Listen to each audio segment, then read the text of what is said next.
All right, I think we're good. Let's see. Okay. Get rid of that. Cool.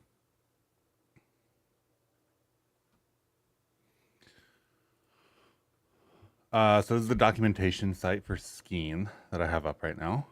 Um, it is, I don't want to say mostly complete because I haven't finished doing the use cases yet. But it does work. It does show a bunch of stuff. So you get the overview. Getting started probably needs some writing. I don't know if I want getting started versus installation. I don't know. Installation already tells you how to install everything. And then overview, I guess, isn't instructional. It's just kind of an overview. So maybe getting started and installation. I don't know. I'll look at somebody else's docs too. I don't know. What else do I use that has a documentation site? Nothing, right?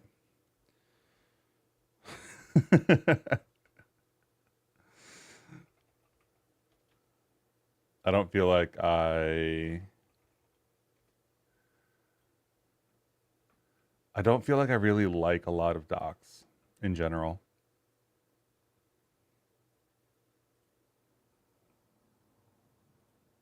What else do I have that isn't like a Rust crate that has documentation? Bevy's homepage and tutorial needs an update probably. Um I don't think Embassy has anything these days. Not Embassy Suites. I don't want a hotel. Not that I'm leaking my location. I am in San Francisco. I don't. Maybe they do these days. Yeah, they have it getting started. Code on the homepage is nice. Oh, Bright Flash. They do MD book. I guess they do more specific pages. So they do like an introduction. This would kind of be the overview. And then some more specific, like what is Embassy, what is other stuff, etc. This seems better than the last time I checked it. Maybe it's just been a while. For beginners, I kind of like the organization there.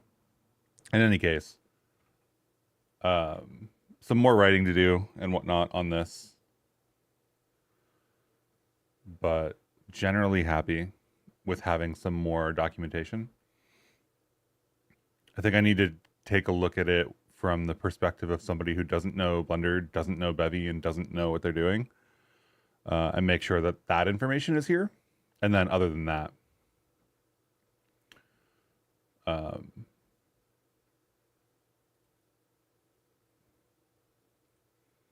library overrides is going to be an interesting one. Got some updates from last stream to do to that, exporting, etc. And then there's some contributing stuff like specifics about how the Blender add-on is built, how the property groups are built and whatnot. That's all Leptos and Bevy ECS as the data layer, which is kind of hilarious. So yeah, anyway, we've got a couple of bugs to work on. Let's get rid of this. Insta is something that I think I want to use at some point. I rearranged all my desktops, so yeah, I forgot which desktop we're on. Okay. So the biggest thing right now, I think, is let's see, Vec3s. Let's go to the issues. So there's a couple of components that we know don't work. There's linear velocity, which doesn't work currently because of the Vec3 serialization, which we can get into in a second. There is the color variant is apparently missing the enum field. I have a suspicion about where this is going wrong as well. And then we have to unregister all the dynamic property groups every time somebody does fetch Bevy type registry. And I think those are the three things that we kind of like need to fix. So let's start with vec3. Vec3 is an interesting case because vec3, the serialization of vec3 changes based on whether you've registered it in the Bevy type registry or not. So if we go to Glam, Glam is the underlying library for Bevy's like vec3 implementation. You can clearly see that vec3 is a like XYZ struct. 3 fields, XYZ, they're F32s, everything's great. The issue comes in if we go to Glam and we go to Swizzles, usize,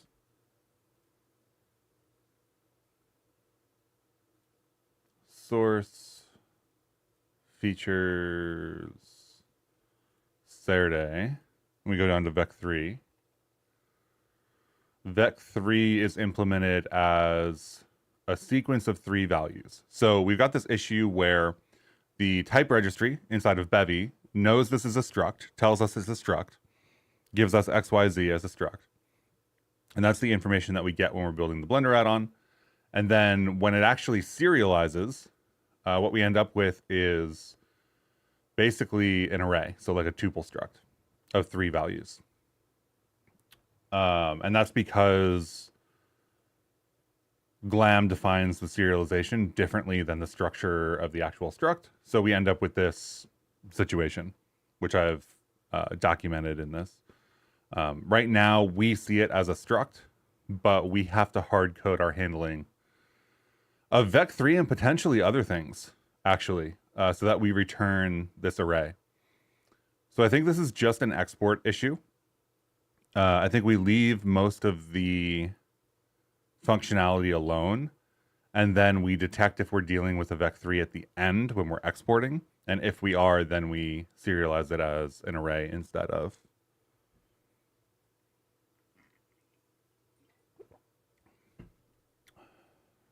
something else. And I think that should fix the issue for vec3s.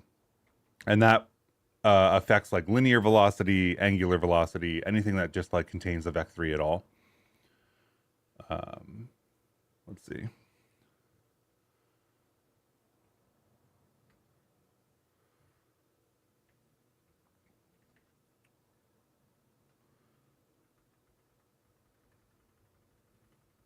Run PyTest a million times. Where is, there we go, activate. PyTest. So this is running our Python tests for the add-on. I'm doing that because we have this function here. Wow, that is annoying, that change. I should change up my desktops way before and do a restart of my computer before I stream. So we have this fetch, or rather not the fetch, the form to object. So we have this form to object function. And one of the issues with testing this is that these pointer properties don't resolve outside of Blender. So it makes it harder to test. But we can test like basic stuff. So player is a regular struct. We can test player. So let's do a test for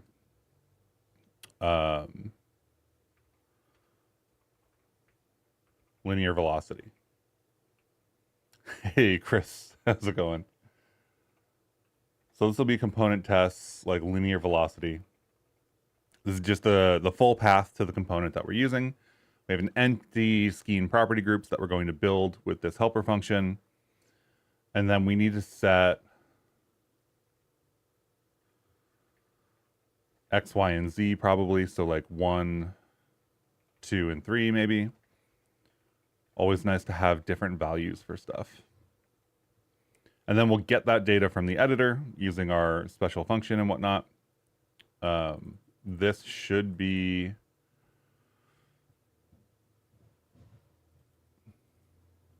the function that we're using in general. So it's the only one we export from that file. And then the important part here is we use some special JSON up here to construct these values. And this comes from the registry. So I've already actually prefetched some of this extra information. I'm basically filtering down all of the registry JSON data to be smaller and only applied to, or only applicable for, like the test components, so that we don't have a bajillion file registry. So we have vec3 here, which is great. We actually have a vec3 in multi-element tuple struct, but we don't have a test for it.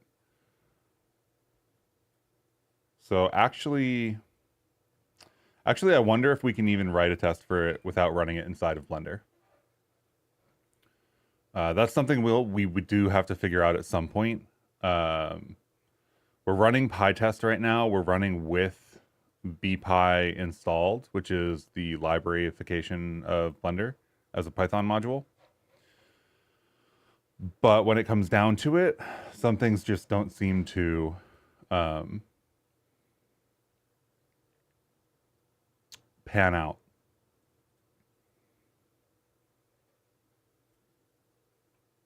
So if we run this, I'm expecting this to fail actually.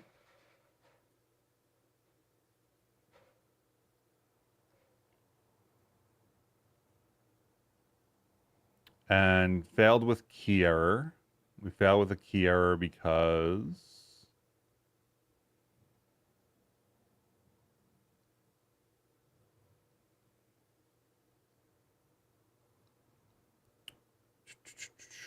the registry has things like string and whatnot.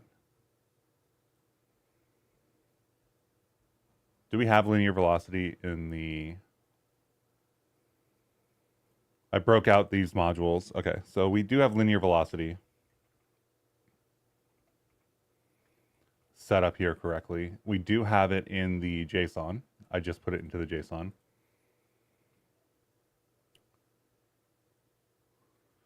Oh, you know what? Actually, we don't have it in the JSON because this should be test components, linear velocity. Basically, I didn't want to hard code or like rely on a third party crate, because the goal isn't to like rely on Avian or whatever. The goal is to support the method of like having a vec3 in a component. So actually, let me run component tests. Example component tests. This will run with all of the component tests or the components from this like test components file. I think I need to kill a different app that I do have running. This is unrelated app. But it does mean that if they're both running, then Mac has a hard time picking which one to send the HTTP request to. So let's get rid of this JSON file and let's call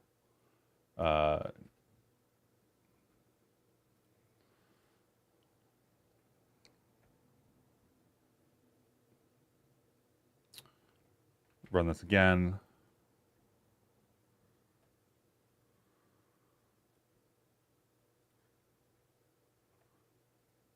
Got this tiny little terminal window. Perils of actually like having a binary space partitioning layout. Okay, so we got here, we're linear velocity. If I can spell linear velocity. So now we have test components linear velocity here. This is the one we actually want. So I'll pull that into the component tests. And now the crate name and stuff is correct. So if we run PyTest, it should pull in that data instead. We still get the key error, which is interesting.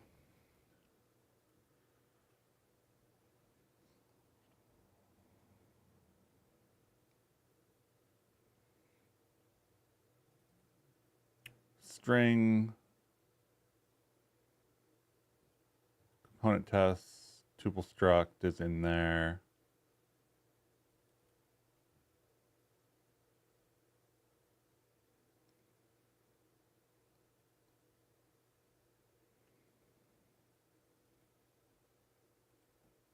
So we're saying that our test can't find linear velocity.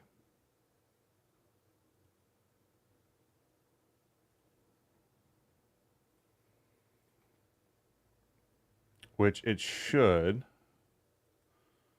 because type path build editor. Build editor is a function we define, I think, in this file, which opens that component test JSON, loads it, sets the active editor on the scene in this case to the property that we make for it.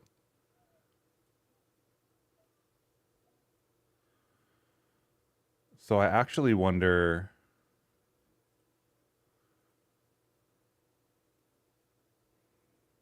if something else is going on unrelated to the test logic.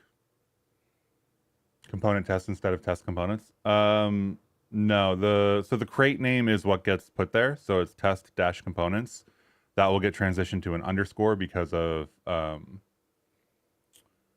the way Cargo handles package like crate names. And this is just, yeah, maybe I should rename this, but it's not the same thing. Like component tests is the name of the example. So the naming here shouldn't have an effect like that. This test components is the module name and it matches the module name. So shouldn't have an issue there.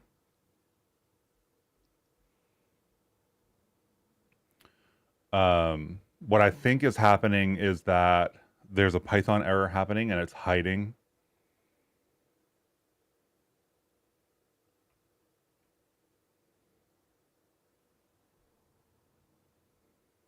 what's actually going on. I don't know why it dumps source code.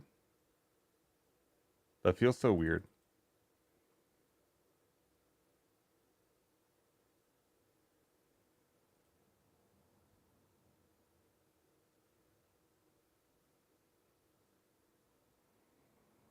So test linear velocity.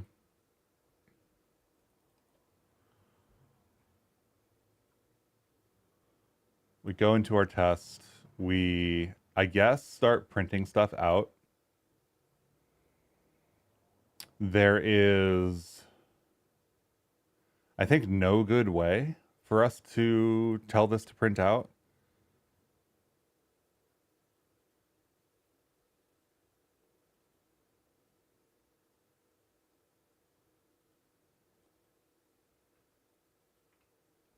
Actually, you know what? Else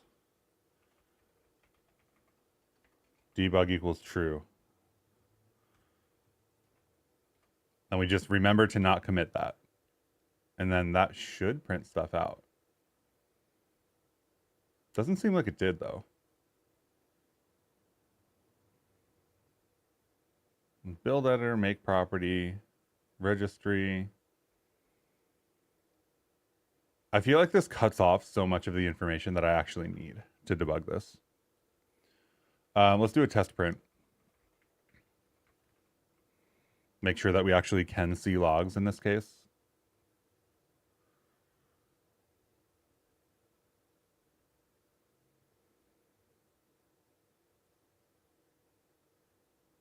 Which I don't think we can. Oh, there we go. Standard out.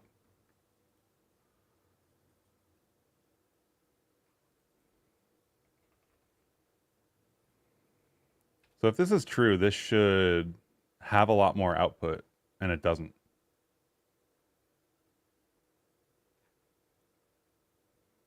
Which is very confusing.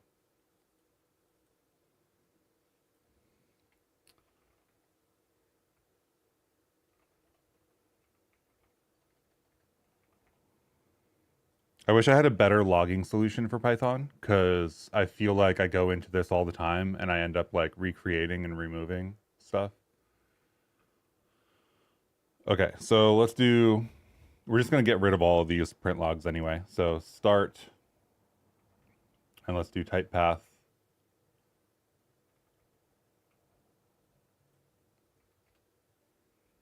This should show us linear velocity. Start component test linear velocity. Cool. If kind not in component, then we should get a different print. Match kind. The kind here should be a tuple struct specifically. Which I believe comes in as a tuple like this. So we should end up with single element tuple. I think we end up getting foiled here anyway because of the pointer properties, but interesting that that didn't print. Let me check the JSON again. So this is a linear velocity. We end up with a tuple struct that has one item. So that should have printed, and it's weird that it didn't.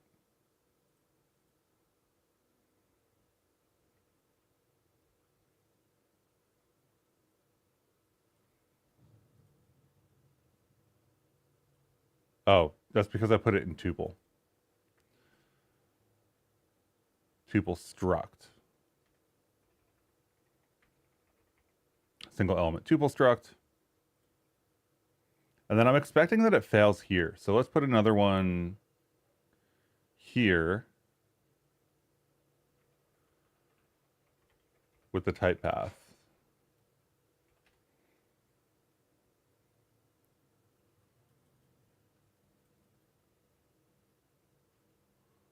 Is this not being recognized? Exciting to see the progress on screen. Skein. Oh, wow. I already messed up my own crate name. Glad you're excited about it. It's usable. We've got a couple of like, at this point, it's figure out the edge cases, of which surprisingly Vec3, although it's very like commonly used, is an edge case. The edge case being the serialization format doesn't match the type registry information, which technically could happen to anything, which feels somewhat surprising. Let's print component here.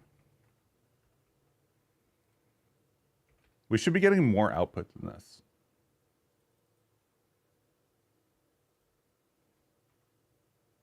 Does component not exist? Is it throwing on this? I think it's throwing here.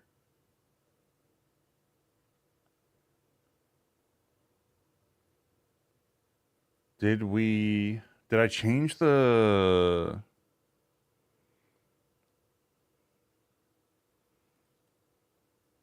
So it's not failing on the fact that I didn't give it that.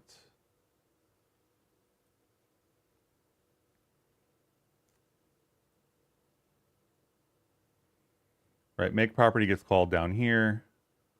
Make property takes the property groups, the registry, the type path, and none. I shouldn't have to type that in.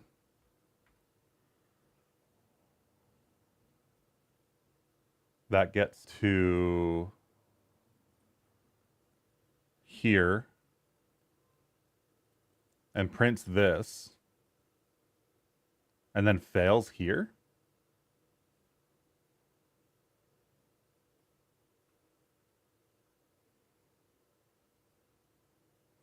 The registry doesn't have it? Is that what we're saying? That feels really weird. That feels like something is wrong with basically the fixture setup. So we're saying component tests. Oh man, I did that. Yeah, okay, I did that. Okay. Why is it component tests? Did I change that? No, I forget who said that earlier. Dev Wicked. You said that earlier. And you were absolutely right. And I didn't get what you meant at the time. Because it should be test components. Did I just replace that? I think I just hard coded it, right? Test components. And then in the test, that's where it's the problem. Let's check the JSON though. This is component tests. All of these need to be test components now.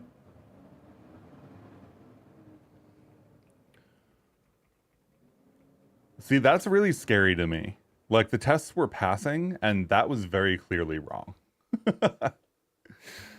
um I feel like my Python tests need work. So let's change all of these test components. Hopefully some of those tests start passing again. Nope, they all fail. That's because these now need to change. Test components. These hashes are now different because we changed the name. Of course, it doesn't give us the full... Why wouldn't it give us the full string? This isn't like a constrained environment UI. This middle ... is something designers really like because it gives you the front and the end. And cutting out the middle is usually not as much of an issue. But like in a computer test, why would it cut that out? Like I need that value. So maybe I leave this here for now because it's annoying to change the value to get the right hash. And then those should pass. And then property groups test is also affected by this. Test capitalized, test hash.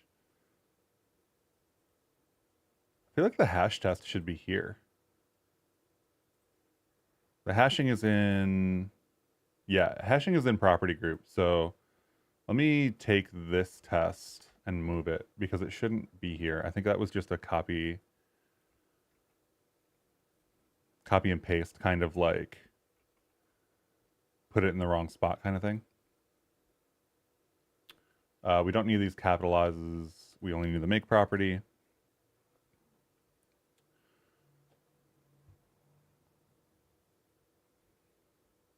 Okay, so we have form to object failing, form to object failing. Both of those are fine at the moment. Property group tests should all be passing.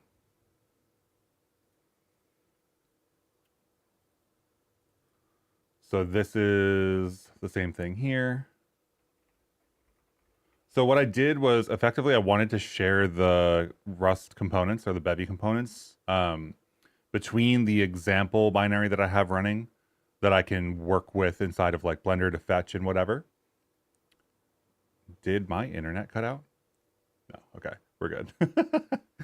I wanted to share the set of components between like actual Rust tests in lib.rs and also the example.rs for like component tests so that I could test things inside of Blender easily. That's basically what this component test.rs is for, just for serving up like the registry data. No such file or directory because I can't change the name of the file.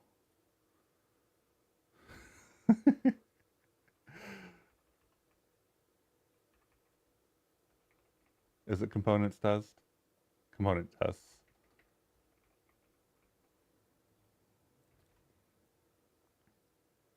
Okay, cool. Those basically passing property group tests. The hash is what needs to change. Component tests. I will go back at some point at another time and like rename that probably. So we've got these tests. This doesn't find the file anymore. We're down to just the ones that we care about. And down here we have component tests.json. Run the test. Okay, cool. So we end up with the right stuff.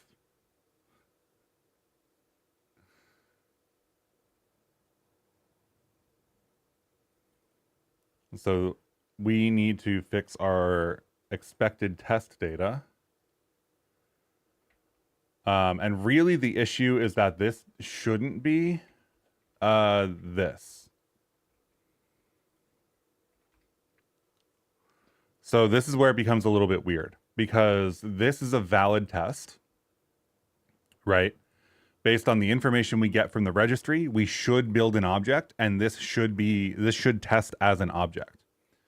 Except that it shouldn't. Because a vec3 needs to serialize into an array. So really, this needs to serialize like this.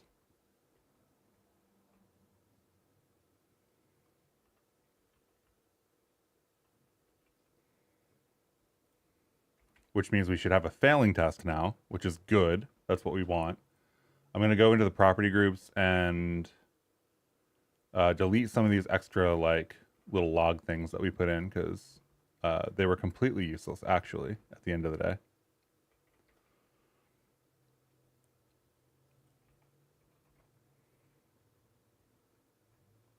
Actually not where we needed print lines.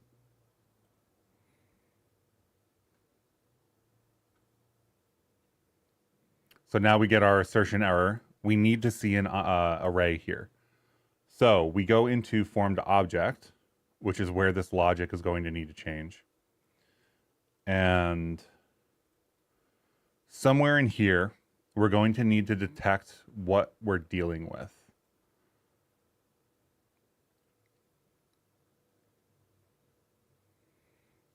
So get data here is context key. So let's do this. Let's new line these things, 2 spaces.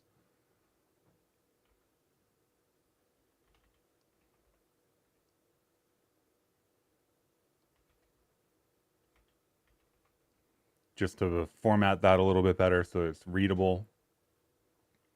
So we end up with get data from editor. The context is the scene. The context key is the active editor, and the class is this. Unfortunately, this class is hashed. So getting that is kind of messy. I think at some point we might need to build up actually like a reverse hash lookup to be able to look for that, but really annoying that Python like arrays inside of the Blender add-on can only be 64 characters. I think that's a side effect of the fact that the Python is actually a scripting language for the underlying C.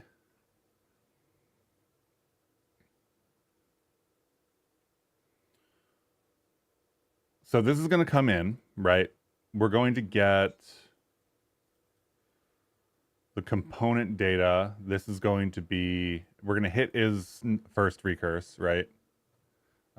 So we actually pass down to here. We get component fields. I would like to unify these 2 blocks of code at some point, but not really the concern right now. So component fields, if we print that out, is going to be like XYZ.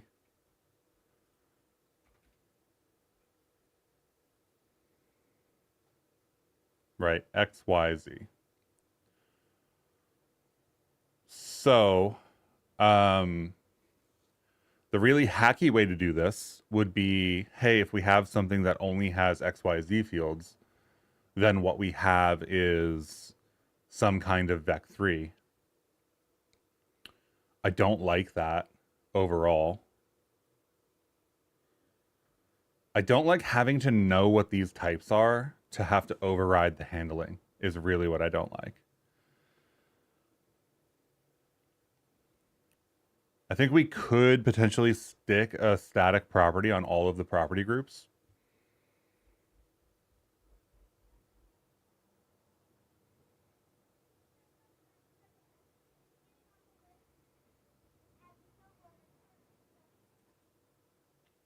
Now that I think about it, I think we might actually already have that. So for property groups, we have this component data, which is this type path.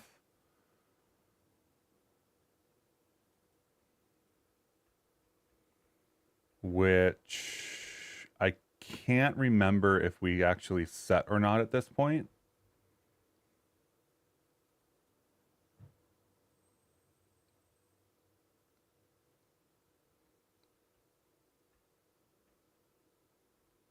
But basically we use this as the base property of all of our new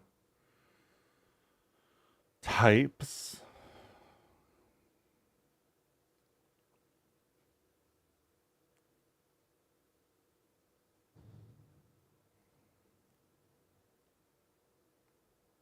I really don't want to like have to add this information to everything, but I think we might have to.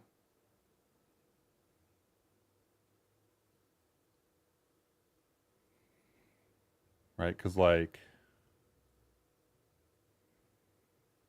get attr component data type path would be that, right?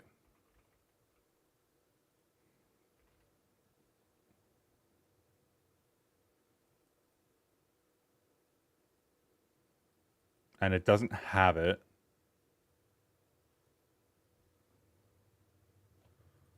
And I don't think we get it by doing this, because get attr dot syntax and bracket syntax are different things. Yeah. RNA meta proper group is not subscriptable.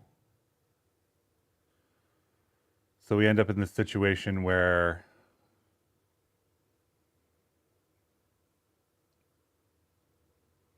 we need to like hard code the handling of specific structs so that they're different than the normal flow. But that also becomes really annoying. And to date, we haven't needed the registry data. So like we could recurse the registry data alongside the component data, which is the property groups. I was trying to avoid that overall.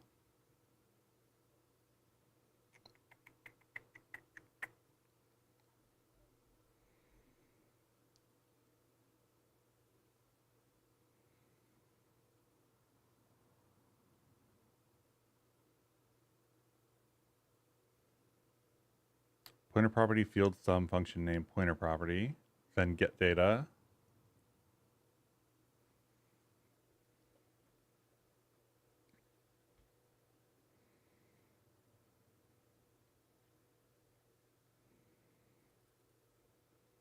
So really we end up doing this for vec3s. And we just need to identify it as a vec3 here. So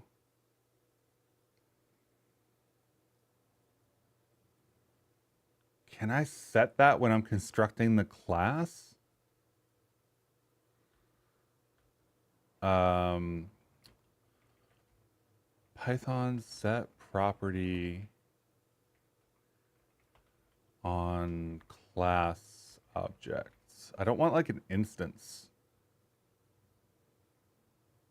I want to like set a field on the class such that any instance of that class has the value.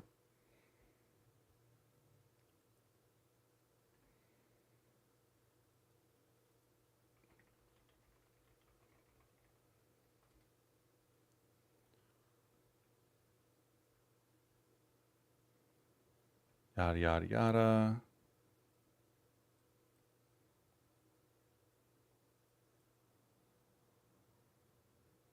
But how do you set that?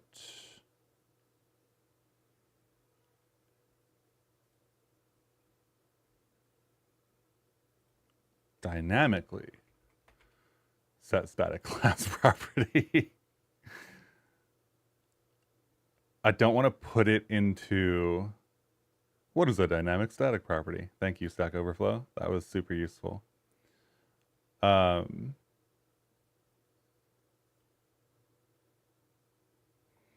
I guess we could define this init function.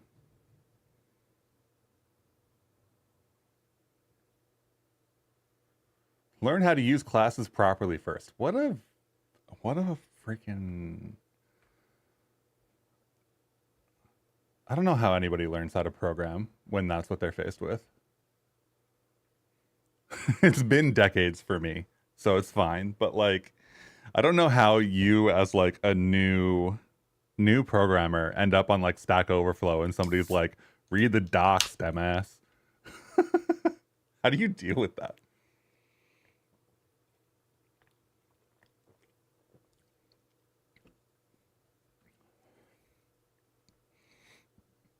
Like, I'm sorry, this is the 8th language I've used, and I don't know the specific syntax for this one thing.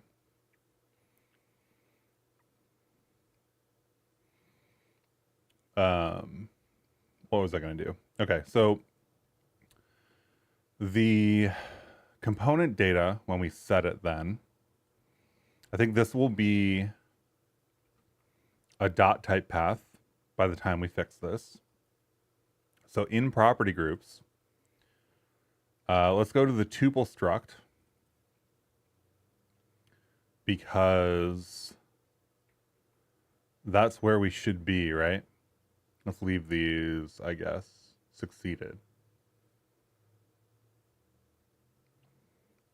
Single element tuple struct. So actually this is like a regular struct, right? Make property, return that. That makes the struct field because glams vec3 is actually a struct, not a tuple. So we end up here. And this will do recursive make properties. And when we create this, what we actually need, can we do what I'm about to do?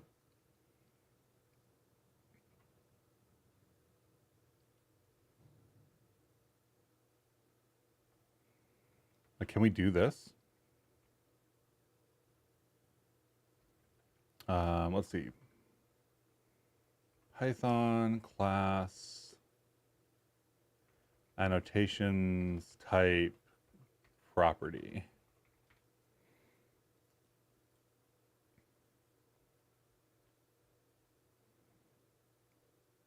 Cool. That's not what I'm looking for.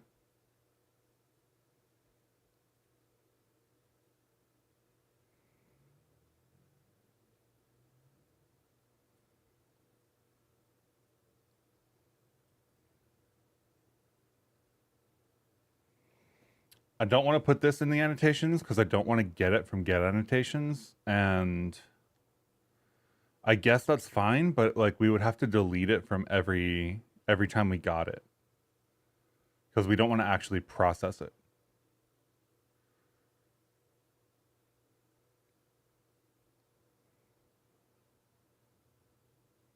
I don't want type annotations.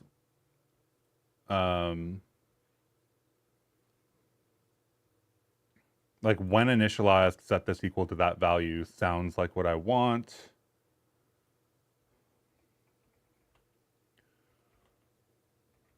Python type function.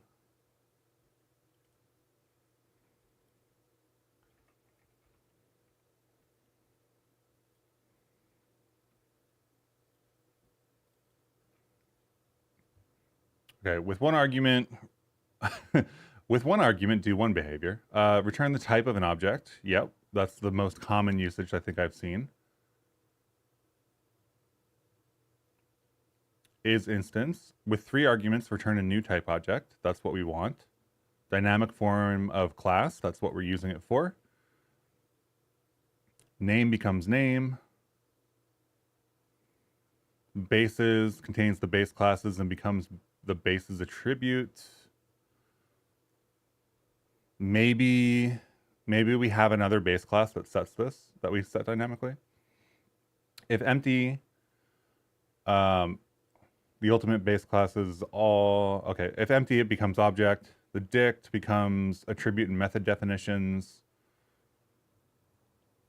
So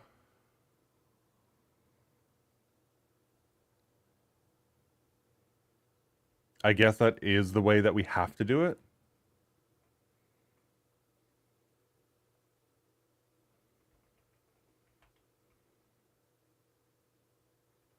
which I guess then we would need to do a lambda, which I don't know the syntax for offhand.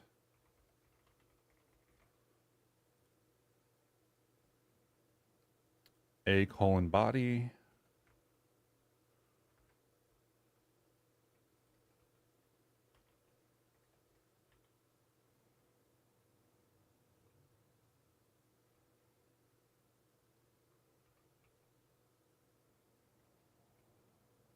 That seems very angry with me.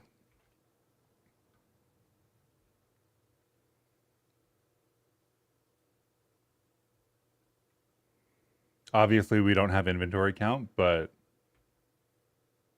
Python wouldn't know that at this point.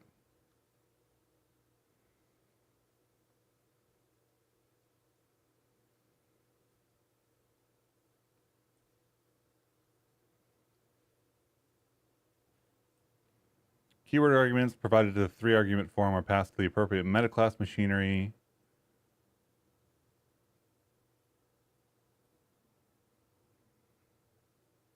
Love not having examples. Type function, override, init.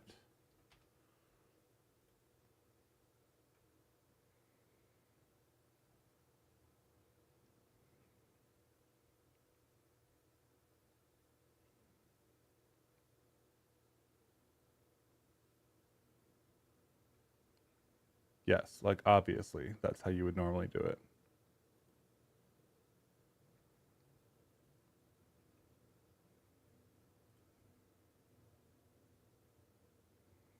I don't just need to override init. Like I don't need class basics. I need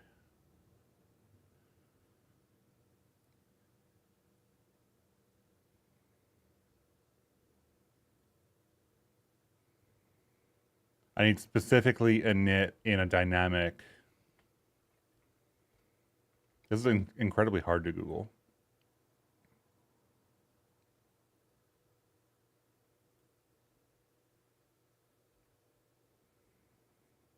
Yes, I know what. I know how to define a regular class. Thank you.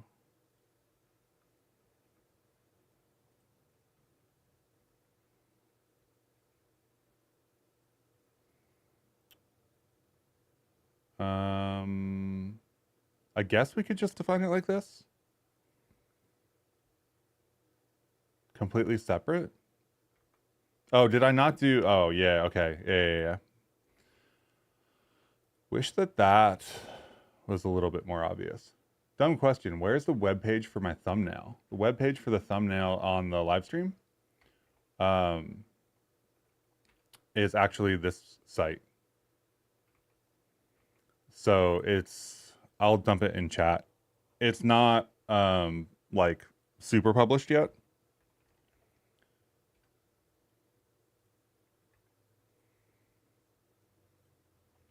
But it is something you can go to.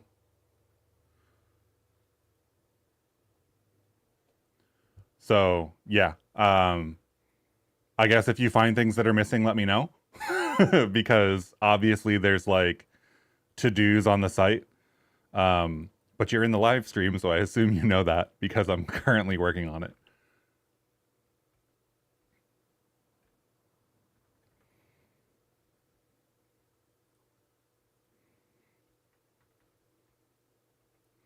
So def init self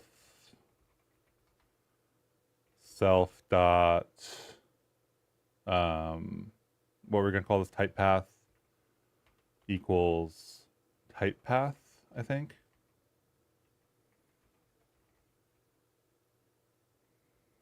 And then hopefully we can just call this init.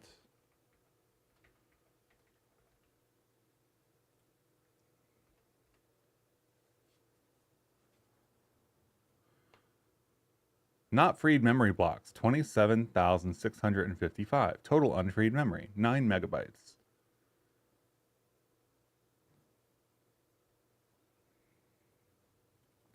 So the class has no attribute type path.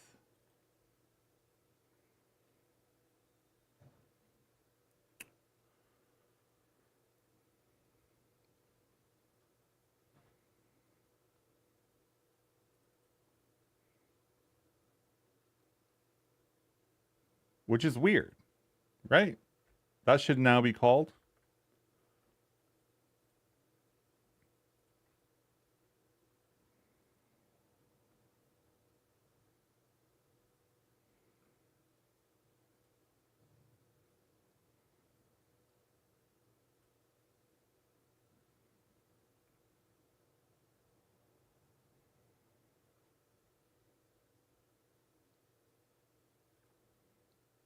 So in form to object,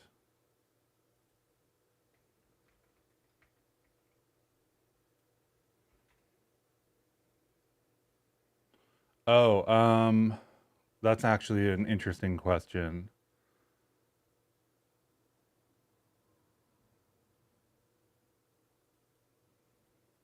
So the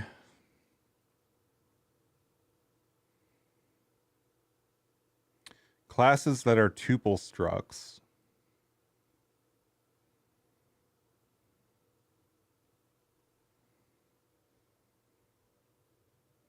I think I need to name this something else. Classes that are tuple structs get flattened effectively. So when linear velocity comes in here and it's in the tuple struct, there's no extra machinery around it.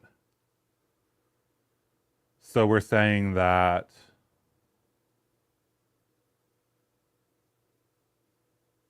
the linear velocity, like struct type class, is actually just a vec3, is effectively what we're saying here.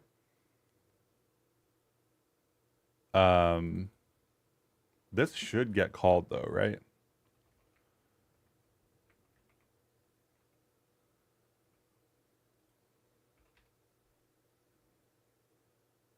Hey, Justice, how's it going? Or is it Justice? Is it like a J or a Y or a Y? I'm doing okay. Doing some Python, early morning Python. This init function doesn't look like it gets called.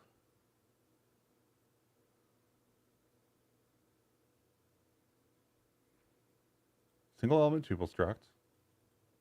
Succeeded at building linear velocity. I feel like we kind of need this to get called. This is one of the things where this might get instantiated in Blender, but not in tests kind of situation, which is really awkward. Yostis? Okay. Will do.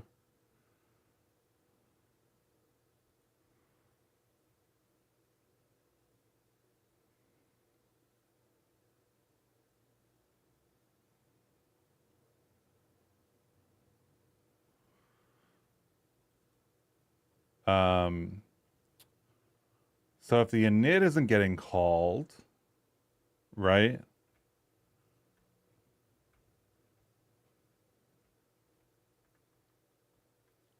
Where was I? Object init, right?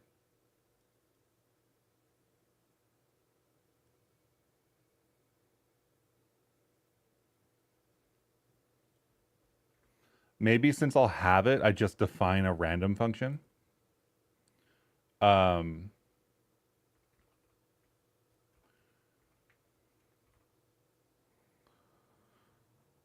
Maybe type override might be interesting. Let's call this like type override.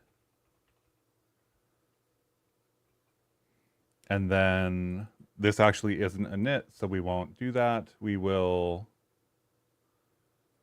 form to object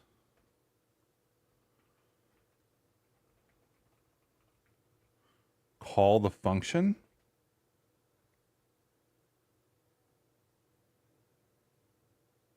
Get data. Type override missing one positional. We don't actually need the positional, right?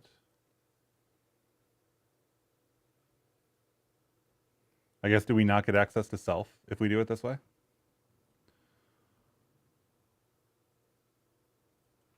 We don't need self. We just need to return the type path. And then we get glamvec3. Okay, so I think that's how we're going to do it. It feels weird,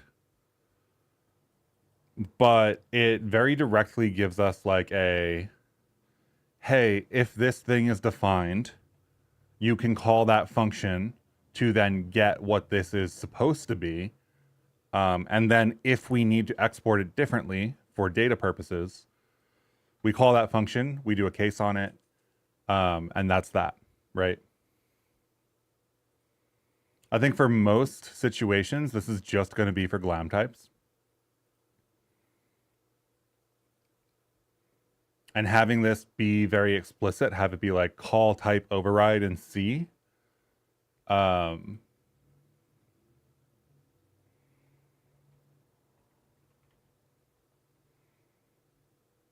Makes me feel good about it generally.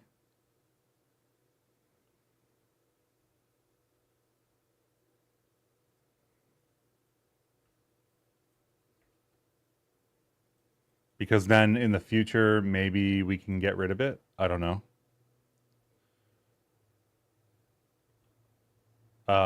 Match is what I want here.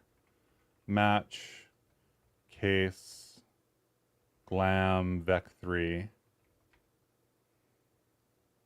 do something. I forget what the right syntax there is. Hey Anders, how's it going?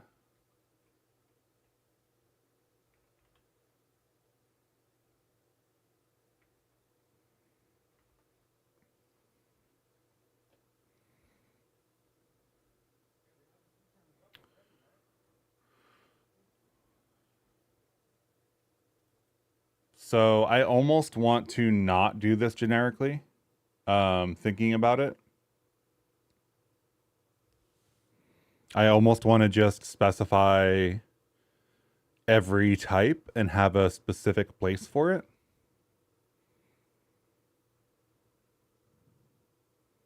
Because we never know what the serialization is going to be expected to be.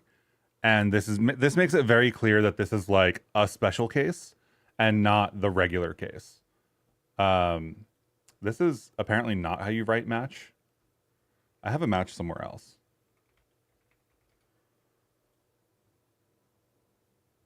Insert has match.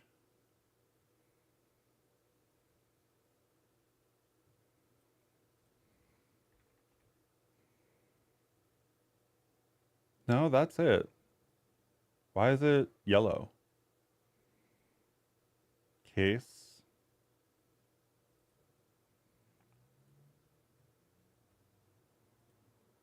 Oh, because I put curly braces on it.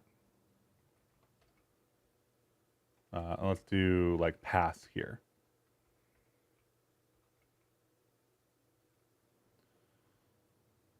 That still looks wrong. Syntax error.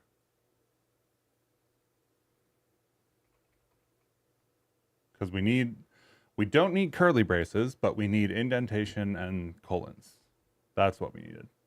Okay, so if we have glamvec3, then, right, we basically need to do this for each of the keys. Because we know what's going to be here, right? So like data X is going to be like get the X value. And so on and so forth. But we don't need it like this. We need actually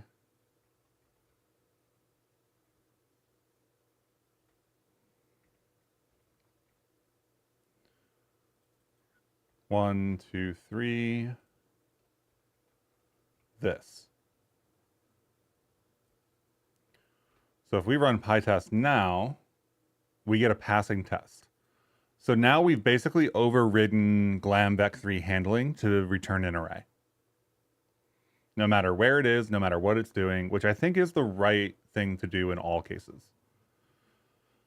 Especially for things that are like effectively primitive values. Okay. let's add a comment. This match handles types where the serialization format differs from the type information we get back from the registry.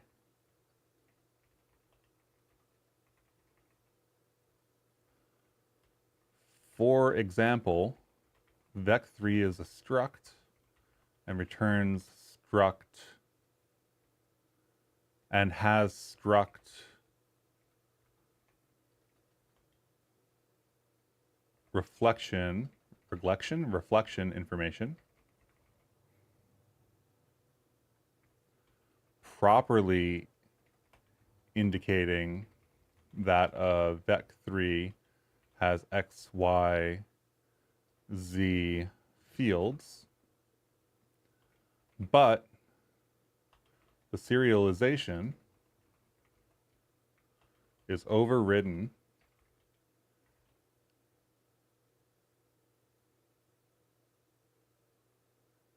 and actually needs to be an array of 3 values.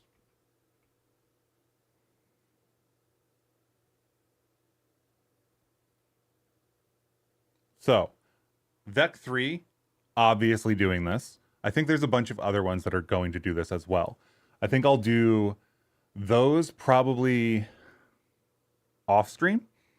We got the bulk of the work done. It would just be copy and pasting a bunch of glam types around.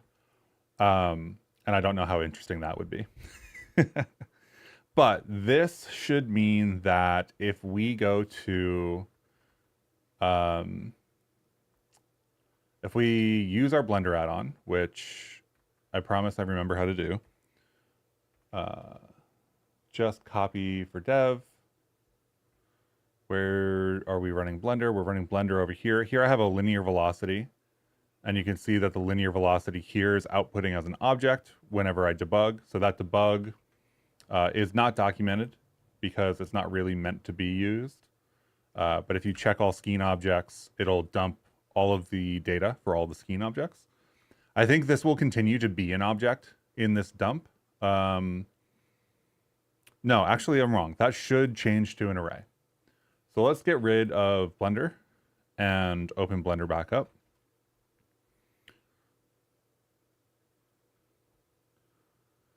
And fetch the Bevy type registry from the application that isn't running, which is wonderful because that really helps, you know, show the example. So let's fetch the registry from now the running application. And then this will have a linear velocity that we can insert. We will set it up as XYZ here, right? Which are F32s. If we do the check, we end up with an array of 3 values. So that should fix it.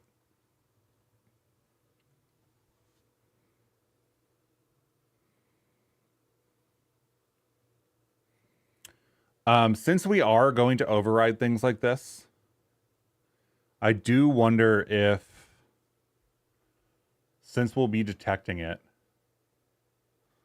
there's Blender subtypes.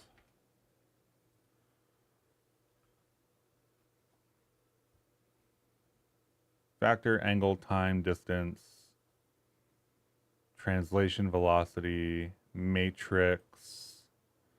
So matrix would be interesting at some point, right? XYZ, I think, is the subtype that we want. Property, let's go for property group, maybe. I'm being rate limited. I just love the docs too much. I really hate Cloudflare. Just, that's it. That's the entire thing.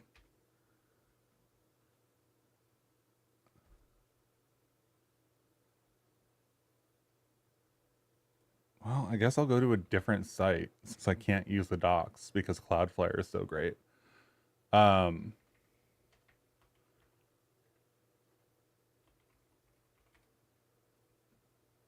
can't click on Blender.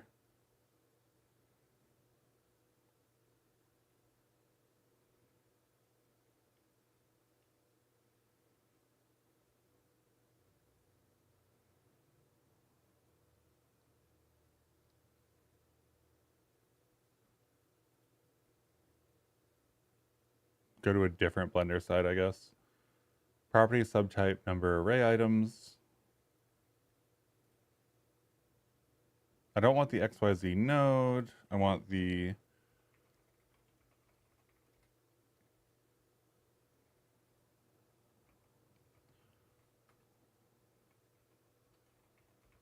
What an awful experience to like dump all of your accounts in the top right whenever you try to like navigate to the website.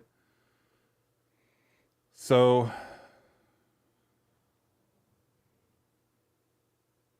I think property manage for them is like vaguely unrelated, but I think on the property we can set subtype and we can set subtype equal XYZ.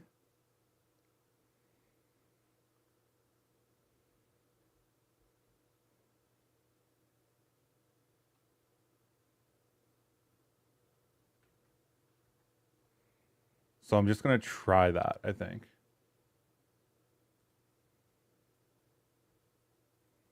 So vec3 there and vec3. I guess we aren't actually checking it here.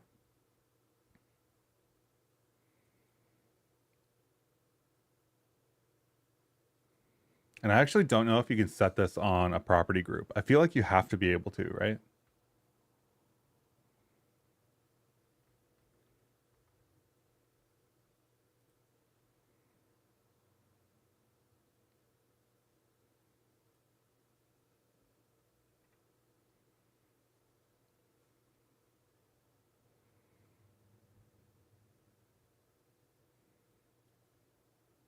They're all like hacking this in, which I don't like to see. They're all using old versions of Blender, but see, do I get to go back to the docs yet? Yeah, perfect. So I don't think property group is on this page.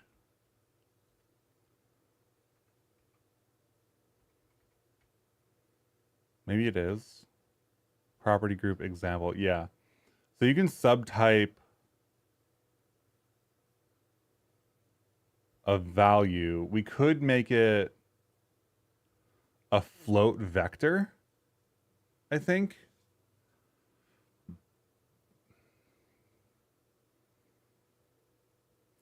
That's a little bit further than I want to go, I think.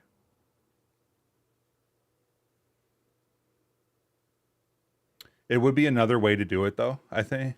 So I know I've said I think like 15,000 times. So the way we're doing the property group here, if instead of letting it be a struct, we could override that to be a float vector property.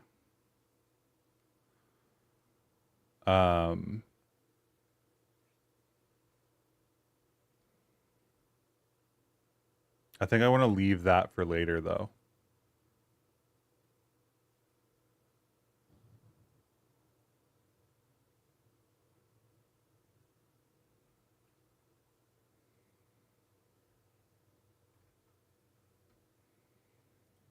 I think it could provide a better user experience, but also messing with the type. I think long term could actually break applications. I'll have to do some tests there. I'm pretty sure there's also like ways for us to set it up to render like that, but not actually be that.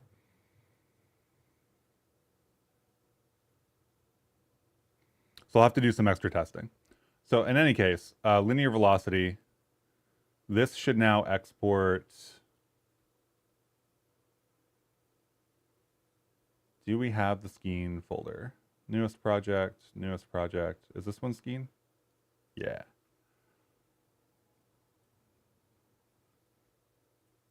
So GLTF, nothing else, untitled, export. Doesn't look like anything broke, which is always good. And then untitled.gltf does have an array, and I've already tested that this works. I've confirmed that the array is the right serialization to use here. So that's going to be fixed.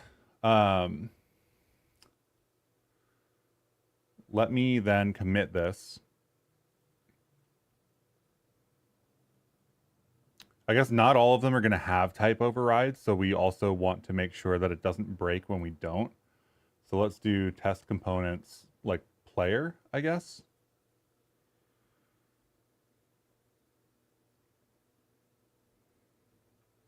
Right, and then whatever in here. And then I think we can run that by doing check.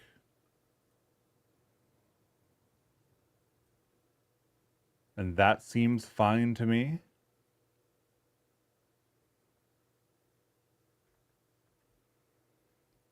So calling a function that potentially doesn't exist. Oh, you know what? We put that on struct, didn't we? I need to check a different one. Component or test components. What is it? Tuple struct? Enum.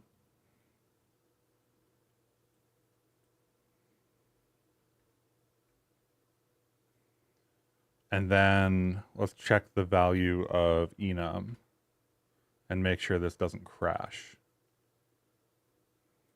I think we're good.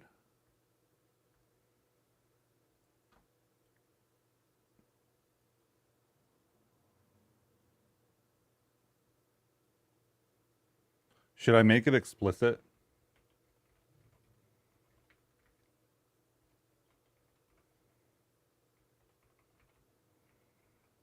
I just want to be very cautious about like shipping something that potentially like just crashes, because the process for like reinstalling is not great. Like it's fine, it's just dragging a zip file on or whatever, but like that's not a fun thing to do.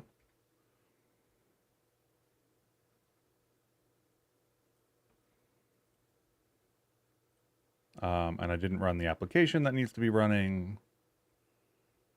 The only reason we need to have the application running is because I just ran the Python tests in the background and they work. The only reason we need to have the application running is because we're fetching for the very first time.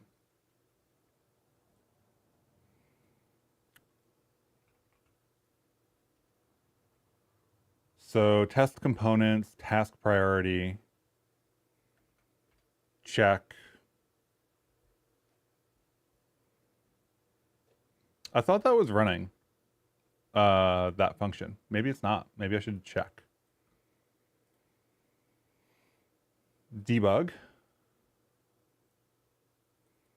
Yeah, no, it does. It runs that function. I feel suspicious now, though.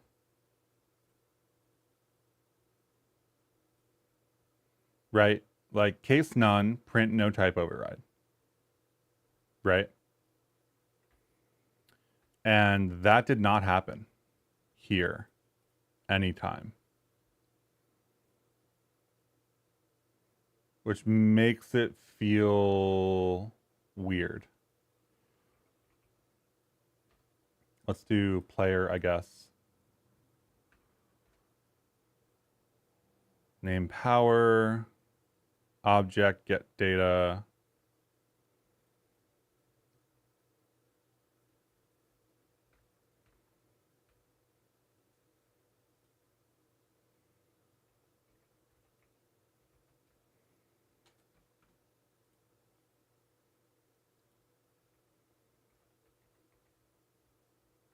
Where's objects print coming from? Test components player object.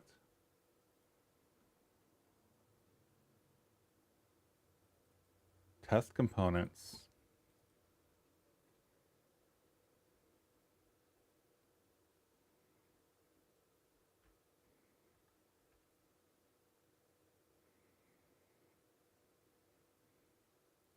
task priority high, player, object. Oh, that's printing out the...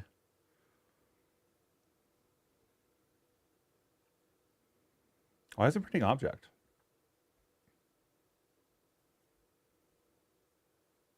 Right? We execute the debug. It prints the object name. Hash hash. Two components. Hash hash hash. It prints object here. Okay. That object can go away. That's not a particularly useful log.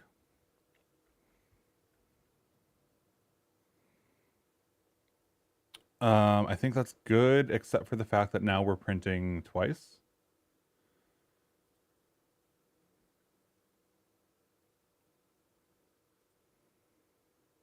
So we have to be printing in here, right?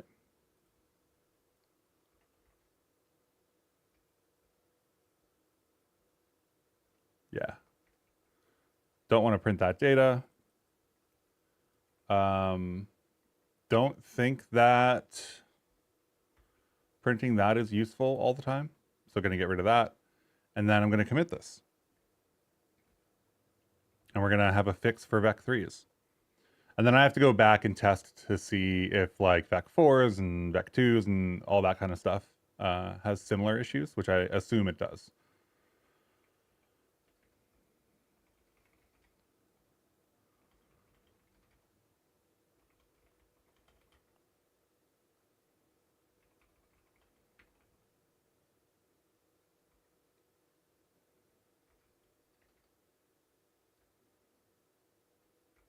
Support vec3's custom serialization.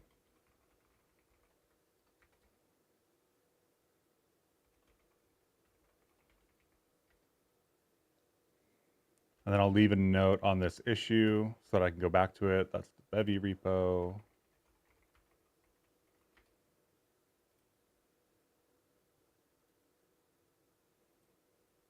Yada yada. Copy link address.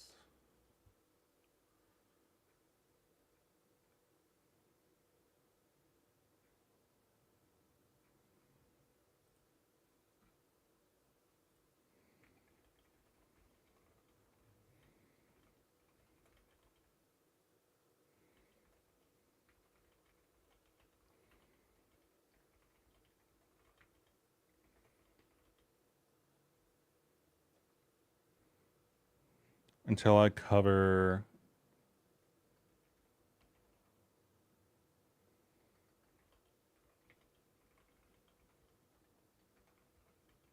until I check the rest of the glam fields for serialization differences.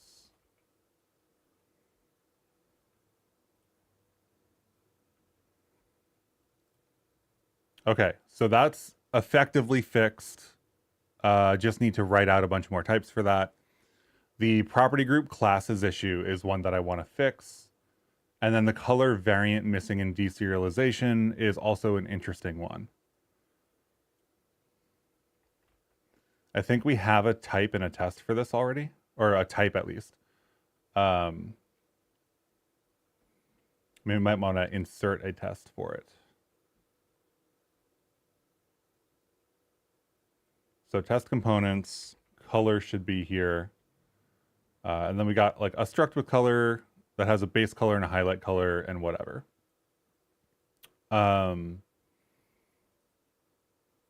So really, we want to go back here if we can. I am a little bit...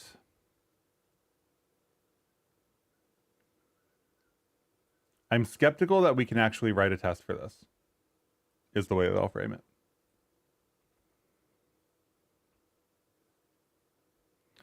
And I guess maybe I should display why I'm skeptical.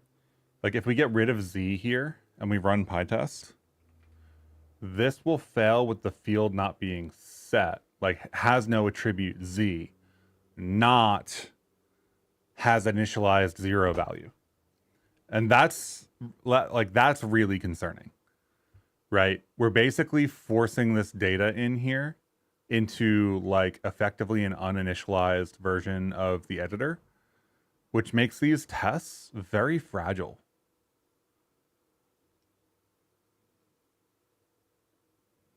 And I don't have an answer for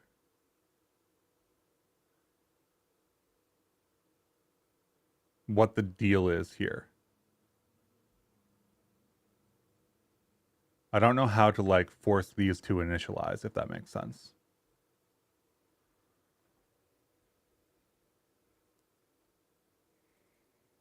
Because if you set bpy type scene active editor, right, inside of Blender, this means that this property is that property value. So that's the class. And then you go and you check the instance of it that got initialized. But inside of tests, that doesn't initialize ever, as far as I can tell. So that means that setting these values or not setting these values in that case, like I think we could use almost anything here. Like we have a little bit of a saving grace in that we're using the property groups to do the recursion. So like the data will build wrong. But it makes these tests really, really awkward. So let's do test color. And I think the issue is going to be actually that this is not going to have the ability to set fields on the pointer property to the color structs, right? Because the color struct, here's a struct, right? It's got two structs below it. I think actually the only way that we're going to be able to test this is to use a tuple struct here for color.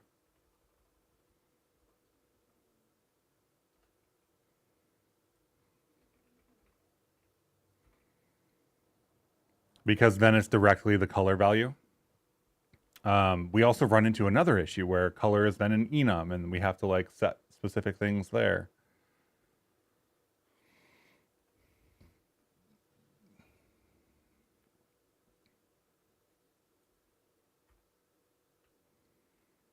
So maybe I'll deal with those tests later.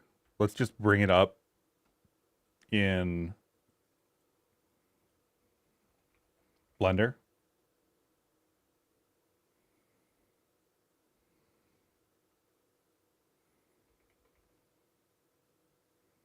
Which it doesn't look like it exists. Did I register it? So this is a struct with color, right? And in component tests, it does not exist.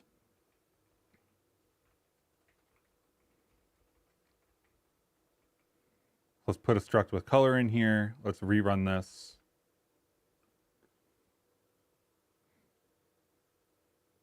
At some point, I'm going to put some effort into doing like integration level tests with Blender, because I think that's the only way that like moving forward long term, this is going to be like a sustainable way to test, if that makes sense. Oh, we run into the other thing here too.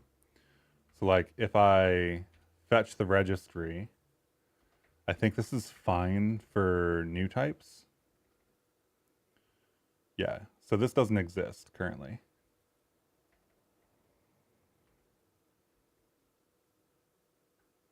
Oh no, there it is. So a struct with color here, variant, highlight, sRGBA. Let's change the alpha, blue, whatever.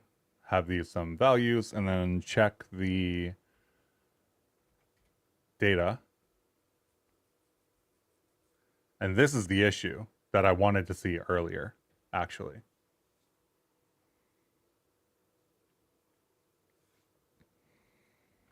So I think realistically,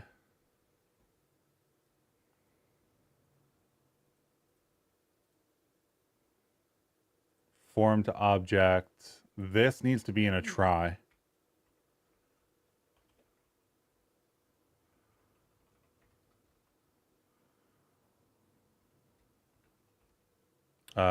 Except, I think is the phrasing here. I'll check in a second.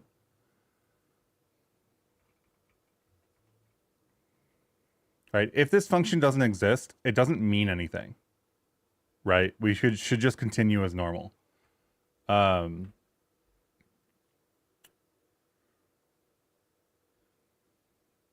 So we're expecting an attribute error here for that, which means what?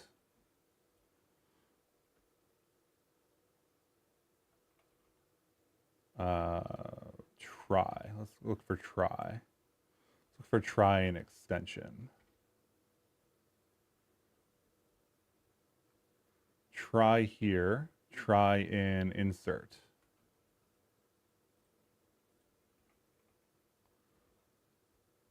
That is registry, not try. Okay. Cool. There's try. So except is all lowercase. I feel like there's a way to do except exception. So like except, like we're expecting an attribute error. If we get an attribute error, then just keep going.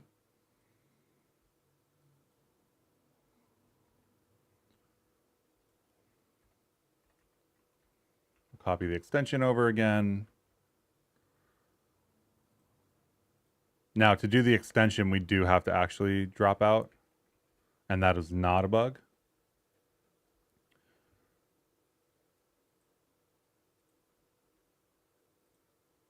So fetch, color, struct with color, insert, change some of these values, I guess. Check the data, and we end up with base and highlight with the right values, but missing the variant, and we need the variant. So there's a logic error in the way that we're doing enum enumeration, basically.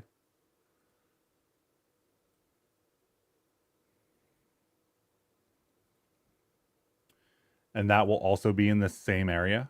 So like you can see how this one function is like pretty important. So we would end up with it not being the first recursion. Skein and enum index would probably be there. This is a special case for none. So my guess is that it's getting here and it shouldn't be.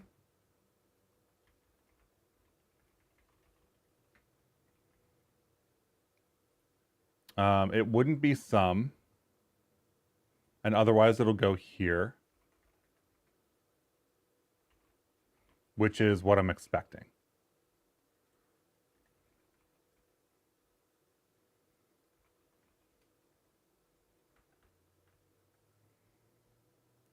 So let's get rid of this. Let's do Blender.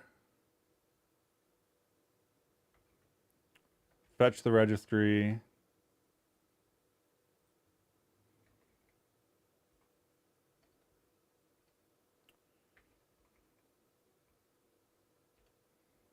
A struct with color, insert, alpha, whatever. Fire the debug. That's not what I wanted to do. Check the Skein stuff. And we end up with sRGBA for sure. Value sRGBA.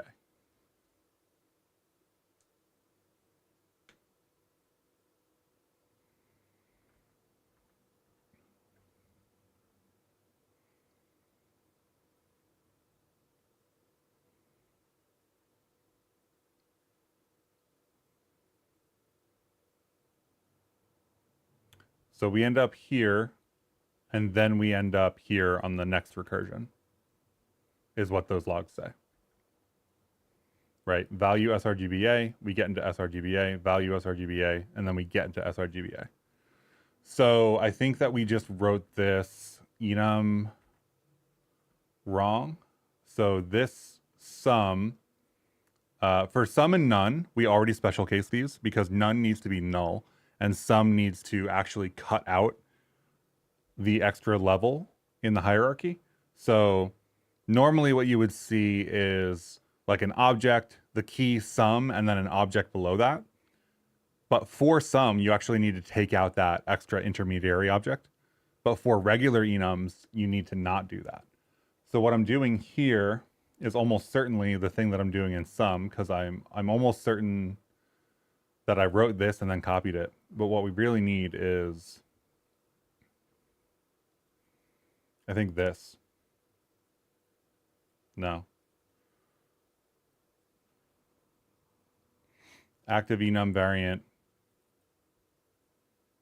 return value.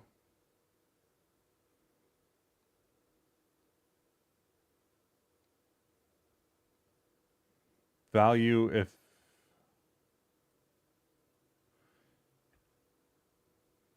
this is for marker enums effectively.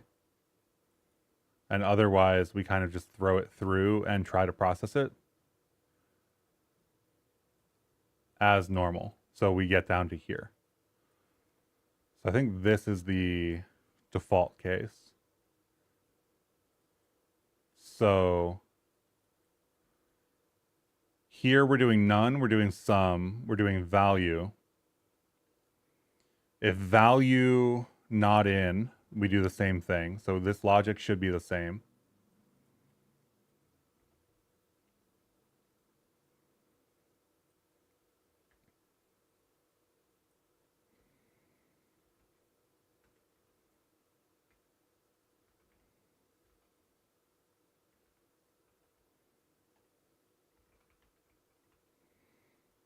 This would be absolutely tested so tightly if this was in Rust.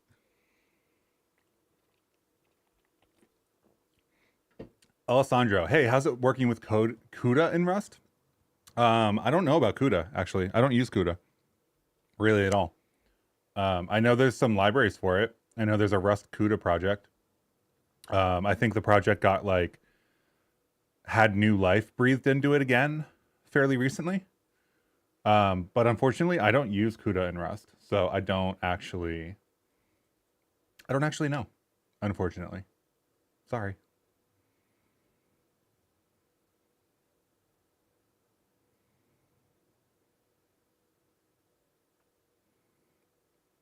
Okay, so value sRGB, right? And this handles this.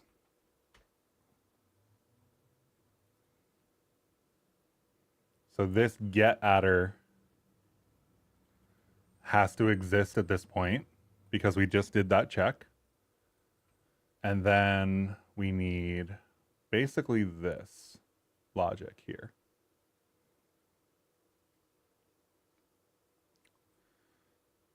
It's a little bit backwards.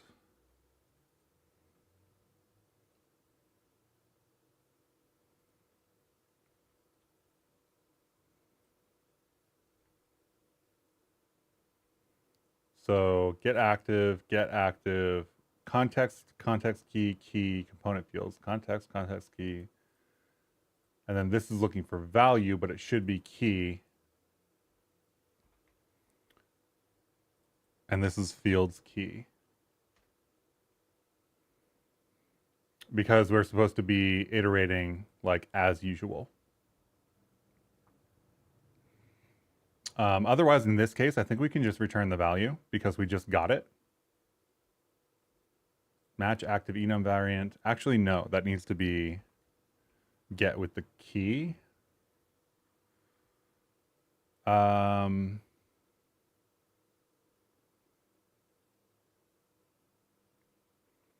it's a pointer property, yes, this is correct. We need the key there.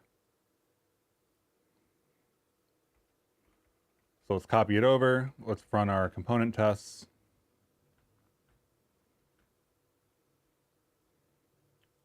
Let's ditch Blender and bring Blender back.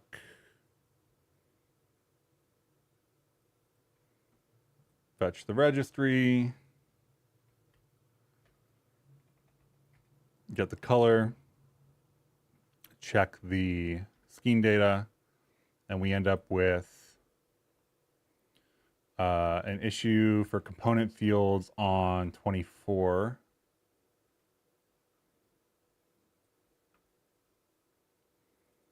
On 24 doesn't make sense. It's got to be on 52.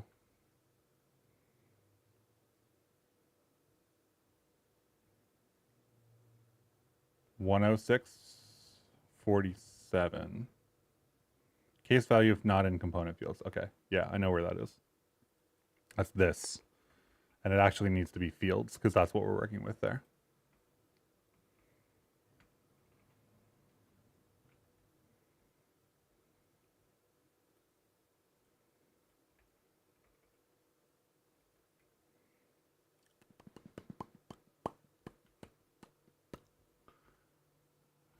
Fetch the data.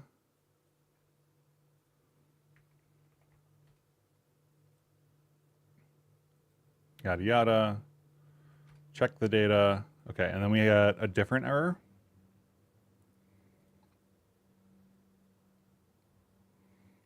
Key on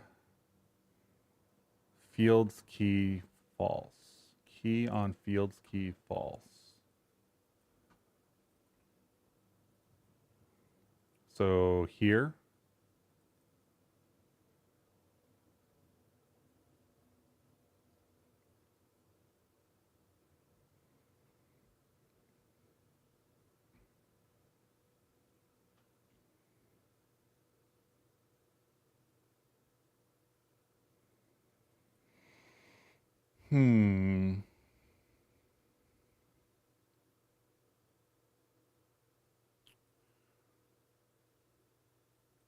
So the issue here is value is the name of the field.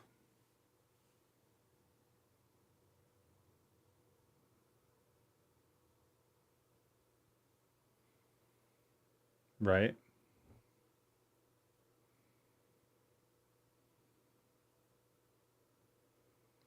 We need to not skip down, but we do need to process it.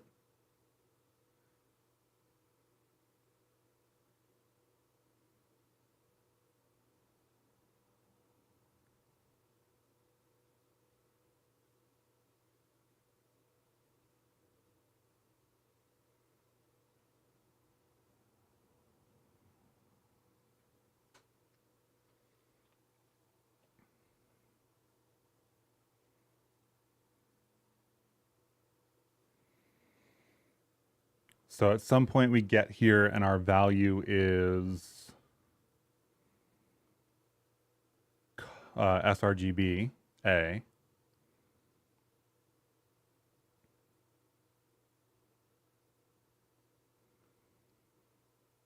And that's a marker for the index,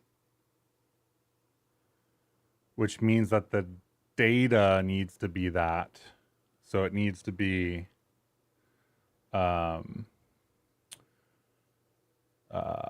what is this? This is value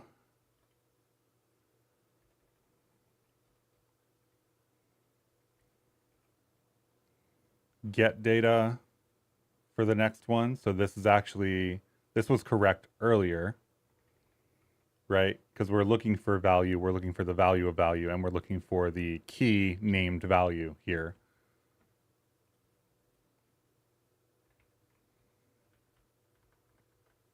I know that explanation was just, I just said value 50 times and called it a day, but you know, it is what it is some days. Blender, I'm always happy to explain things if people are looking for more explanation.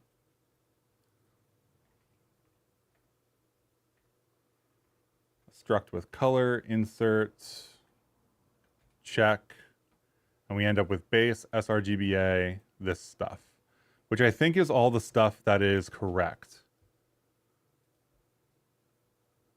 So if we export this just to check,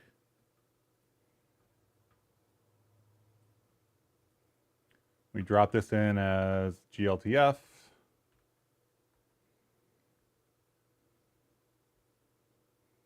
We go check it. Untitled GLTF. Then we end up with a struct with color with the base of an sRGB variant with those colors. So this should fix color handling. And actually, that is not just color. That's all nested enums. So it's time to make sure that we didn't break anything else. I kind of wish at this point that there was something that I had built in. So this is my own fault. I wish there was something that I had built in that was, and some things is going to be one of the interesting things here. Something that I had built in that was basically like insert a bunch of components. Just for this case, just for the testing case, not even for actual usage.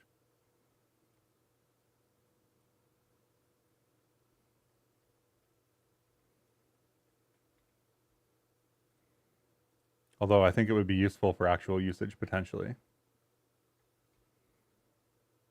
Our type bucket. I think our bucket of types is supposed to fail.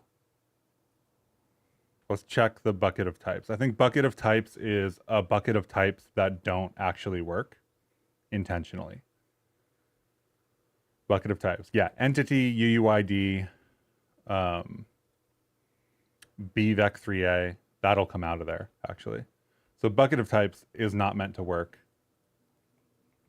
And it doesn't work, which is expected. Then optional name should work.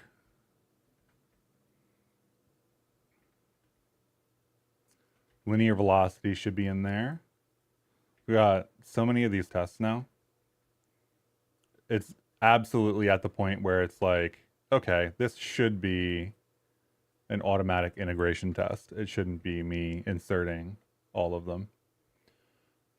We did do timers, right? Timers work. So let's get timers in there.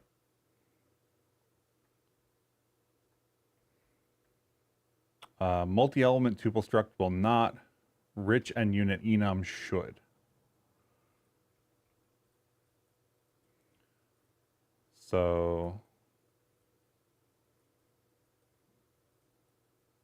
get some of these like set to other things, I guess.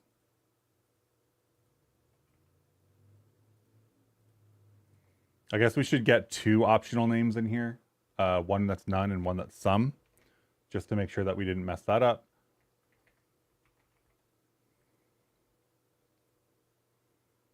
We can, of course, insert multiple components. Only one of them will end up on the actual Bevy entity, but we can insert multiple.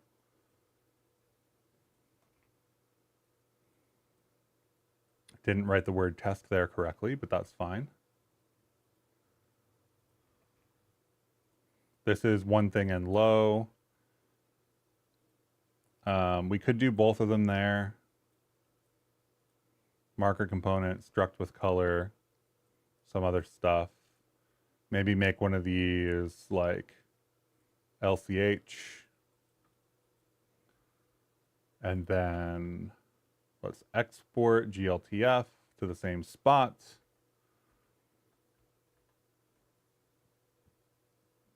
And we'll look at this and we'll go struct with color looks good. Marker is good. Player is good. Some things is one thing named. Team member is good. Tuple struct is good.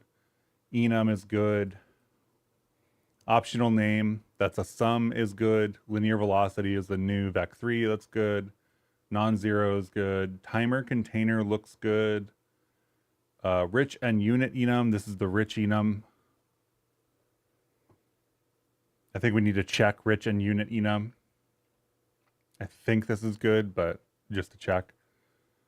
And then an optional name with the none value.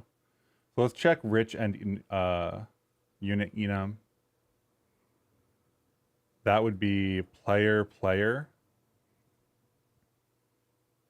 I think that's correct because we would have the player key with the player struct value, and that is what we have. So I think we're good. I think everything's good. We didn't break anything as far as I could tell.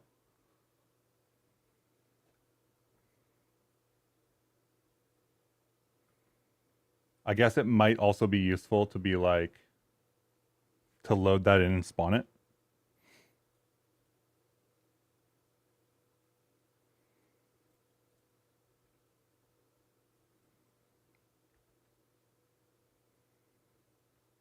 This, and this.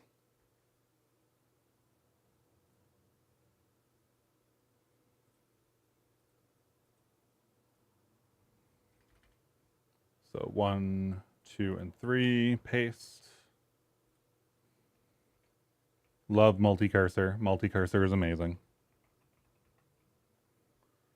So that's untitled. This is not going to show up. It's not going to like render anything. We don't have a camera.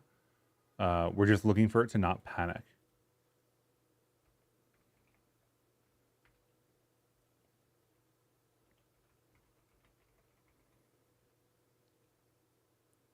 And if we throw the logs on, we should see everything here. So let's make this nice and big for people to see for the moment. So this is all the extra data.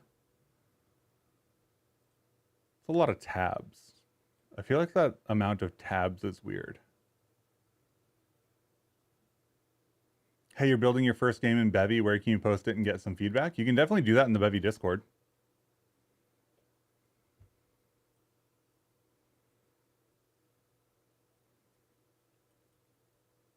I feel like there's more tabs here than I want. That looks like formatted extras, and I don't particularly like that, but I also don't think we have any control over it.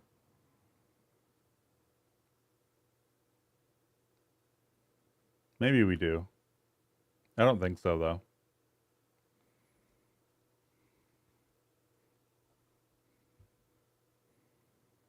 I'll have to check that, because like the untitled GLTF just has regular stuff. So I think if you use GLTF, you end up with the white space here no matter what. And I don't think we want this to be formatted when we log it. Because I'm like, this is trying to avoid doing any work. This is trying to just say, here's the string that we found. Rather than saying, here's the string that we formatted and failed to format in any way. So we end up with reflect value for colors, sRGB and LCH. Those look good.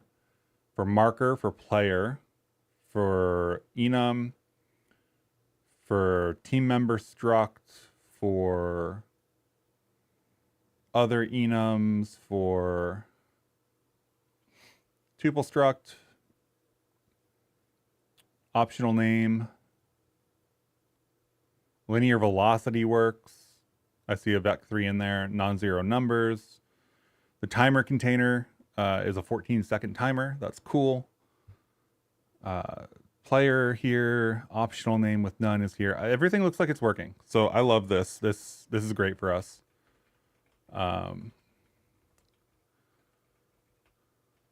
Let's make sure that we don't have a bunch of extra random logs in here.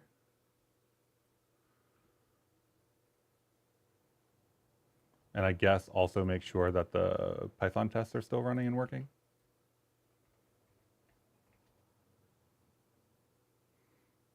Python works.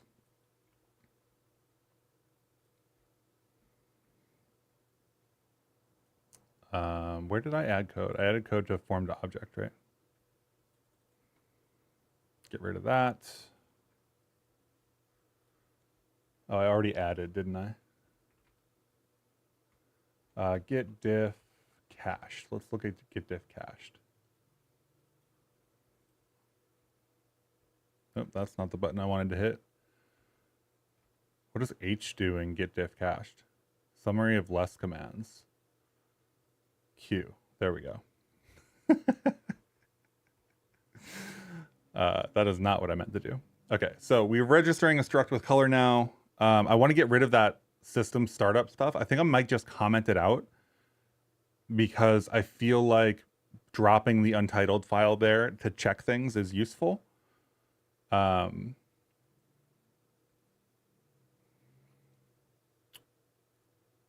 guess I should add a comment for the attribute. So for this, like this can fail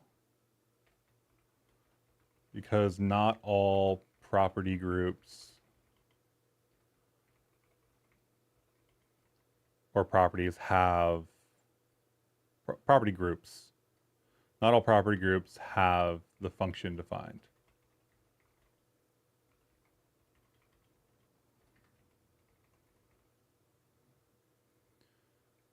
Print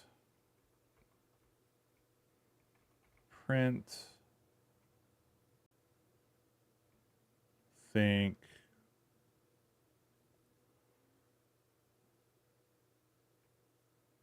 these should be behind a wall, actually, but we'll just delete them for now.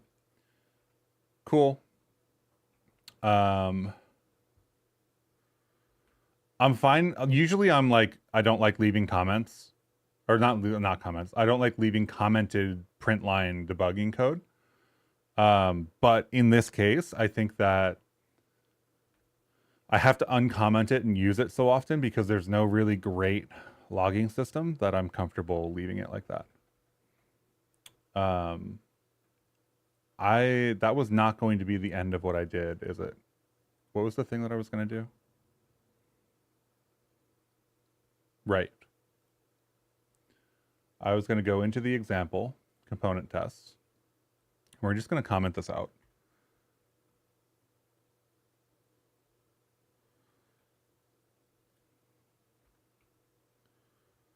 Because it doesn't need to, how do I frame this?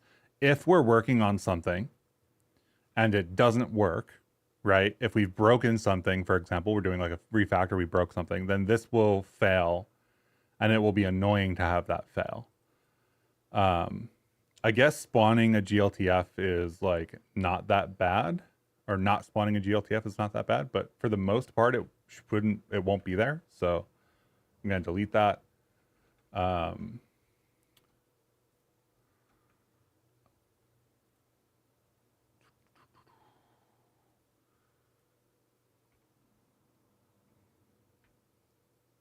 Let's do an ad for all of that stuff. GD cached.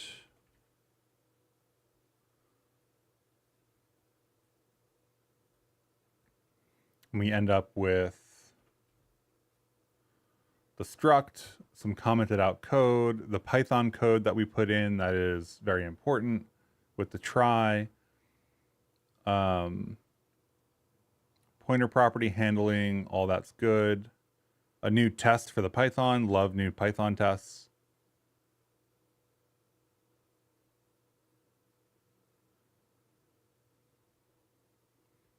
And then I'm going to get rid of that tuple struct with color. We don't need that.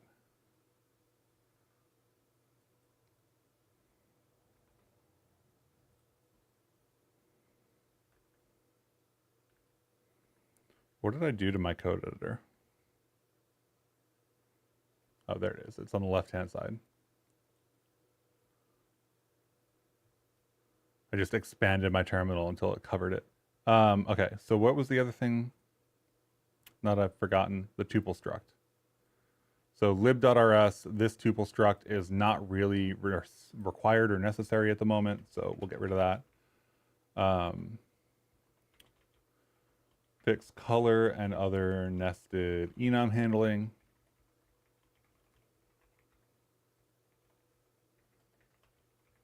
Push.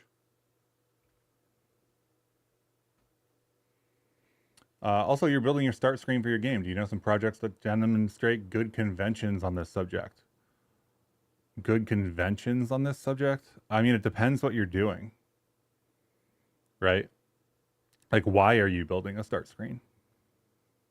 Do you need a start screen?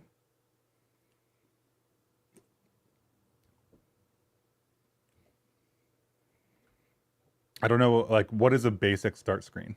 You know? Like, you can throw up a button and hit new game, but like, why? If it's so basic that it's just a button, like, do you have settings to set up? If you're talking about multiple pages of menus, that's not really like a simple start screen, right? Like a basic start screen. I said there is, if I remember correctly, an example in the Bevy repo that might have a start screen with a couple buttons. But like you're asking for something that you haven't defined yet.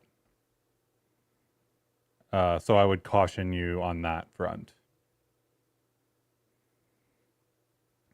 You're kind of just saying like, I want to start screen, but like, why do you want to start screen? What is it going to do? Do you need to load anything during that start screen? Do you need to actually handle asynchronous loading, or like, do you need to wait for stuff to load? Et cetera, et cetera. The UI examples in the Bevy repo is what I'm looking at right here that I'm showing you. This will have a bunch of UI related stuff for buttons and things like that. That's where I would look for like start screen related stuff. If you really just need a button, then you can throw, like, you can go to button, you can insert a button, and you can listen for the click handler.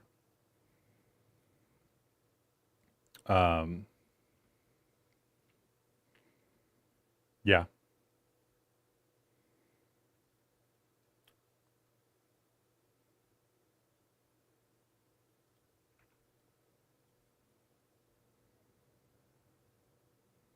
I think that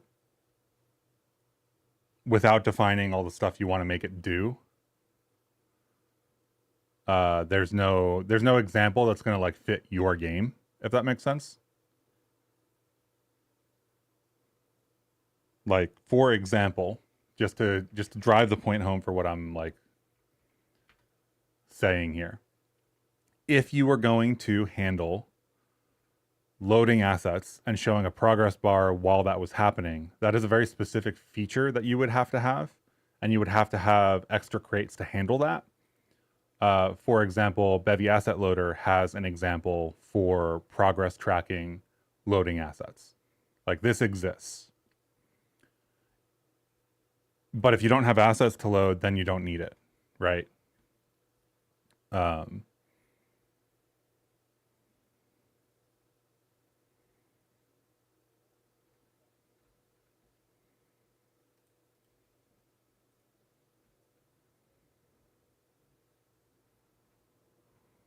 Let's see. This copy link address.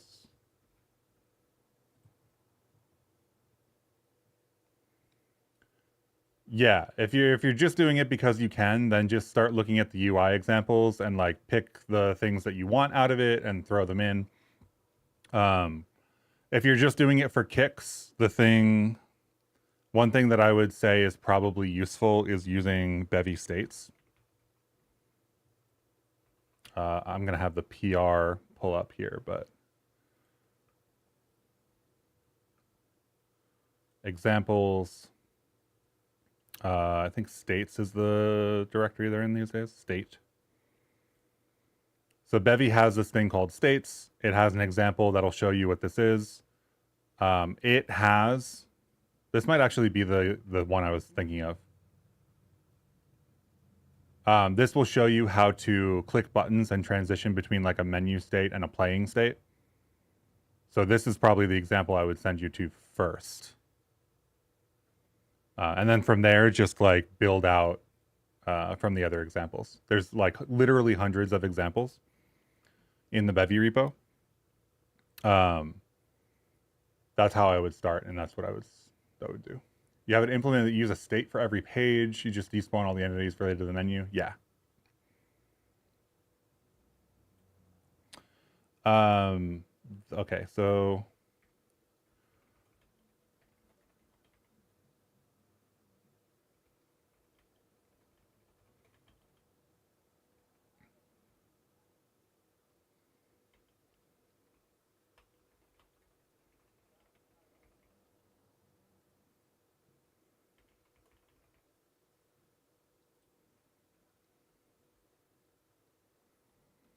yeah, so they ran into this because they have a struct with a field with a color that is an enum that has more structs in it. So the nested enum situation that we just fixes it for this issue. I'm not going to close these until I actually issue like a release. There's one more thing that I want to do before we do that. And that is this one. So right now, if we do, what's the best way to do this? I think the best way to do this is probably start a new one.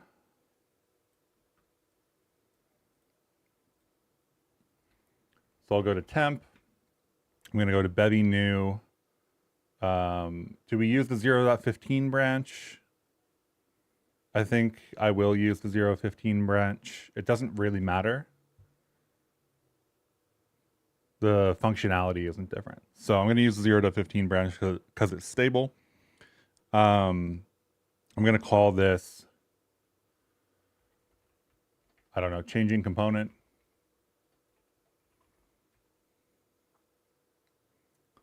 We're going to go into changing component.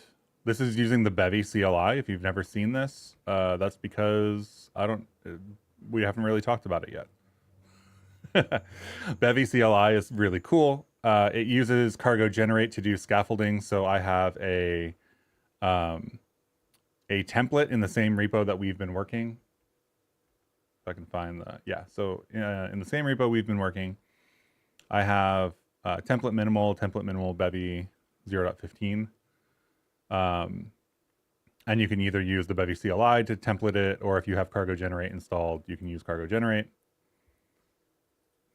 And that basically just scaffolds out this new project.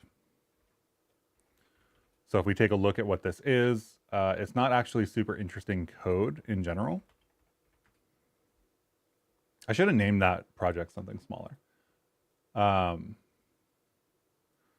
So we end up with this character component, an observer, and a spawn of the GLTF file. That's it. There's a GLTF file in here that is hard-coded, like handwritten, so it doesn't have any geometry, which makes it really significantly easier to see what's going on. And then we've got this character component. So the thing that I want to test, basically, is we're going to pull the Bevy registry in from this application with this character component. And then I'm going to add a field to this character component, fetch the registry again, and see what happens. And what I think is going to happen is that character is not going to update. Because what I think we're not doing is we aren't unregistering the character classes when we fetch the registry again, which we should be doing.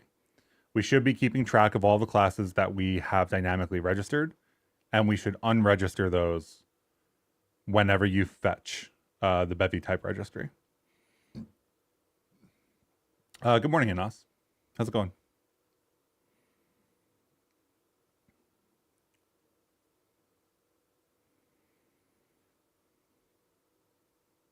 How far are we in this? We're at 366 of 416. Okay. Where is Blender? Blender's all the way over here. Let's get this a little bit closer to what we're working on. I am anticipating not doing Python tests for this. I am anticipating, let's get rid of this. Let's get rid of this. Let's get rid of this. That's an old note. Close all of these files. Why does the panel have unsaved code?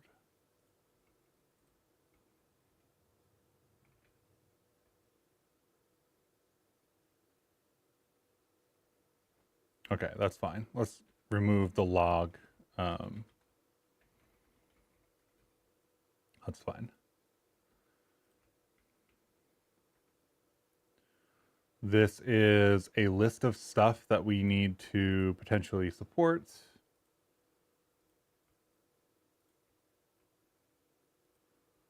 This is not useful anymore. This is not useful anymore. This is not useful anymore. Bunch of saved registries, effectively. This is done.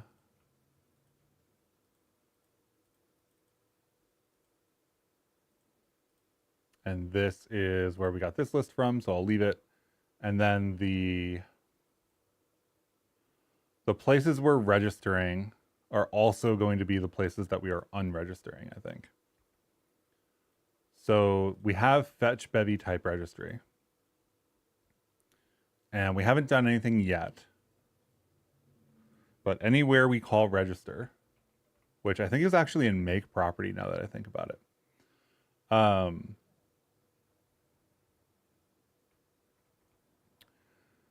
We have to change the types of all of these things.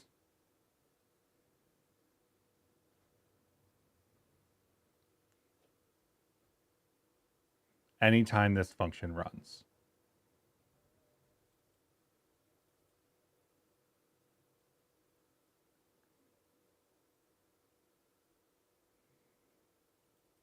So we'll be tracking data here. So the Skein on the window manager, the property groups on the window manager, the registry,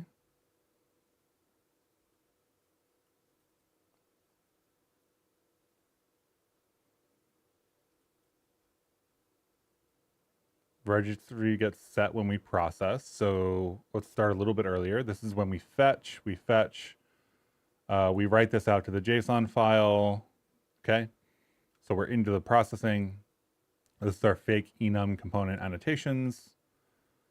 Our global Skein components get cleared. That is the list of components that you can fetch.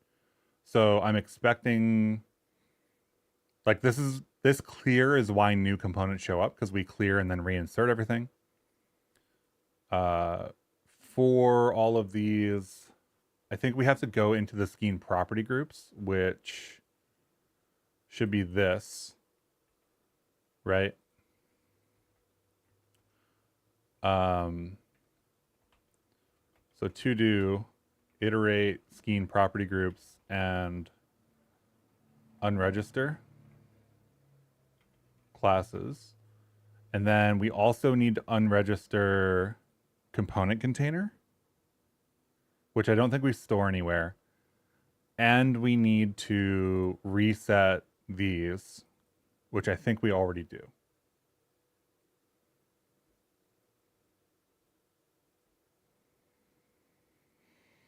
So I'm not actually sure we need to unregister this because we are setting up a new one and then setting these and overriding them. So I think we're good there.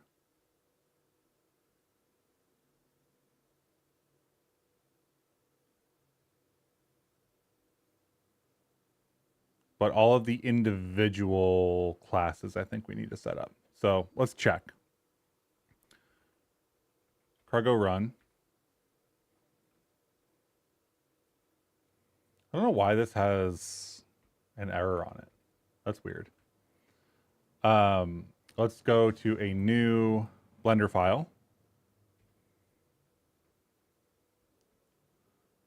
Let's fetch the registry. And we can look for character. Now, I'm not terribly concerned about, I guess I would say, backwards incompatible changes. So, like, if this was a character and you removed the name field and you added the height field or something, I think that's kind of on you. You're expecting that data to be corrupted when you reload it back into Blender, because like name and height don't correlate at all, right? Like, so that's that. So we have some name here that's like whatever, right?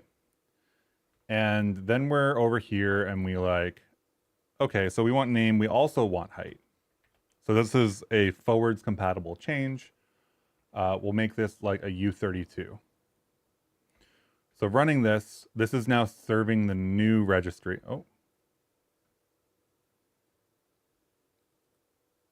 Oh, right. So you've now kind of done this workflow wise, right? If you have that data,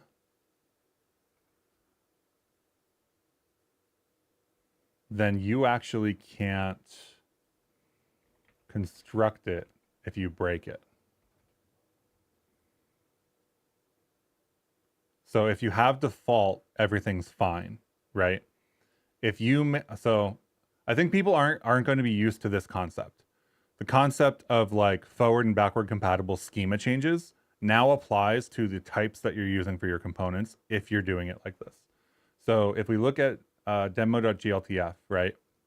We've got a character with a name specified. This exactly matched the original component, but it doesn't match the new one. Now, it's a forward compatible change because we implemented default for this, right? And we're saying we have a height value now. So this being 0 is fine. Nobody's 0. Nobody's a 0 height. So if you wanted to be a little bit more specific about it, you could probably make this a U32. You could load this, and then you'll see that the character name comes in correctly from the serialized data. And because height doesn't exist, it gets a none value. So if you have a default value, forward compatible schema change, right? If you got rid of name, or if you change the type of name, it might break. So like certain kinds of changes are breaking changes. Now this runs. So we've added height. We're including default at the moment. And if we fetch without inserting UTF-8 data into that, if we fetch, then this character doesn't pick up that new stuff anymore, right? If we insert, name doesn't have, like there's no height field here. This is the thing, right? I don't think there's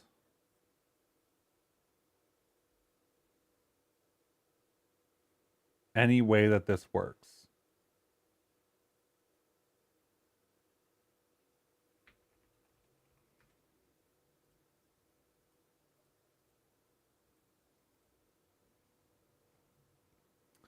But if we close out and we come back,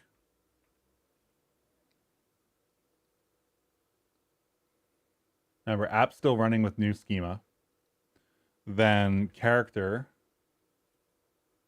has name and height. So there's some way in which these classes aren't getting registered or unregistered, and they're thus not getting overwritten. And so on and so forth.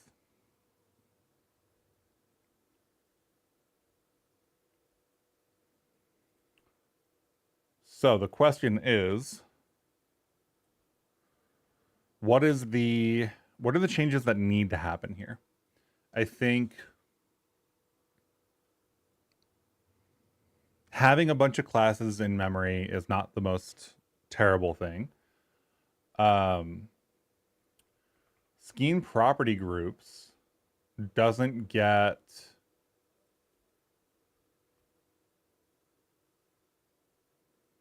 I think it does get modified in a deterministic way, but I think the issue is that because Skein property groups doesn't get cleared,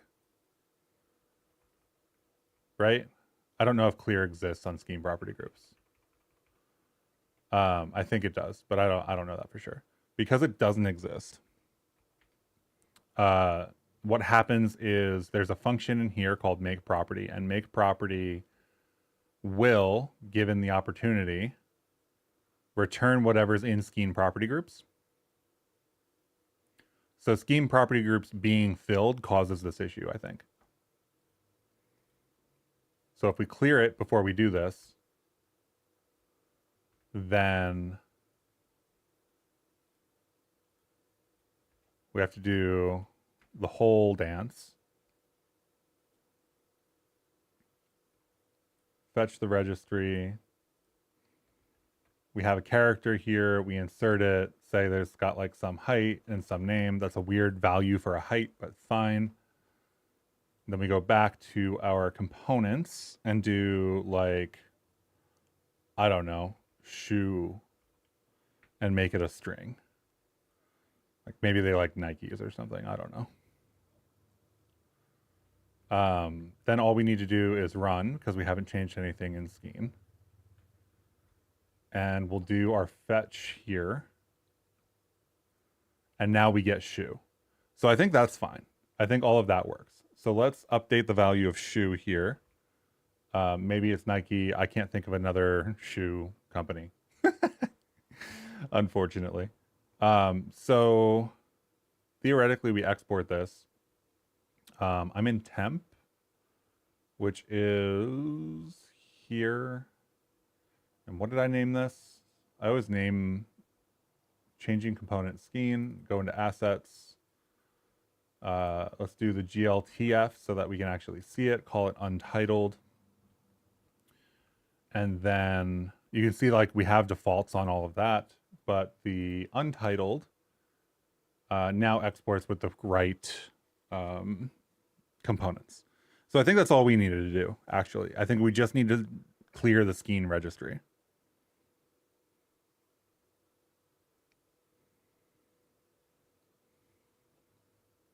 I don't think we need to do anything else.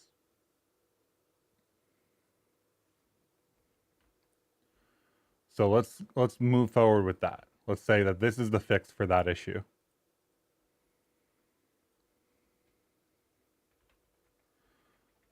Git diff. Clear git add you. You swapped Bevy scene hook with Bevy Skein 1.2, and so far it works great. Just what you needed. Sick. That's awesome. Love that. Glad it's working for you. Let's say refresh types when fetching new Bevy registry schema. Yeah, I think Skein is like at its core, when you think about the functionality, it's pretty simple. It was kind of a pain to write the Python. But like the concept of what it does and the conceit of the project in general is fairly simple, right? You have objects in your scenes in Blender. You want to add Bevy components to them. Without some assistance, it's just really annoying to do that. So build the UI for it. And then you get rid of all of those problems with like that you would need scene hook for example, or like reaching into scenes with like string labels and trying to iter descendants and like things that work, right? But just makes it like just more friction than I think people really want to deal with. So very happy with the way this is turning out. Yeah, I think that's it. I think we can do a release now, actually. Let's make sure that we bump the version. This is not a breaking change. This is all forward compatible, unless I like really messed something up, which all of our tests passed and everything. So I don't think that we did. So we'll just bump this to 0.1.2 for the add-on. The add-on and the crate are separately versioned. It's worth noting. So Bevy Skein 0.1.2 on crates.io is the Rust crate version. And 0.1.2 for Bevy Skein now that I'm just releasing is just for the Blender add-on. And those two things can be completely different versions. They should evolve independently. The way that we've set it up, or the way I've set it up, is we get the registry reflection information from Bevy, and that's one point of communication. And then the other point of communication is a well-defined reflection data format. which we look at all the time on stream. So this is exactly the reflection format that Bevy expects to get to reflect a component into a value. Which means that the add-on targets this for output, and Bevy supplies the registry data, which means that the add-on can just keep chugging along and build features and whatever. And as long as they're both targeting those two formats, everything works. So like Bevy Skein 0.1.2 Blender add-on should work with both 1.2 or 0.15's version of the crate and 0.16's version of the crate. Now, the thing that is something to watch out for across upgrading versions is that the full type path for different things can change at different times. But that is like you're just kind of opting into that by using reflection in general. There's no way to get around that. We can supply some tools to like ease the transition if we know how to migrate. But yeah, things that will get built that just are not built yet because, you know, you got to start somewhere. Okay, so git commit for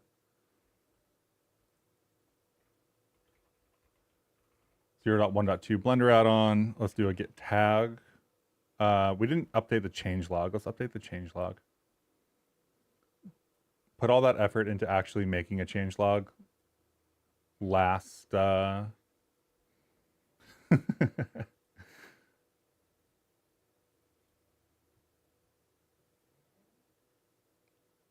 enable ability to override library assets component data when instancing. Oh, right. I forgot I didn't release that.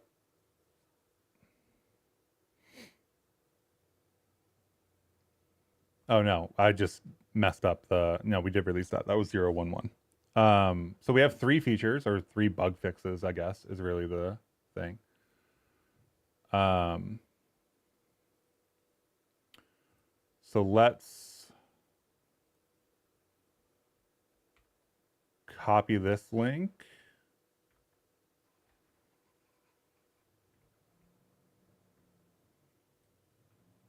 This is the vec3 link. Inspect is not what I wanted to do. Copy link address.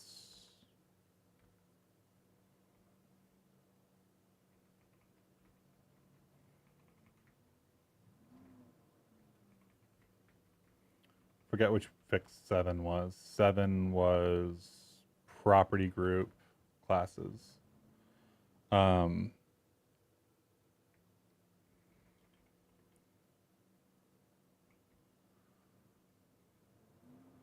Clear old components when fetching new Bevy registry.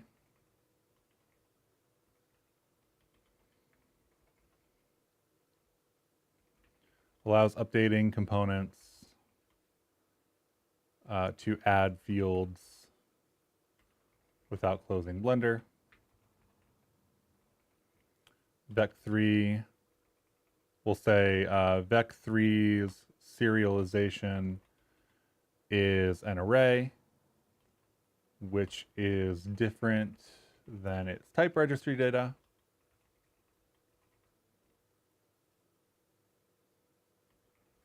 This is also true for other types.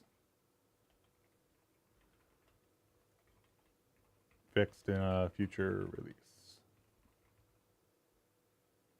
I guess other glam types, other types in general. Serialize vec3 as an array instead of an object.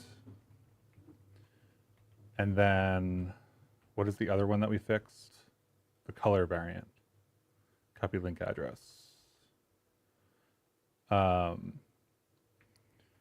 Correctly serialize nested enum values.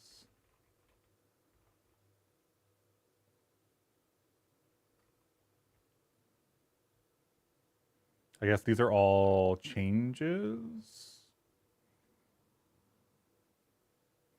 I mean, everything's a change. Why is there changed in change logs? I guess these are not features. So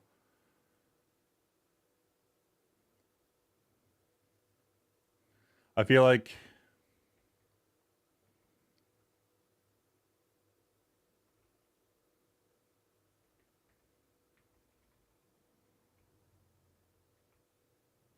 changed and maybe removed. I don't know. I don't think that there's really a strong reason to have these headings, if I'm being honest. This is effectively a how do I say this? This is a like application, if that makes sense. Like there isn't going to be a lot of like feature adding removal kind of stuff. This is going to fairly quickly stabilize and then be fine. 0.1.2, 2025, 324 is today, right? Yeah.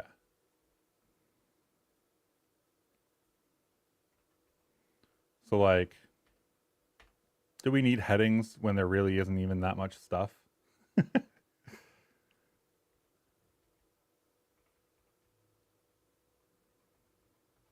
0.1.2. Oh, I didn't update the, okay. I don't know why I didn't update these URLs. Oh well, do it now.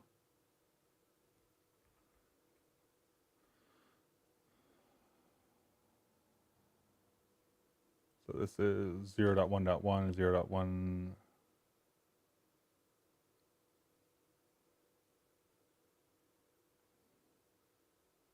How do I specify that? Anyway, maybe I just do dot dot.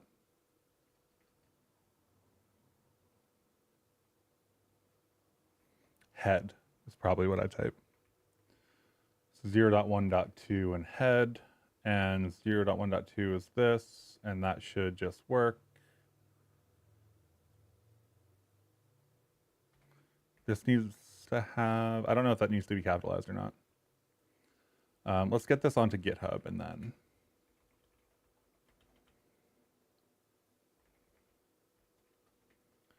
update changelog version. Let's view this on GitHub and make sure it works.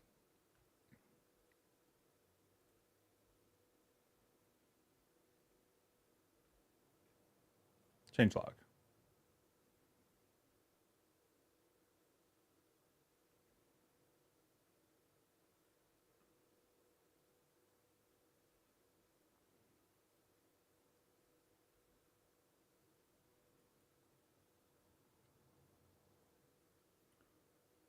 Huh. Okay, I messed up my stuff. All right, let's see if this actually works.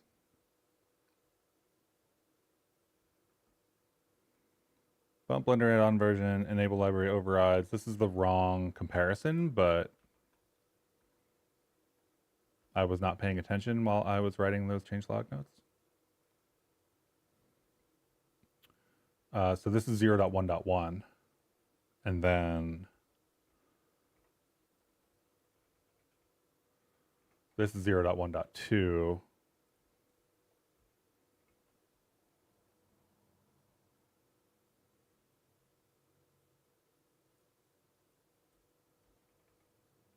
This was 0.1.0. I don't know why I did that. Okay, so these links should all work now. Does unreleased work, or do I need the capital U? Unreleased works. Cool. And let's check, I guess, it's not tagged yet, so this would be technically unreleased right now.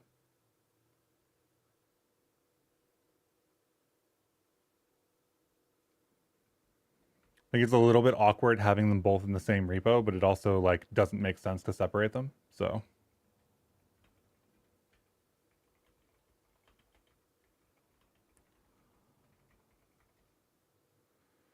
okay, so I think we're good to go on a release for the Blender add-on. This is going to be 0.1.2. Going to push tags. We're going to just build. I am going to reveal in Finder and hit the Mac key combo for, oh, come on. Let's go into preferences. Let's go into 0.1.2. Let's make this smaller because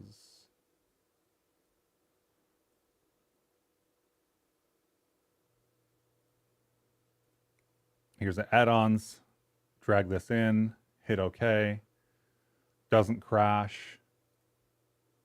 We're showing 0.1.2.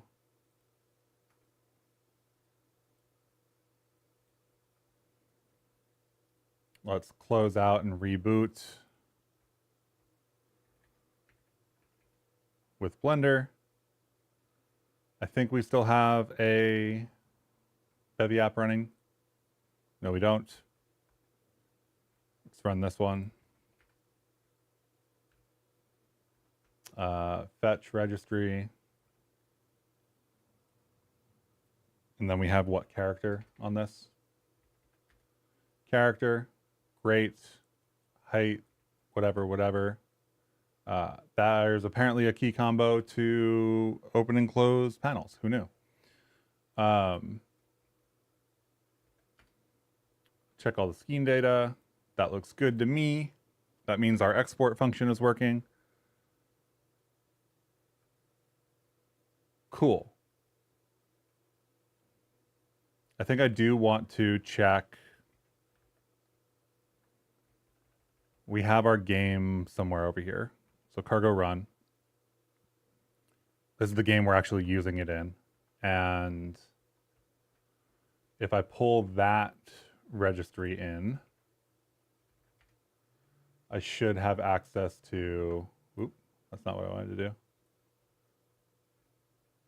See how like, so the data is still there, but because we had a scene with a component that doesn't have a type in a different app, and we've updated the types, this no longer exists. So technically the data is still there. I didn't lose anything. If I brought back the other registry, it would be fine. But I am going to remove it. And I am going to look at linear velocity, because this, I know, was one of the things that was actually causing an issue. And if we check the Skein registry data, then we get the array that we expect to get. Wild that this is like so exact. I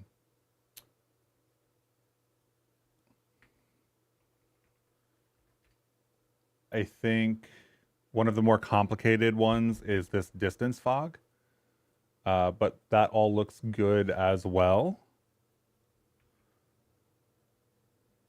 Color, LCHA, sRGBA, etc.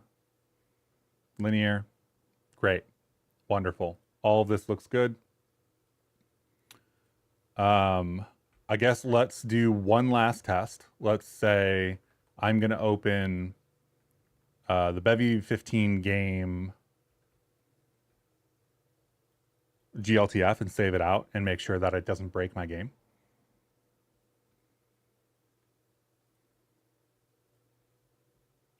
Allow the rig execution.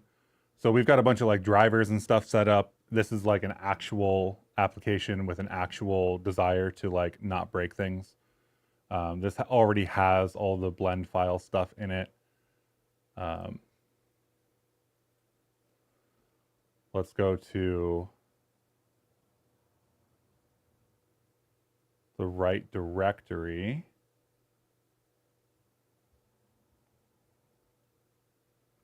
Which is not this one. It's this one. ISK1. It's exports.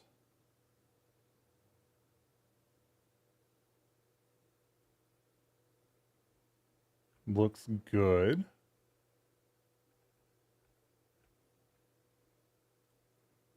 So this is how the game functions now.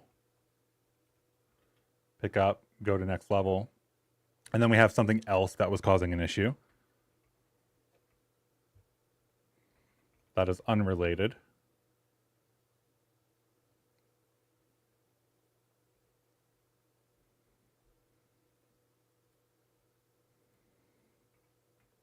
That is related, I think. No, this platform behavior, we have this on a platform. And the issue we didn't solve in this game last stream, did we? I didn't spend the time to do it. So if we look at the actual data here,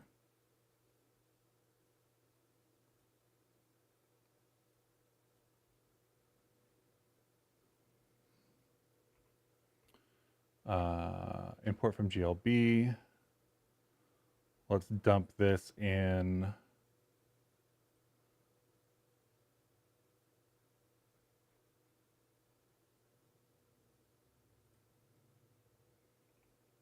temp. Oh no, I have to actually select the right GLB. That is hella old. Why does that say it was created in January? Okay, let's go assets.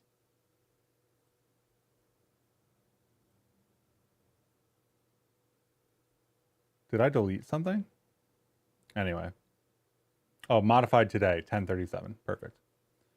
Let's put it into temp. So this is our GLTF data. And in here should be a platform behavior. And specifically the move linear here was an issue. For better UX, maybe a warning icon or having this component in red in the list would be better than printing a message in the console. Well, you mean like if the component disappears or something?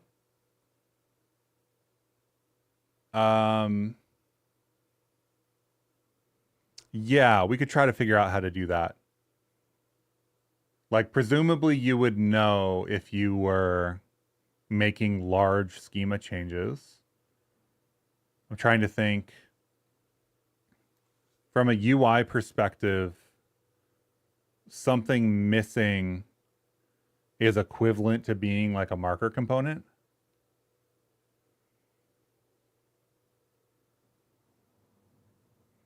Because there's no data for a marker component. So I don't know. I'll have to think about it. But yeah, I hear what you're saying there. Hey, Andre, how's it going? So this is the issue for move linear. Move linear doesn't have the values coming out of it. Let's take a look at the code for platform behavior, I guess.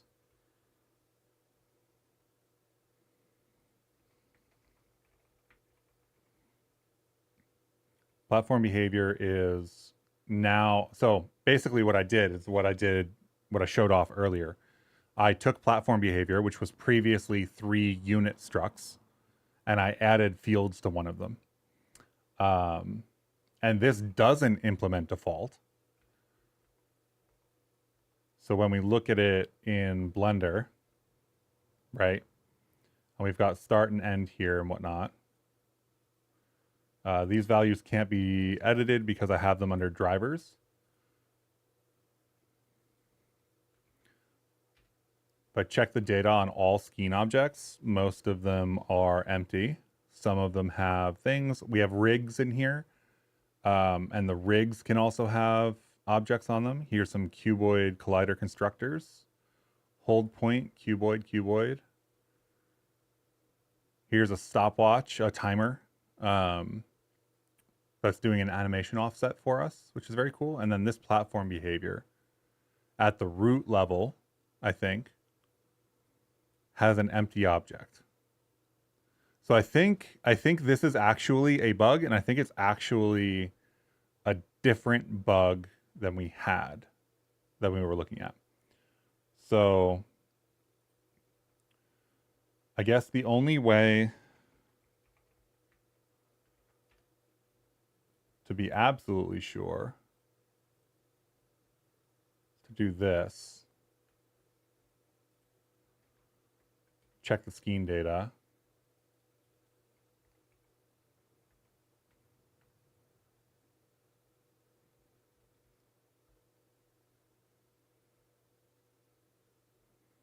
Right, rotate, rotate, rotate.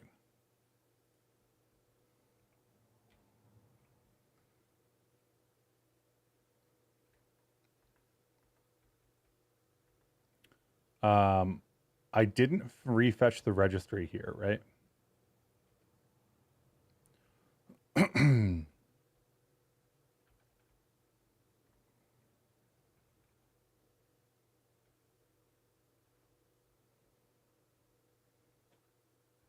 So let's get rid of the platform behavior, I guess.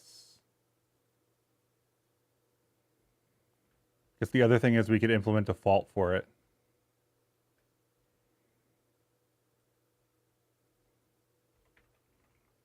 Right, so default is this one.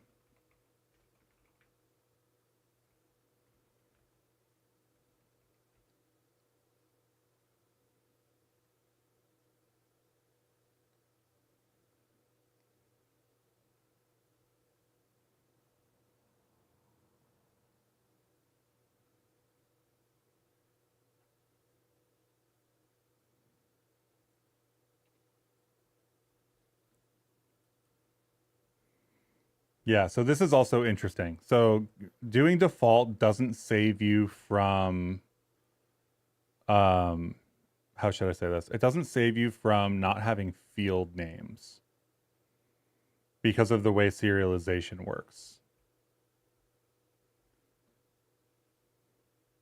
I think that might be solvable through doing custom serialization stuff, but I haven't dug into that yet.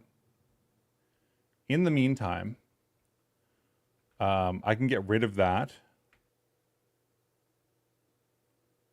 Oh, no, actually, I have other code that depends on it.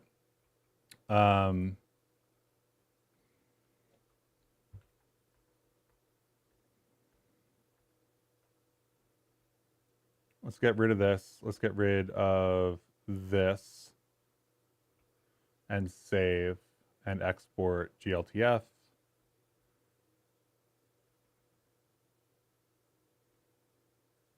And I always mess up on having the apply modifiers and stuff when I'm exporting, so I just wanted to make sure.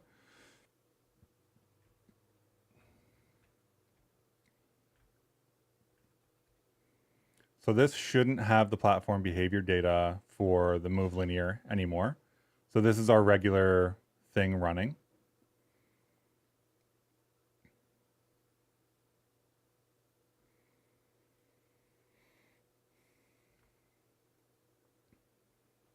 Why would it be nice to allow, disallow inserting the same component more than once?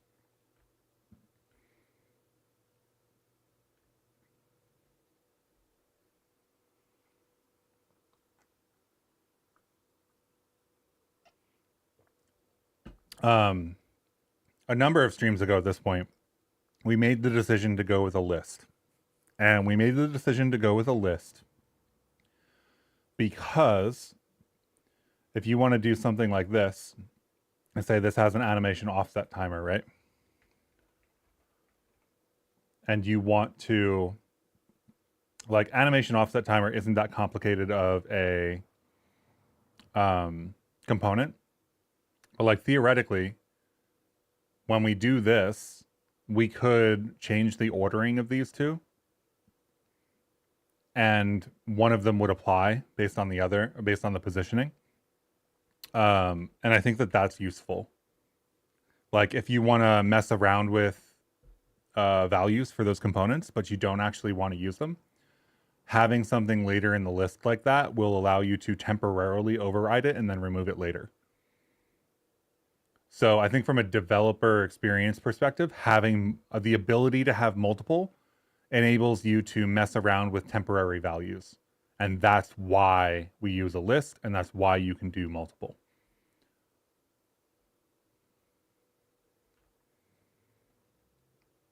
Okay, So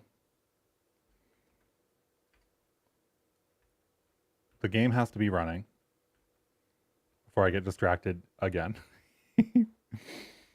I definitely always do that to myself. So fetch the registry, right? And then platform behavior can be inserted. And right now we've got move linear. I think it just automatically pulls back some of the drivers. Let's delete all the drivers for now.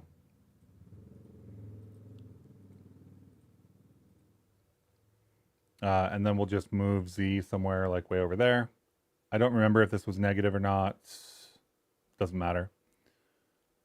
So we save that. We export to the right folder.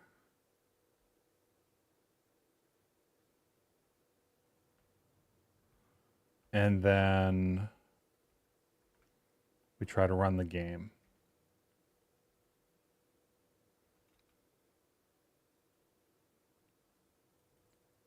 And that is interesting.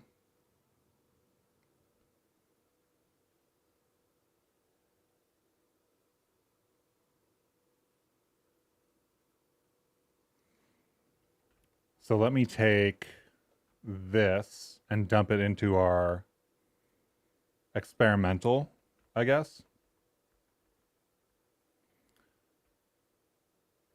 for Skein. That's a pre-existing issue, so I think we can still do the release, but yeah. Useful in some weird cases, okay, so maybe continue to allow, but display a warning to alert the user that only the last will be exported. All of them will be exported. Only the last will actually, like, they all get inserted. So only the last is going to get used. We could potentially iterate through that and show a warning if there are multiple, if there are duplicates. I think that would be... Well, building UI in Blender is not easy, but I think conceptually that's easy. I think we can do that. Hello, what did you use to make the site? The site for the Bevy Skein stuff is Bevy ECS and Leptos.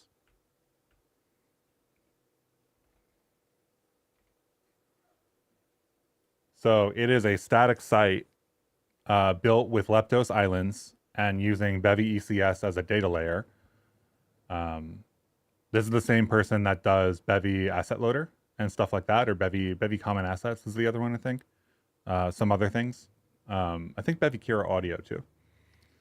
But yeah, I'm using this. So it's Synog. It uses Bevy ECS as the data layer, and it uses Leptos as the like view layer or the static site generator. It's really nice. I don't know that I would suggest it to people who don't have experience with Leptos and Bevy and things like that. Mainly because, like, being a niche tool, it doesn't have the same kind of documentation you might find from other tools. But being somebody who already knows Bevy very well and knows Leptos very well, using them together makes a lot of sense to me, and I can do debugging. Thanks, just got here, recommended to me, just started learning Rust and Bevy. Sweet. Yeah. I don't know. I'm glad people are recommending my stuff. Yeah, I don't know that I would get started using it. But it is definitely something that I appreciate, having skill sets in both of those places. Leptos by itself has a lot of documentation. Bevy by itself has a lot of documentation. But using the two of them together is not necessarily. Okay, so where's our Skein stuff? I want to make sure...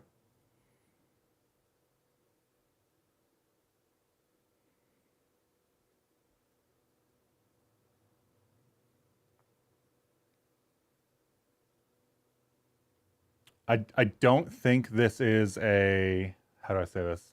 I think this is a pre-existing bug.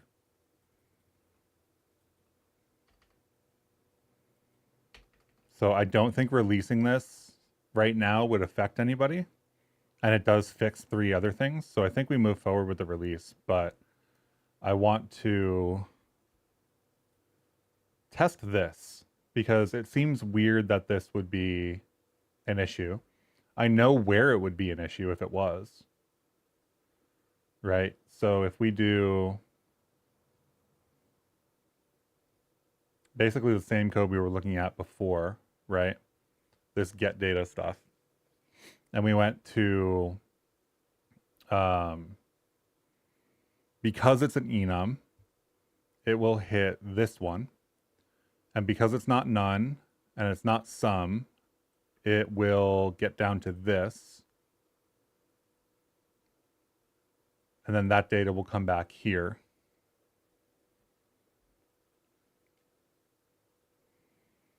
And because I think all of that is true, it is weird that it is an empty object.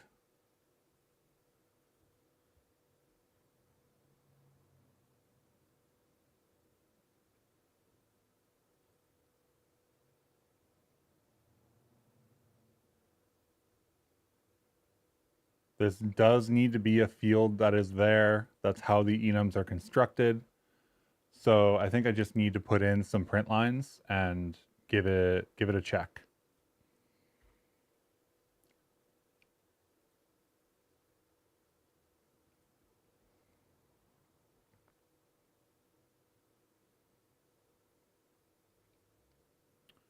Because as a top level key,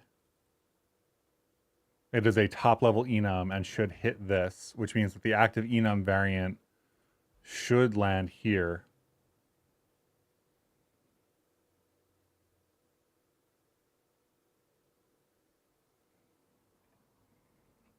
Right?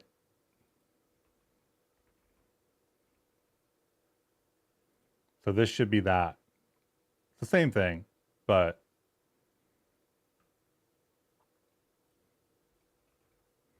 let's do a print of component fields to validate that. And then here I will copy it over.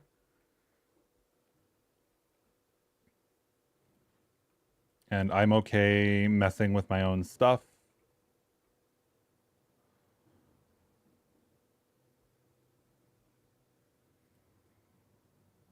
But I don't think we actually need to. If we go to the run the game or the component tests or, you know, do whatever.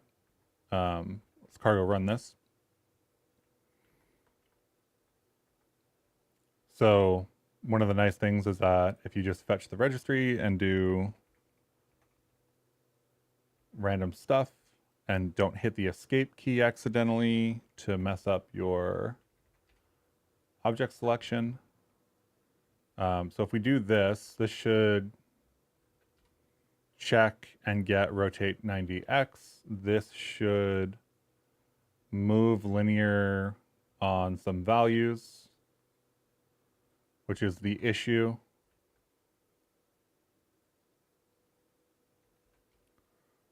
And we get an empty object. So this is the thing. This is what we need to fix.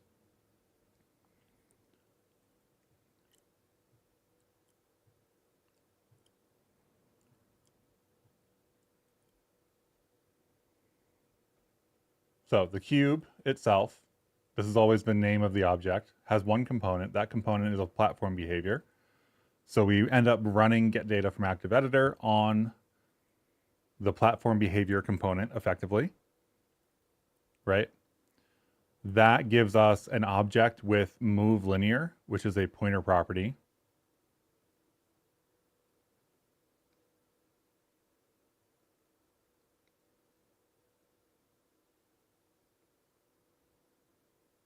Which looks to me actually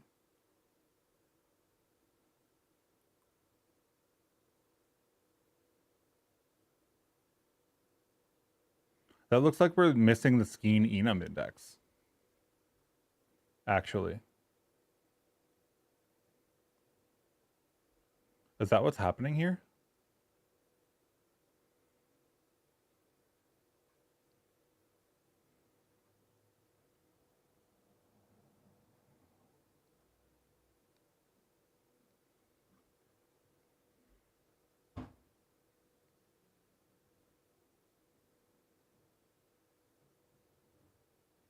I think that's what's happening here.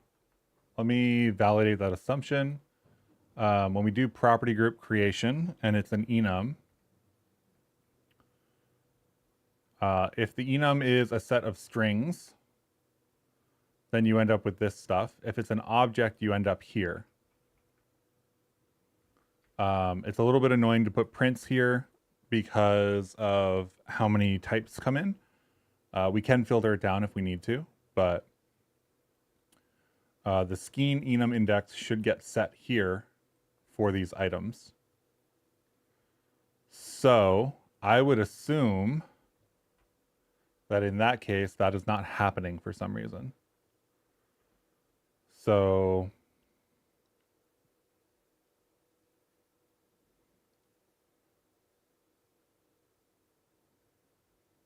it must be showing up somewhere else then.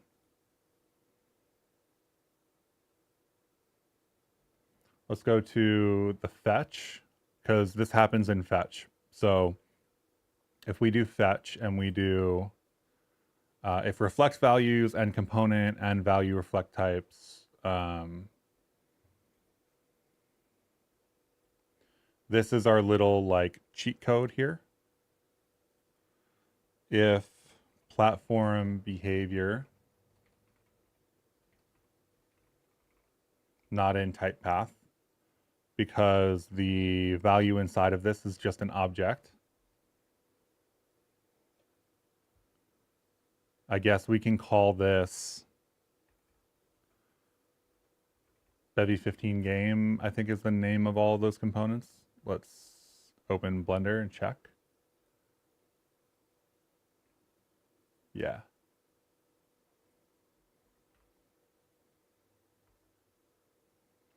So this will take all of our custom stuff and show it. And then we can turn debug on, and debug is fairly noisy. That's why I wanted to do that. I wanted to put this option into the actual plugin at some point.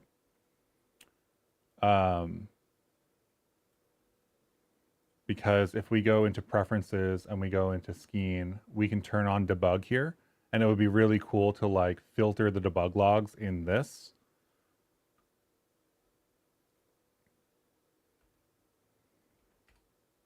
Because the debug logs are quite big. So let's do platform B. Did I already, is this already too much output?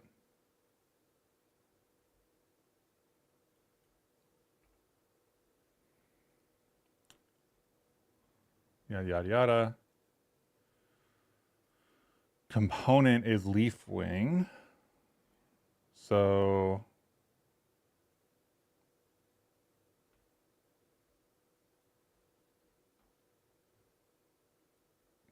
I guess this is logging more than I thought it was logging. Where is our property groups? Property groups here. Right, print component here. If debug, make property type path. I think I want to not have these for the moment.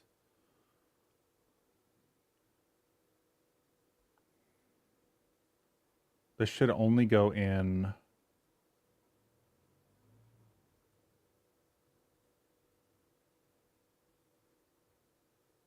Yeah, this should only be happening if we pass our test here.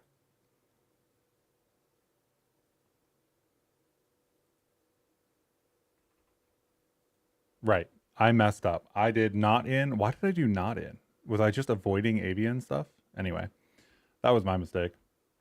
That was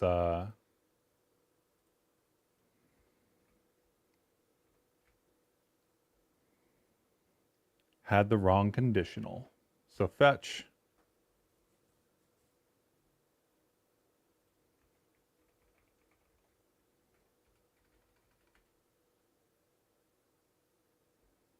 Did I have the wrong conditional? I don't think I had the wrong conditional.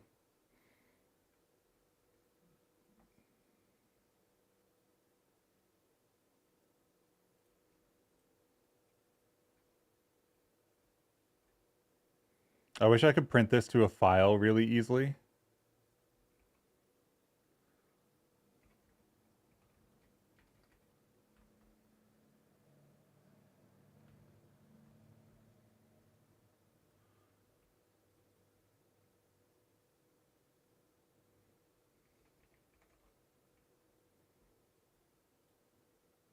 Copy for dev.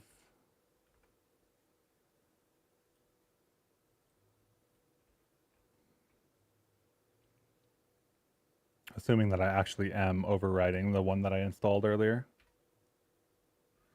Okay. Move linear.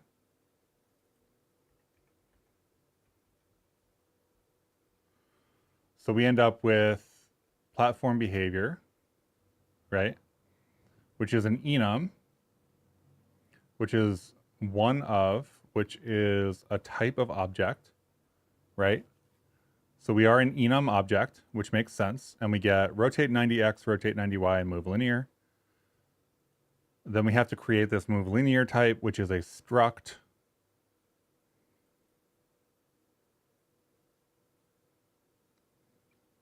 That takes two vec3s.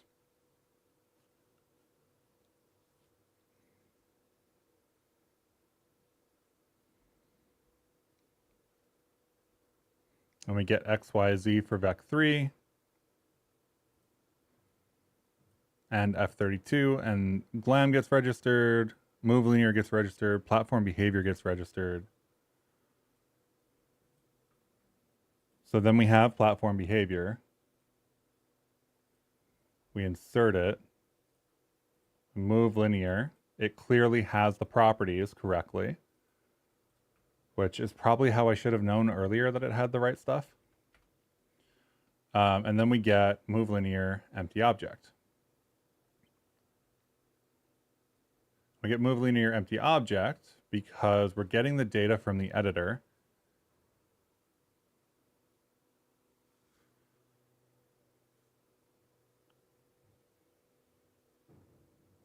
And that really looks like it doesn't have the enum index. If it doesn't have the enum index, then we don't fork off into the custom enum logic. I'm printing component fields.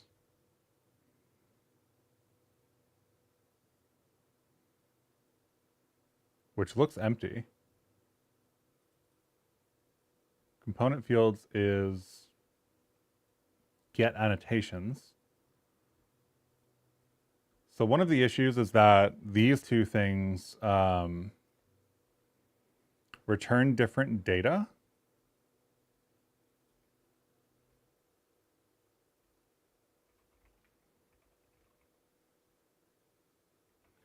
So a print F and CF fields, print component fields.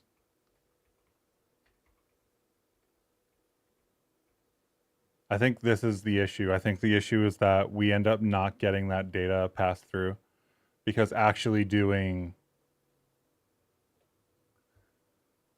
the annotations on the component data and the other thing gives us different information.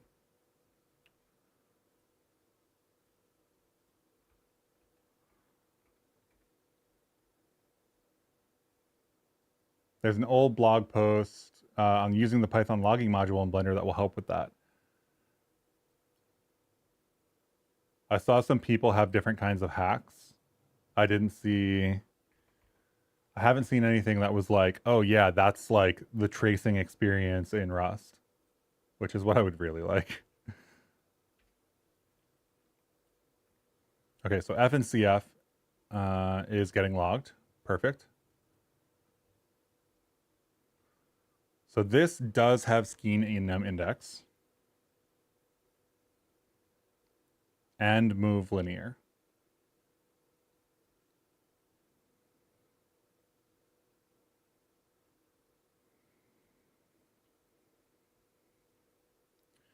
and so does CF. So I think we're good on that front.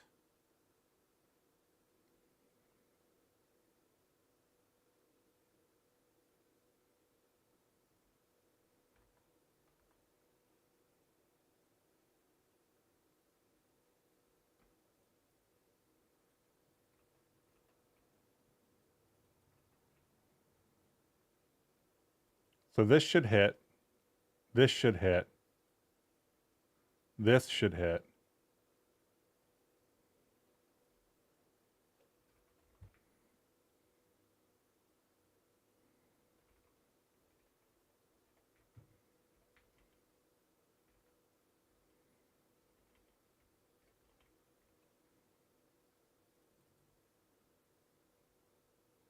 And component field should only have that. And then we should be doing for move linear in, check to see if it's a pointer property.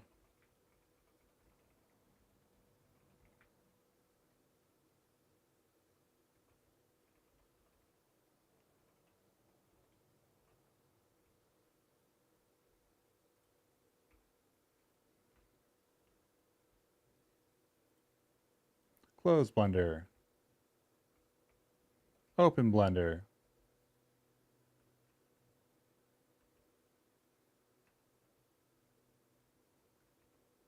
Fetch the registry. We get registered. See how we filtered in the code? And I would really like this filtering to happen in the UI. That would be really cool.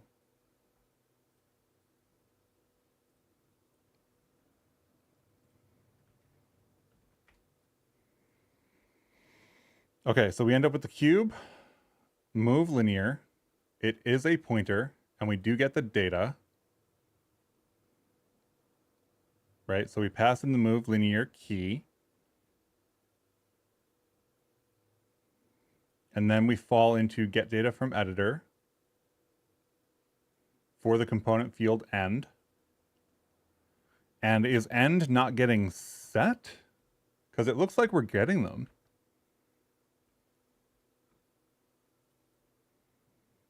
So that would go through for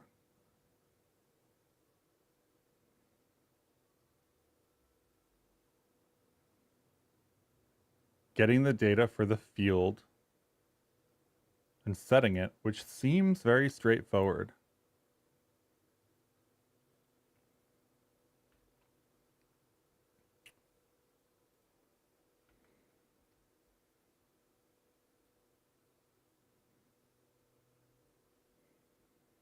Right, so it's not the first recurse at that point. We don't have the enum. We get to here.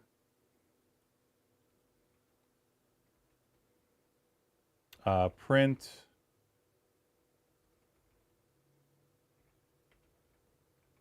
Don't care that that's not spelled right.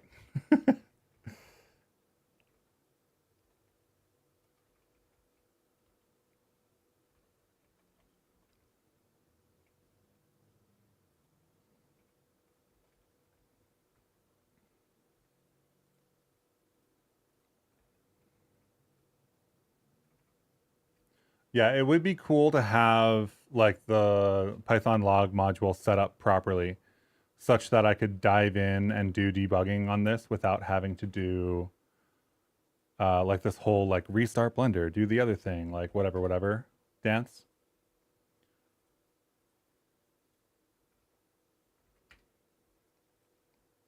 See, XYZ. XYZ.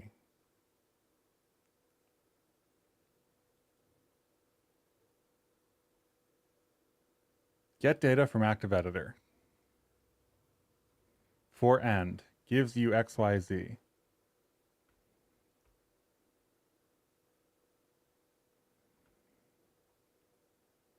And this is second key and second. So these are the two. Oh, you know what?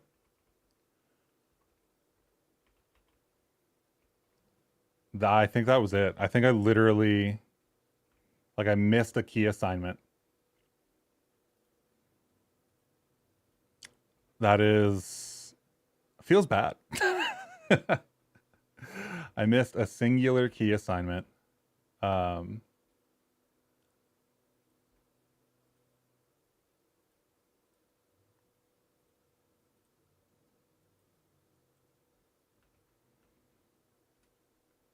yeah, and then we get the data here.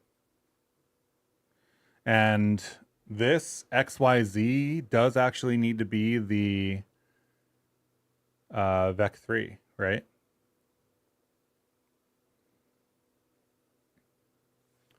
Because I think move linear is actually the vec3. So the vec3 situation isn't solved in all cases, that means, which is interesting. Because start and end vec3, move linear, this vec3 should be serialized correctly, and it doesn't look like it is, unless when we export that changes, but I don't think it does.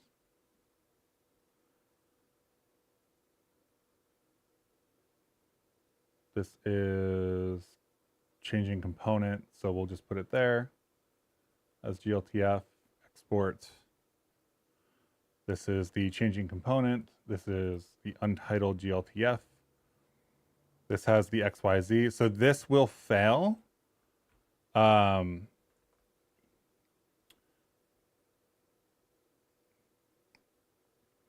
Do I want to do that right now? I know this will fail because the serialization is wrong. So the question then is we do this. And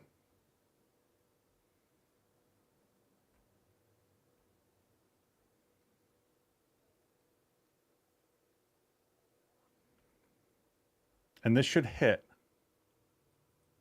And does it not hit?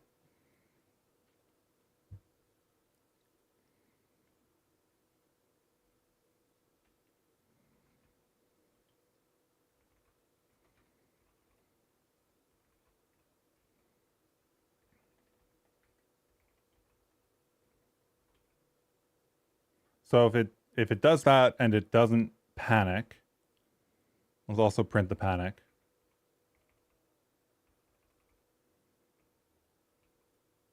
Copy this over. Because we do need that to actually have the vec3 handling. And we did just try to fix the vec3 handling.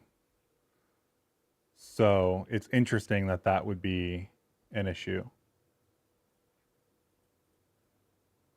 This is why we do real world checks before we do publishes.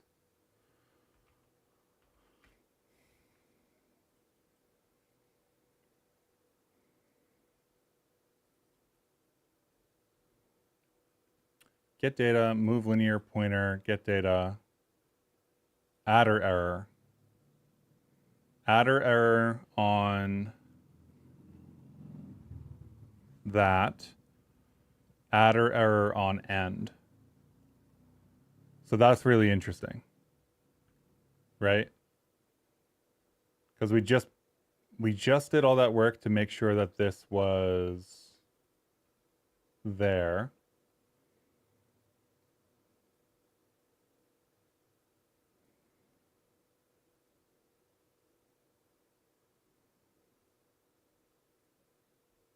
And we aren't doing anything weird like constructing fake component field data.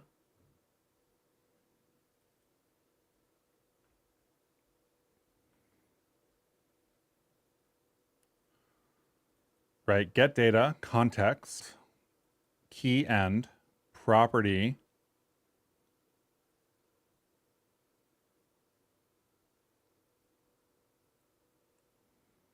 That's not because I'm messing with it, right? Not because I'm messing with the fetch.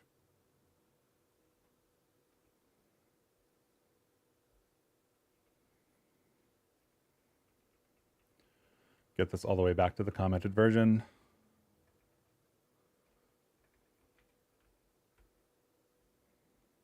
Get rid of this.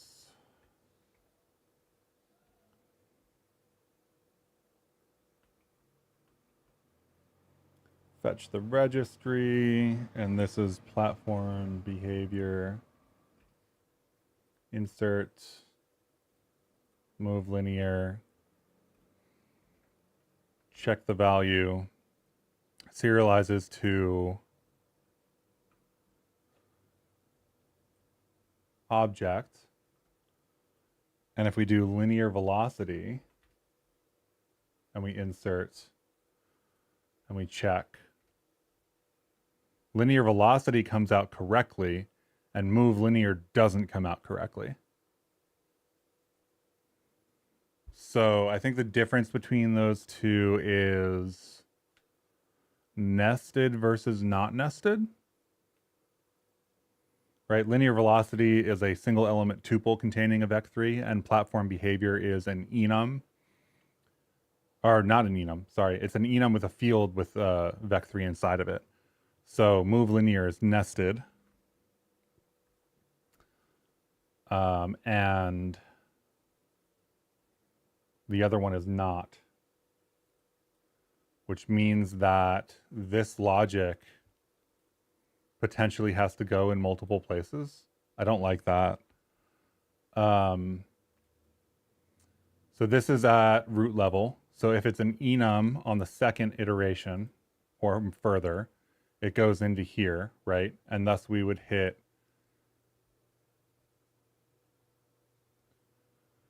move linear, sends through the pointer property for end. End comes through, doesn't hit that, hits this.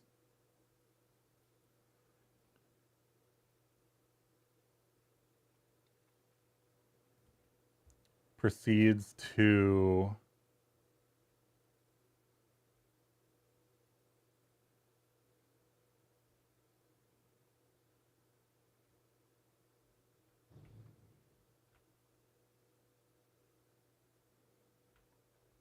there's no special, okay, this looks into field items, right?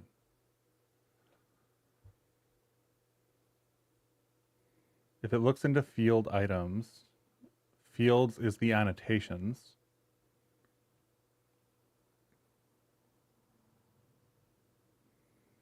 So at end, it's looking for XYZ there. At move linear, it's looking for start and end. If it's looking for start and end, if it looks for end, then it looks for, I guess, presumably the pointer property.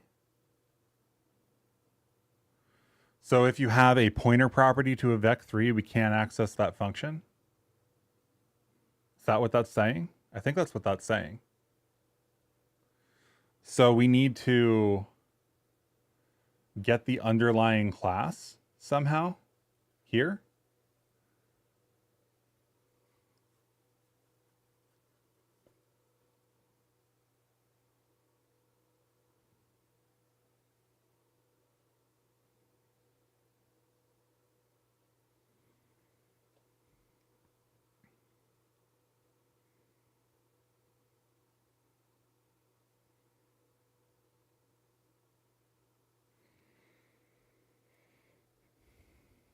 Right? Because this value, maybe this needs to be checked on value.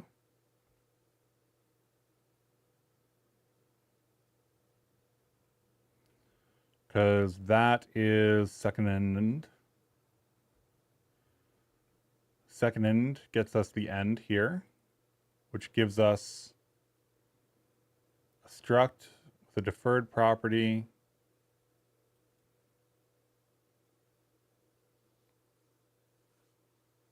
Which then gets the adder error next time we go around. So when we actually do have it, we don't actually have it, right?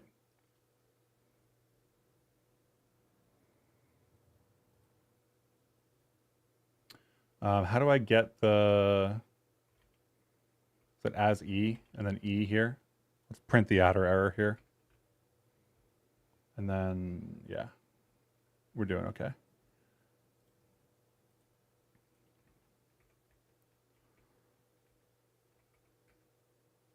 I know for people who are like really looking for Rust stuff, this is this is too much Python.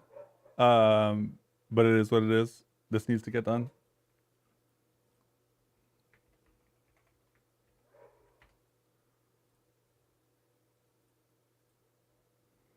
I am after we do Skein, I'm gonna end up starting to do, because the 0.16 cycle is out, I think our Monday streams are gonna turn into workshop development streams.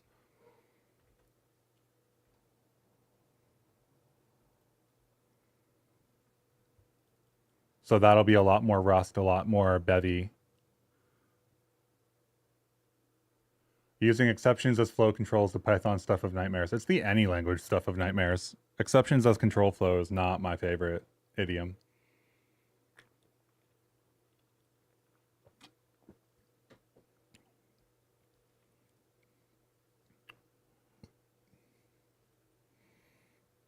Object has no attribute type override.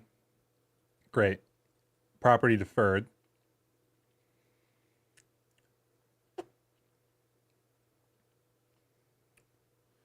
So it's not going to tell us what type that is.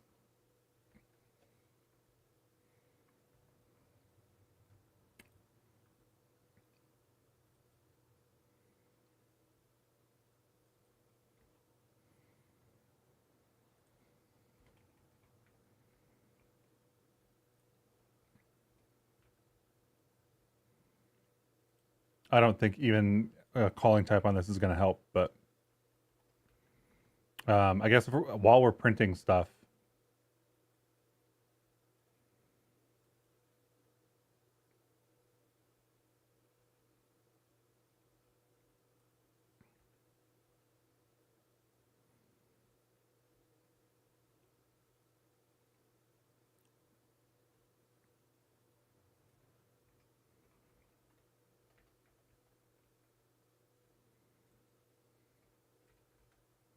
hopefully that doesn't introduce an additional error. Oh, wow. I put Blender all the way over here? No, I didn't. Where did I put Blender?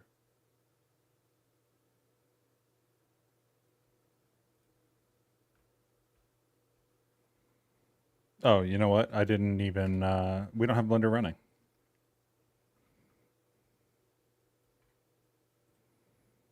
Platform behavior.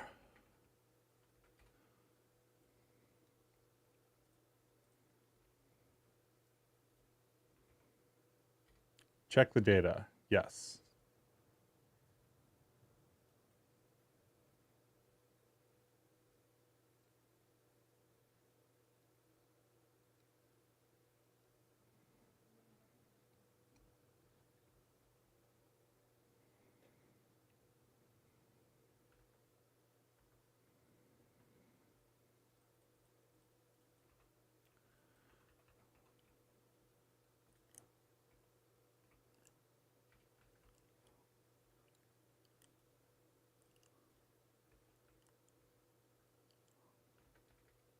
Don't mind me, just restarting Blender. I swear, I'm going to check my command usage history after this series of streams, and it's going to be like, just typing Blender is going to be one of my top 5 commands.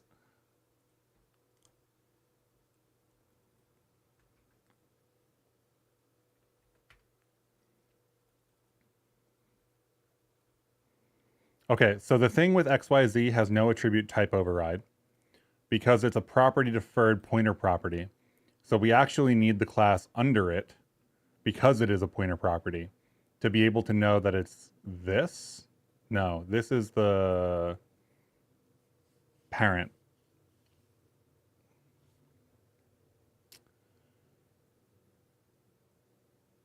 Right? This is the context, not the context key.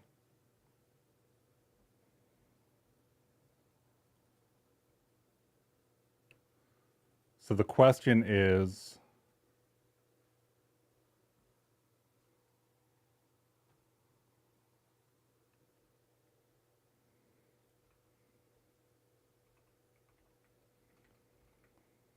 how do we get the underlying type from a pointer property?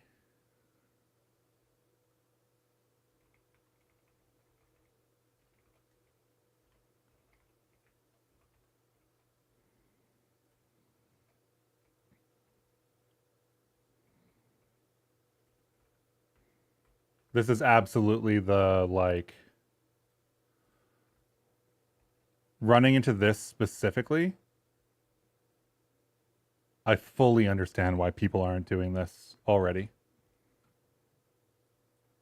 Because like the intersection of expertise that you have to have already to not commit a month to doing this, which is what I did, um, is so interesting. Okay, so we've got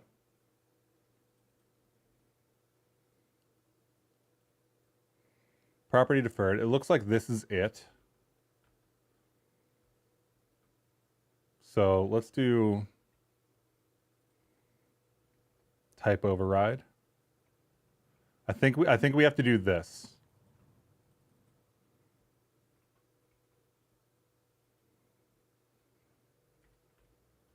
And I think we're going to have to do like a double try catch. Because I don't know how we'll figure out that we're supposed to be doing that in the first place unless it fails.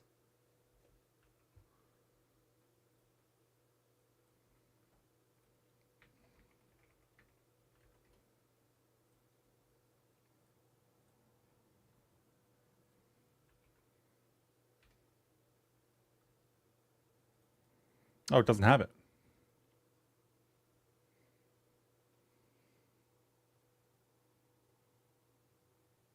I guess it wouldn't, right? Not all of them would.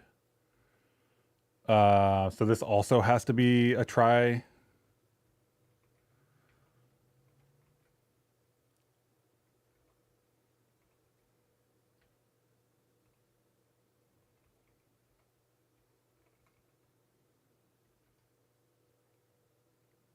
And I think that's fine. This is too many tries for me. Too many try accepts for my enjoyment. Now that we've rebooted Blender for the 50th time.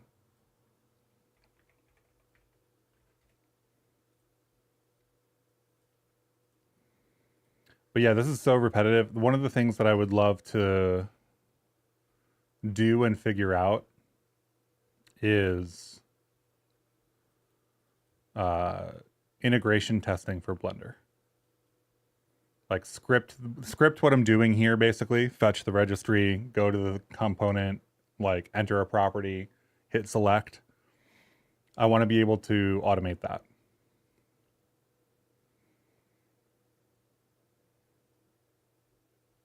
Okay, so I don't see this succeeding at all.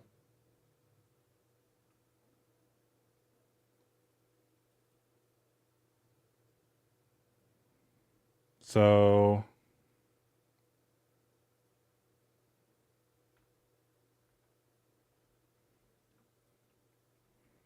I guess we bring our other logs back.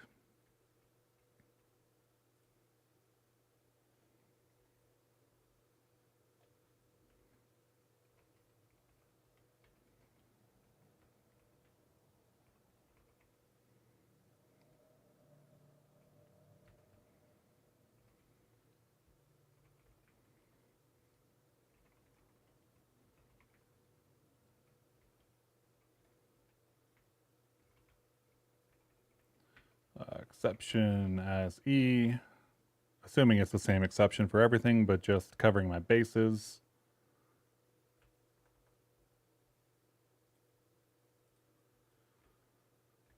Which I just realized is a sports analogy.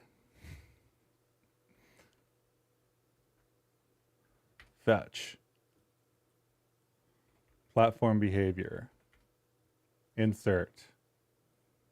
Move linear. That's not what I meant to do. Check. Make property locals type override takes 0 positional arguments, but 1 was given.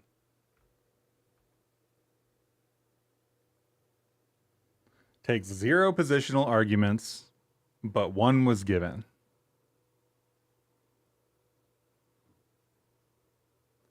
Takes 0 positional arguments, but 1 was given.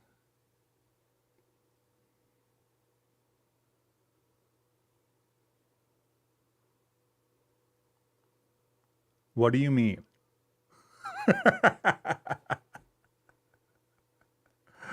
Take 0 positional arguments, but 1 was given. Okay, what 1 was given? What was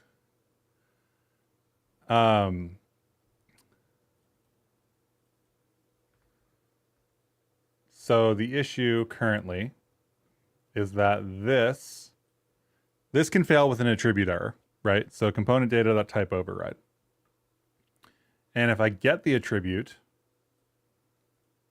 and then I call type override on it, this fails with expecting an argument, which I assume is self. Like I assume type override like gets self or something here. I guess theoretically something could have happened with the print.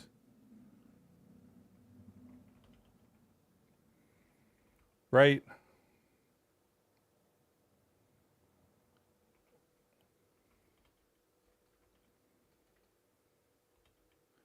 Or something could be getting passed on from the access.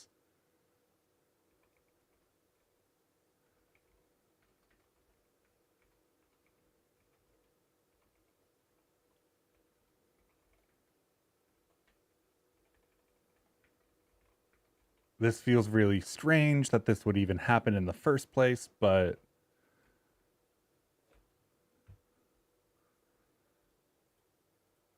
there's some magical difference between calling it on one object and calling it on another.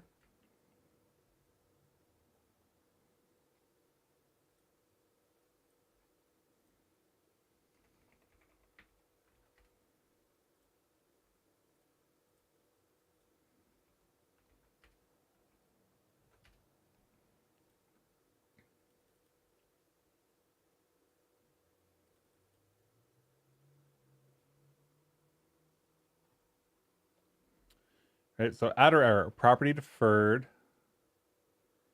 right? And then we print the annotations, which is this.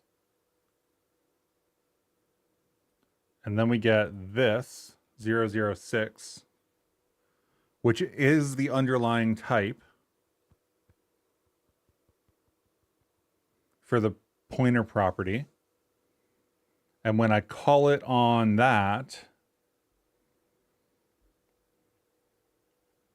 when I call type override on dat, which is the correct class, this is getting some phantom property, which I think is just self for some reason.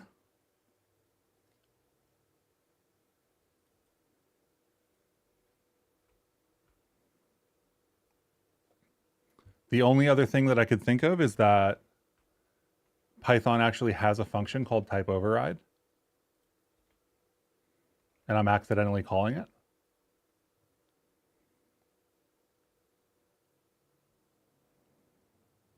Doesn't seem like it.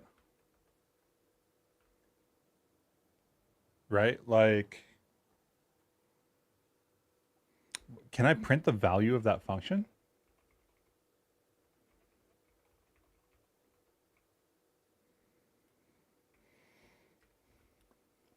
This is the thing that is like, where's a phantom like random argument coming from?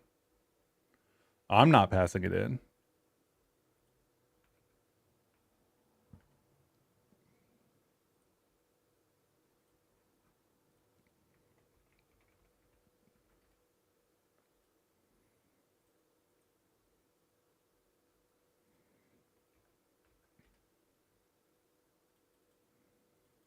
Bound method make property locals type override.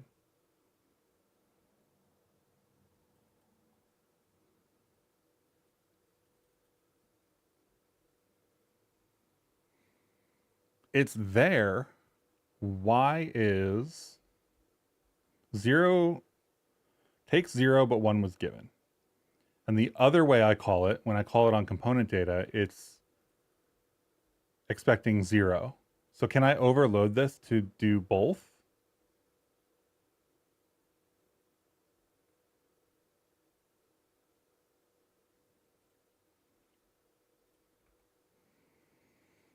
Type override, right? Like I'm def type overriding here. This is just a function that I've placed here. And like if I put self here, right, this will fail at the other one, is my understanding.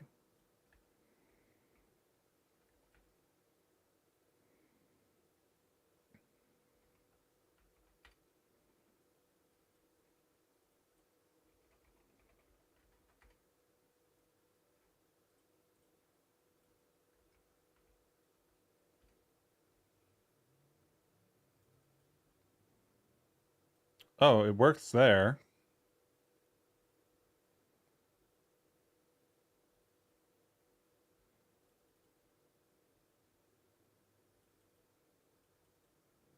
Here's end. End is a glamvec3. Okay. Do I just need self there?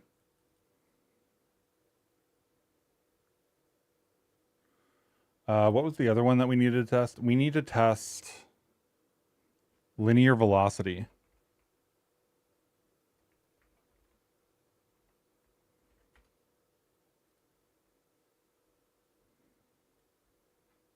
Because linear velocity calls this. And we can't have linear velocity fail, which I think hard fails now.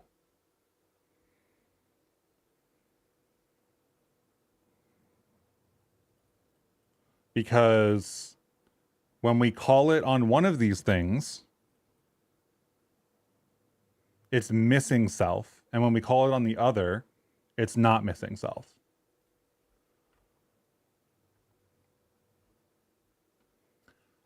This is so confusing.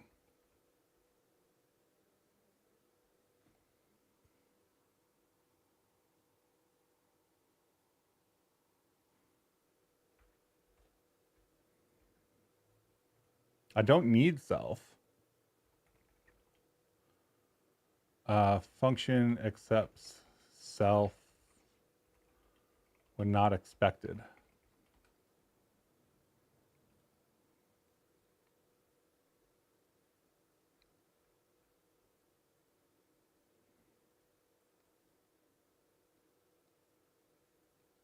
That's how you know you're programming. If it ain't confusing, it ain't started yet. I will, if somebody can tell me why this Python function sometimes gets a self argument and sometimes doesn't when I am not calling it with one, that would be very much appreciated. Okay, every normal method, because it's got to be something like you're calling it on the type at one point and an instance of the type on the other.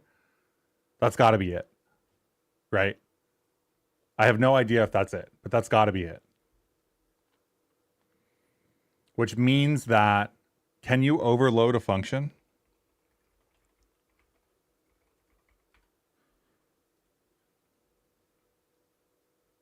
Why not overloading? Why is it not applicable? It seems applicable because I have a function and Python is forcing it to accept self for some reason.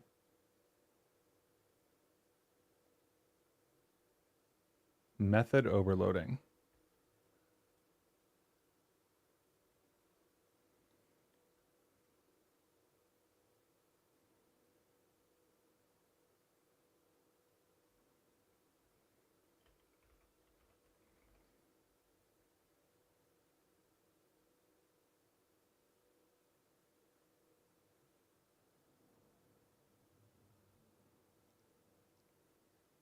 Do I just need to accept star args or quargs? Will that like let me get rid of all of that?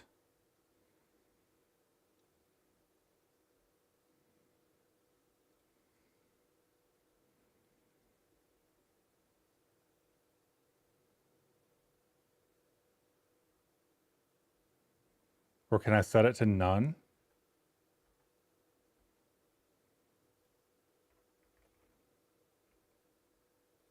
Will it yell at me if I do self equals none and then never pass anything in and never care about it?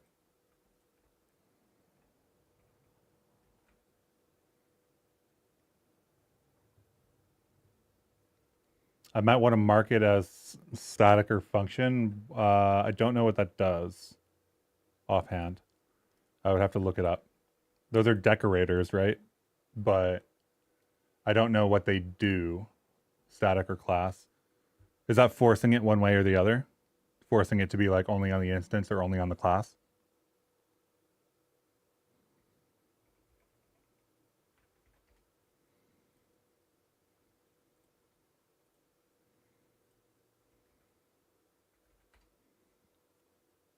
Okay, so we get the glamvec3 there, and then we need linear velocity to still work.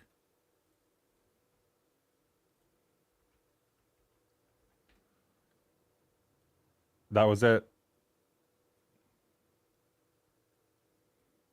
Linear velocity works. So we need self equals none is the easiest solution to this.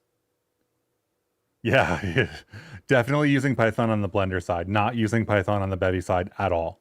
All Bevy side stuff is Rust. Python is literally only for Python is literally only for managing the data and building the UI in Blender for inserting components. That said, the Python side of this project is the most complicated part of it, partially because Rust does such a good job at all the class stuff.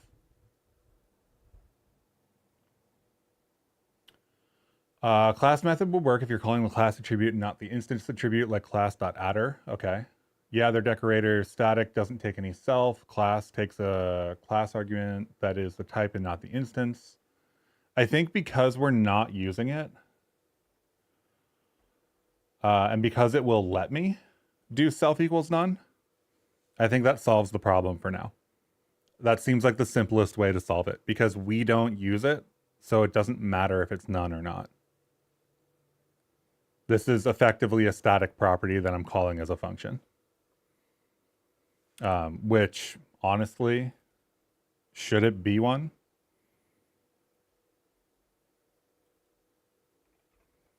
Should we be doing this?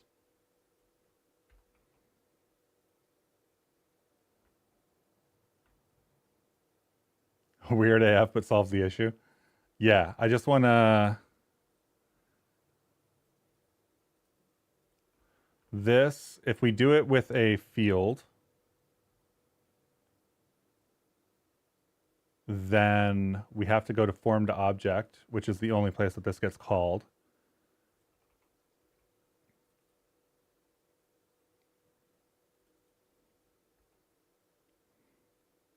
And I think that property access still is an exception, but this will have the same effect as far as I'm aware.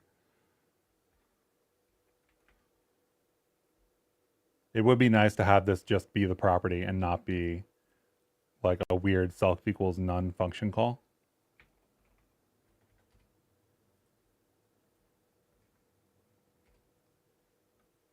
Okay, so it works there. So we can set it as a property. I think I'm going to set it as a property. I was only setting it as a function because I thought I needed to set it as... whatchamacallit?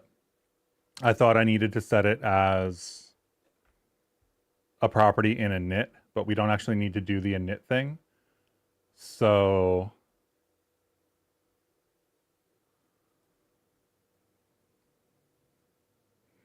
we can do this.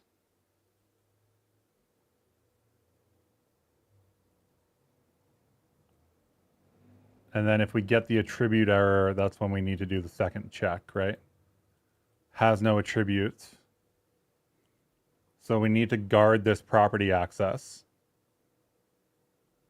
And I think either way, we do the same thing.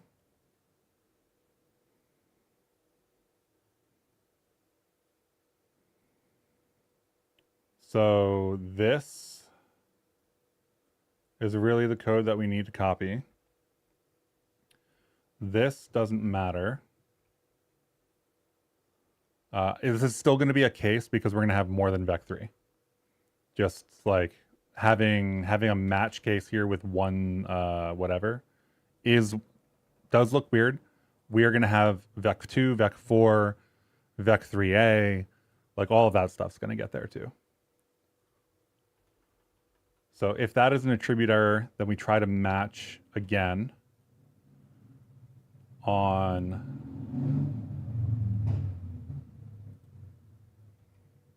what do we call this?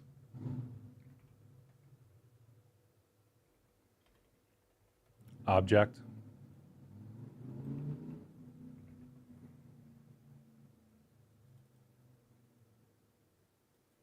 And then this is object.type override, right?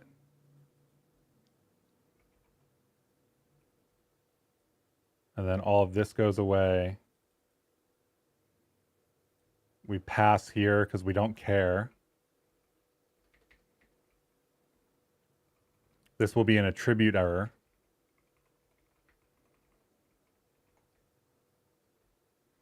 Which is what we're expecting. So we do this weird try, except try. And if it does, then everything works out. And if not, then it doesn't, right? So hopefully last time we're checking this. This, I believe we just solved the issue.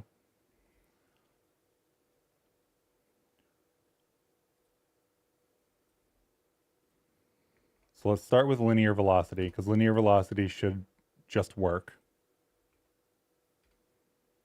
Linear velocity works. And then we also want platform behavior. And that needs to be move linear. And that, if I hit the right button, should be move linear with 2 arrays, which is exactly what we want. So let's go and open the actual project. And let's start, I guess, with just exporting it and seeing if it works.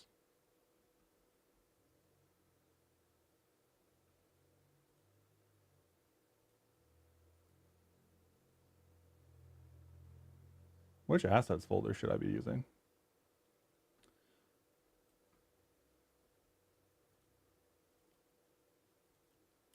This one.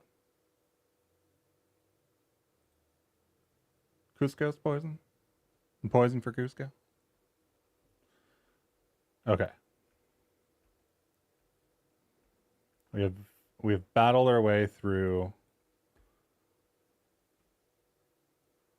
So let's keep this open over here just in case, and I'll run this. And it hasn't crashed, and there's our move linear.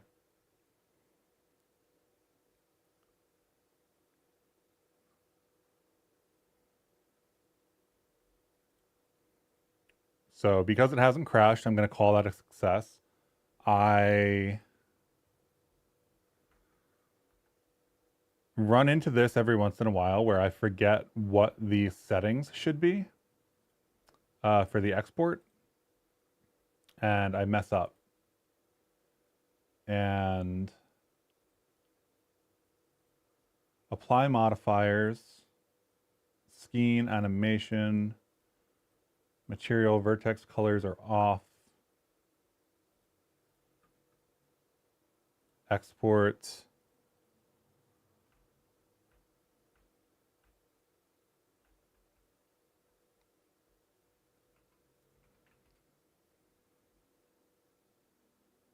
And then we get our game. And this is technically the moving platform, but the moving platform is just going to like arbitrary places. So the question becomes, we've got this.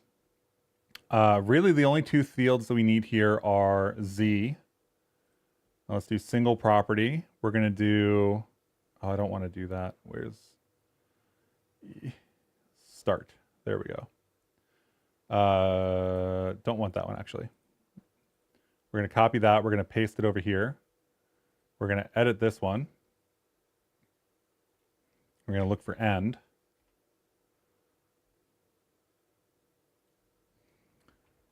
And this is dimensions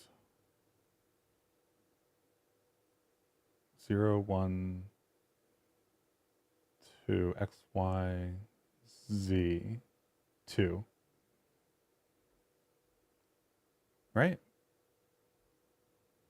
X, y, no, we're z up. I need 1. Downside is you need to remember yourself whether this is going to be in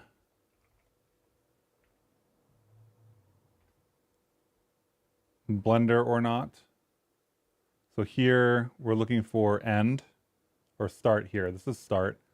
And then this is end, which, did I delete end? No. End is over here.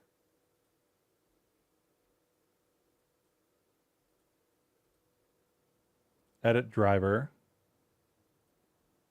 Single property. I don't want the expression. I just want the var. End. Dimensions 1. Update dependencies.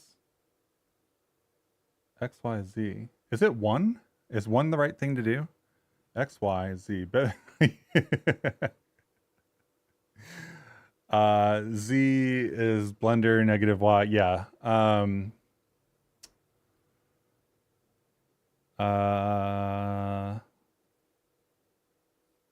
Which one is the green? Green is Y. So dimensions 1 is the right value. The question I have is, why is dimensions 1, 0? That doesn't sound right.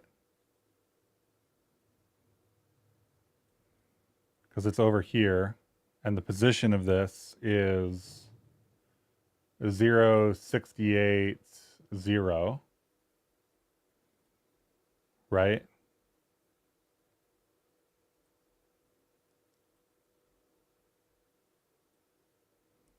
So if I go for end, which is this, and I do dimensions 1, and it uses the var, then this should be 69, right?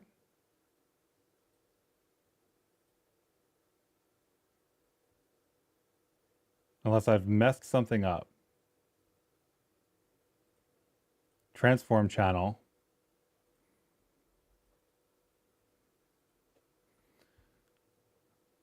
No. I messed it up. Yeah. I don't know what I was thinking. Dimensions is width, height, and depth. Sorry. I'm blanking out on what that was supposed to be in the first place. That dimensions is width, height, depth. We need the transform. Which I think is correct. Okay. Sorry. So we're now driving that from the position to the other position. So if I export this,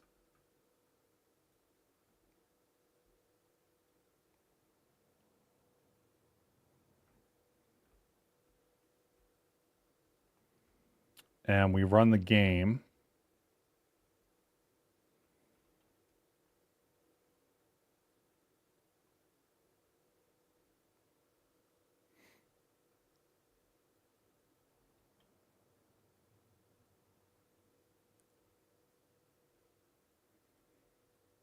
then that is potentially using the wrong values. So you think it's negative?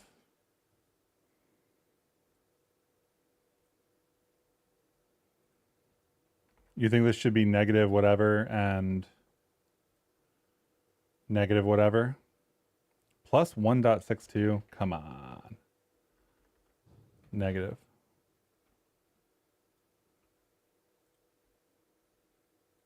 I do feel like leaving this as I know people are going to mess this up constantly, right?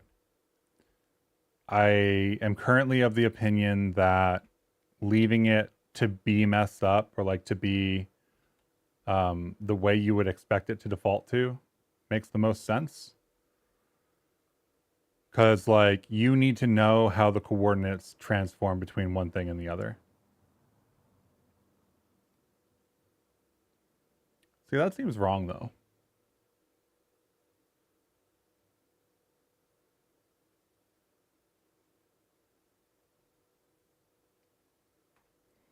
Let's check our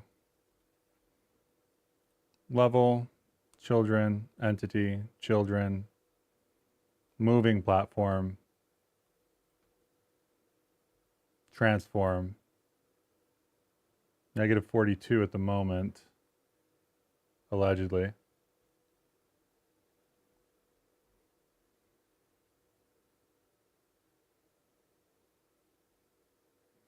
Am I using the regular transform? Is that what I'm doing there? That could be possible. I don't think we didn't finish the implementation here, so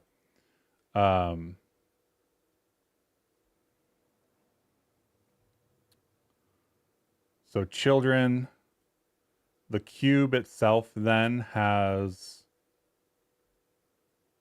the platform behavior on it, and that has the start end. So start end, move linear, right? Move linear here. This is start end. These are global coordinates. And I think we're using them as regular transforms.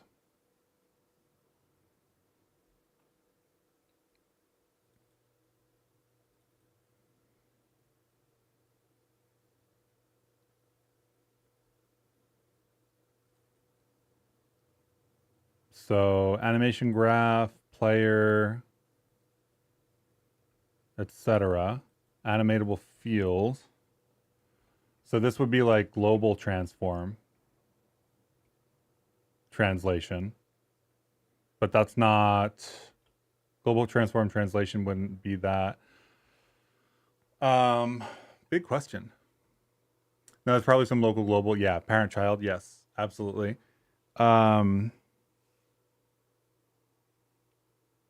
We could do the math in the driver,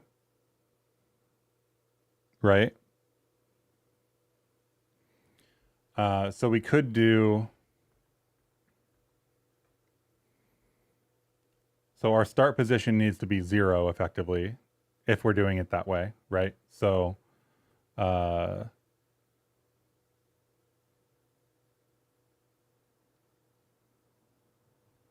I guess we could also like keep it there and do a second input variable and have that be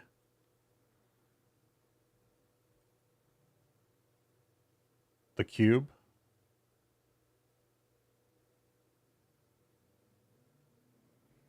It's only this way because I put them under this in the hierarchy, right?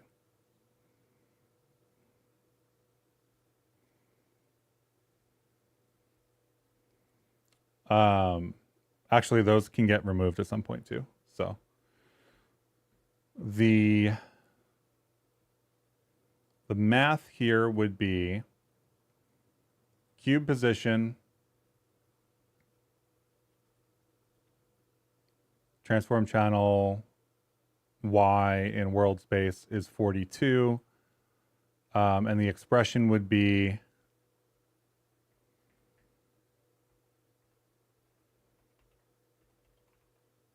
var1 minus var negative. Let's go with var1 minus var to start. And then the end would be input variable, transform channel, y location, cube, edit the driver, and this would be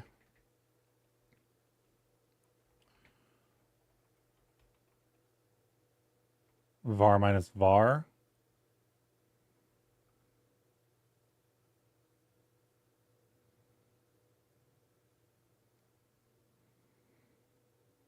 Which should give us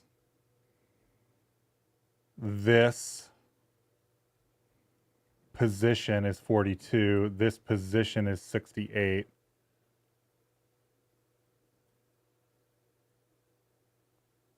So we should get like 26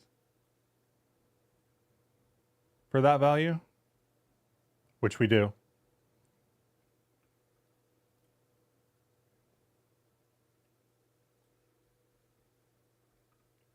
So if we export this, this is just one way to do it, by the way. We could have changed this to be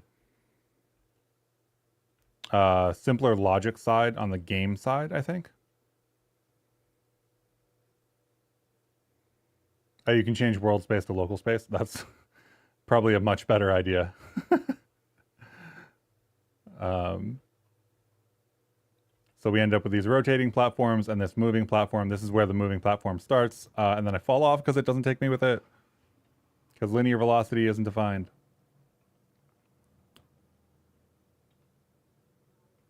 And then that goes all the way to the ending position.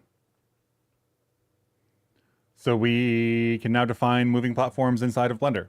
And I'll clean up the implementation for how we actually do that probably Saturday. Because like, it's fine for it to be a little bit complicated right now. You were saying local position, right? So if I take the driver and I look for this in local space,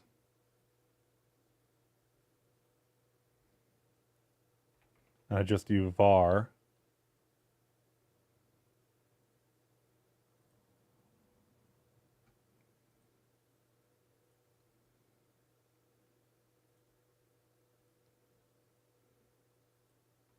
it doesn't look like that works.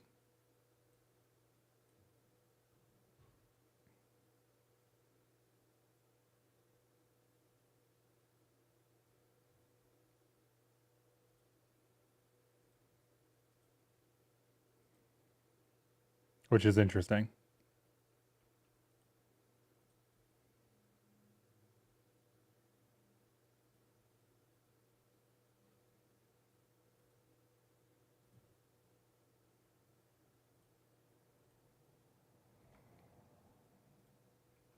I'll leave it at 0 for now, but I did try local space. Let me add this driver back. I did try local space. If I do local space of start in the Y location, I get 42. I don't know why it thinks the local space of this cube that is nested beneath. I don't know where moving platform's here, right next to it. Right? It's an empty that's next to it. So I don't really know why it's 42. Because it should be relative to the thing that's on top of it. I guess that's not necessarily true. But yeah, anyway, local space doesn't work there for whatever reason.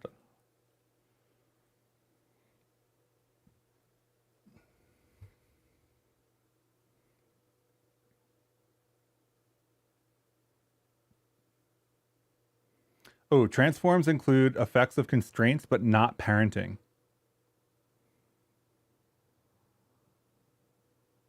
Interesting. So it's local space as if it was in global space. Anyway, that's really weird. But I think we either take these and we go, hey, these are actually the world space positions, and we do the math inside of the Bevy code, or we do the math in the Blender code. Either way is fine. Doing it in Blender means a little bit more manual click work, but it does mean that you can position it anywhere. Transform space also doesn't work, for what it's worth. For whatever reason, transforms don't include parenting or constraints. So world space transforms include effects of parenting. I don't know. I don't know why those are different in a way that I don't expect them to be But yeah, anyway, I'm going to delete that so that it works next time we pull this up. I'm going to do our release here because I've fixed the vec3 stuff.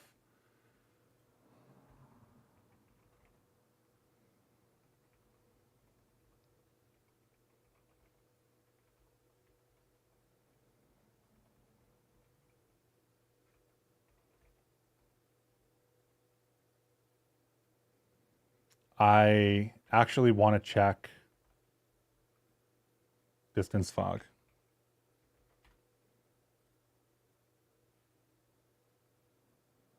I think that's fine.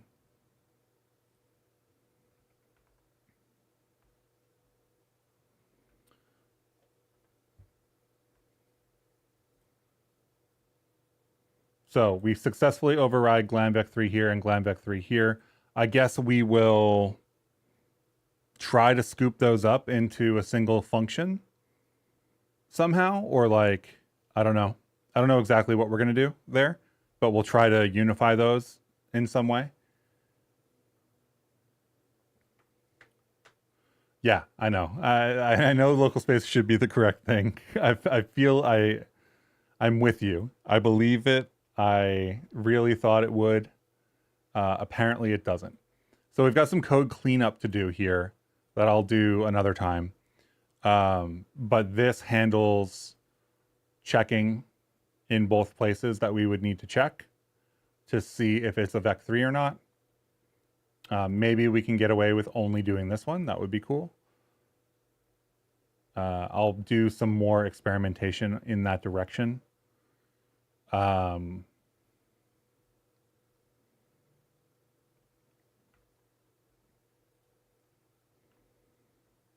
What else? We need to, we've got the try included. We've got the value. We've got the type override. Okay. Make type override a string, or a property, I guess, is more accurate. And expand vec3 handling. Push that. Actually, did we push the tag yet? I don't think we pushed the tag yet. So I think we can get away with being sneaky here.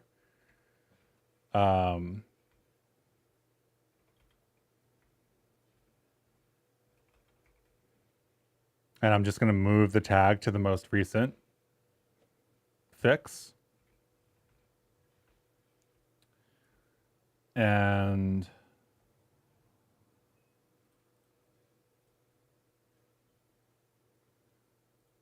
just make sure that the tag, I didn't push it. I did push it. I'm going to delete it. Unless you're on stream, you wouldn't have seen it anyway. It doesn't go anywhere. Okay, so the final thing I want to do before we do an actual publish is do the example component tests and hope we didn't break anything with the new vec3 handling. I do need to kill both this and the other game. Bevy 15 game not running, perfect. Skein run component tests, wonderful.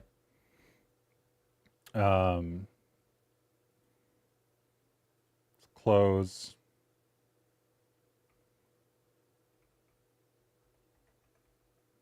Blender.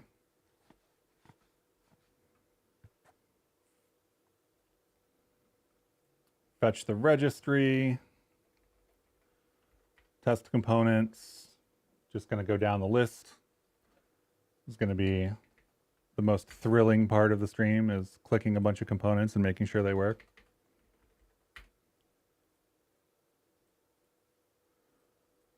The other thing about having multiple here is that it makes it really easy for me to like insert two to check to make sure they work. Maybe that's a little bit developer selfish, so to speak, but it makes testing things easier.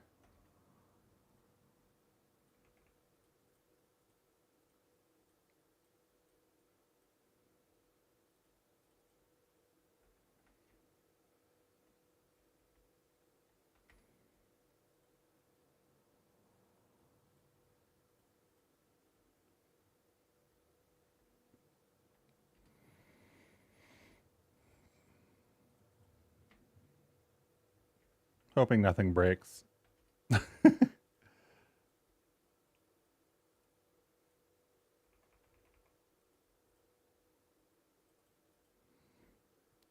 really want this to be a scripted integration test. That's what I want in the future. Um,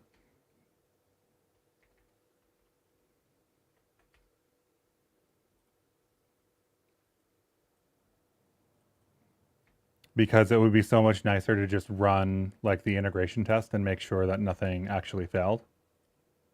And then like check the, check the GLTF output from the integration test and be like, okay, looks good to me.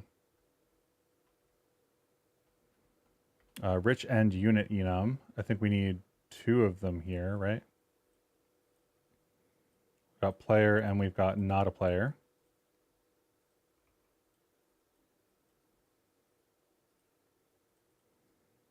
I have so many test cases. Okay. And then a struct with color, which will do awk lcha.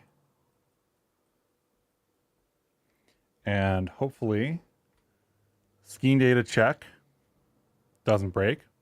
Perfect. I do want to get rid of some of these logs if we haven't gotten rid of them yet. I think we did. And let's just do the export just for kicks effectively. We'll do changing component. We'll do GLTF and export. Changing component is here. So it'll be this file. Marker player, some things one thing, some things low. Team member, tuple structs, enums, top level, optional name. Optional name, some, none. Linear velocity, non-zero numbers, timer container, rich and unit enum. There's a player, there's not a player, struct with color, cube. Okay, I'm concerned about the optional name.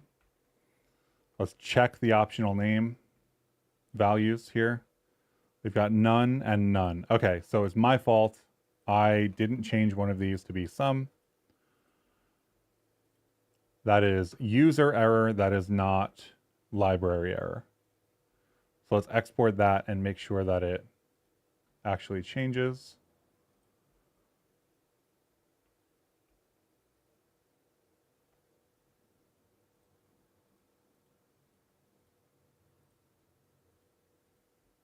That seems like a bug. I think we've got a bug.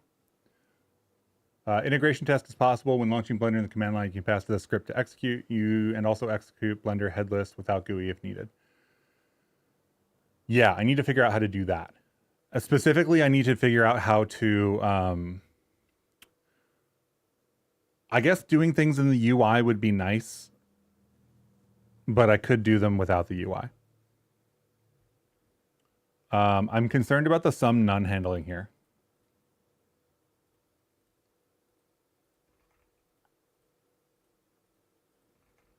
This is why I have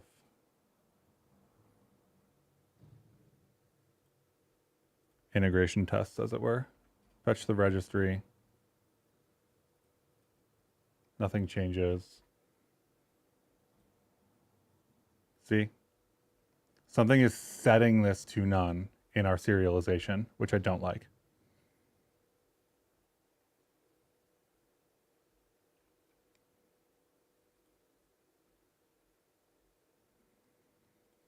"15 components, player, active editor, player,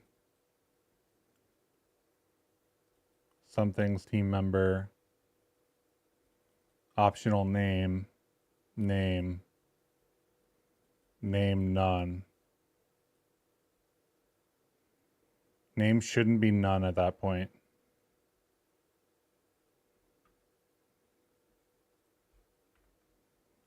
You know what? I think I did. Let me go back to, I think I know what I did. There was a, like, very specific, this would imply calling the operators from Python end-to-end test, simulating clicks and verifying the GUI is rendered currently is not possible. Yeah, okay. I think we're okay with that. I think that'll be fine.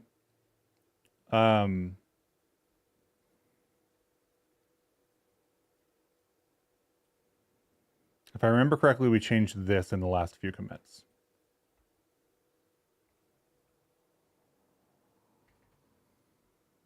Line 69 on form to object.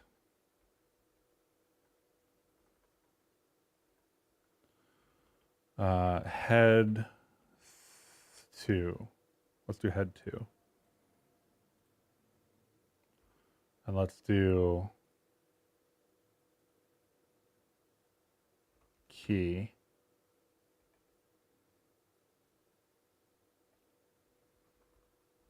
So this pointer property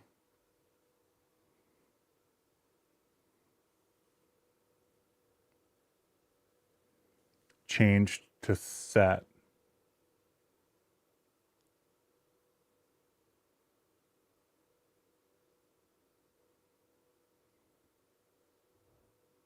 We have no reason to call it if we don't set.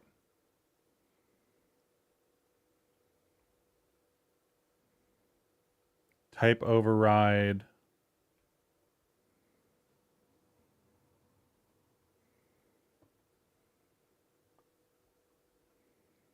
Object. That's the only place we changed it to set something.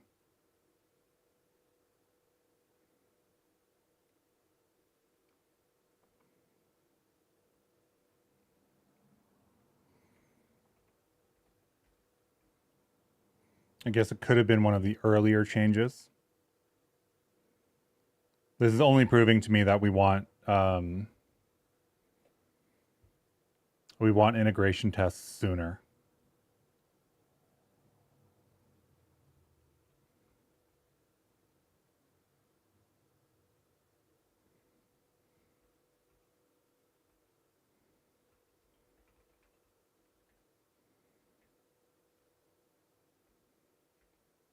Why does that look like all the same code?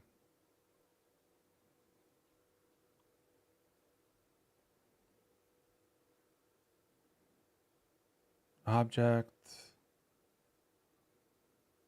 data key, clear.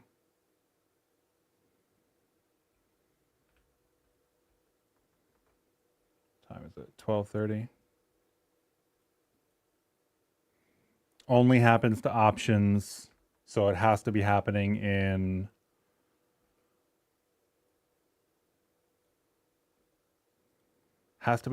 formed object, which I think is only this. But data is here.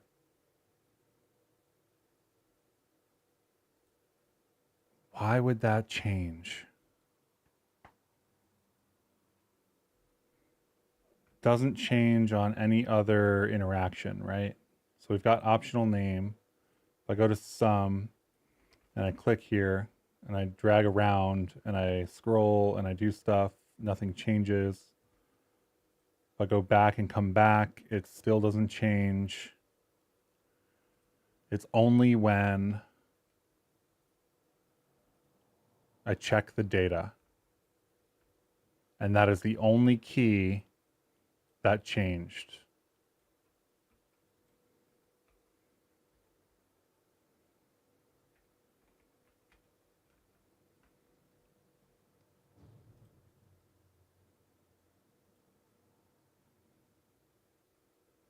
Maybe I'll save this.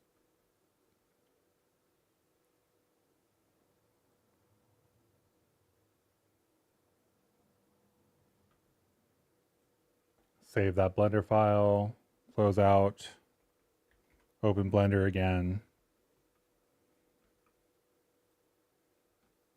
Don't need to fetch the registry because we're just going to go into untitled.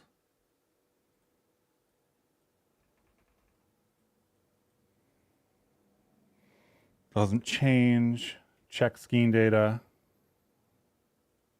That's it. That one thing is it.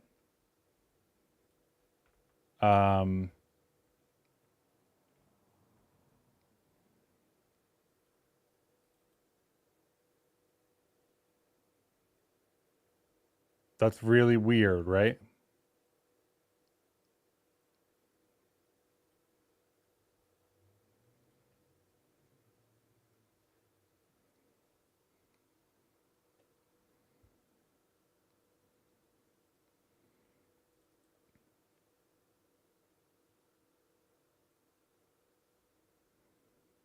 Because data here is this random object, right? This object. There's no other data. So data key here shouldn't be changing the value.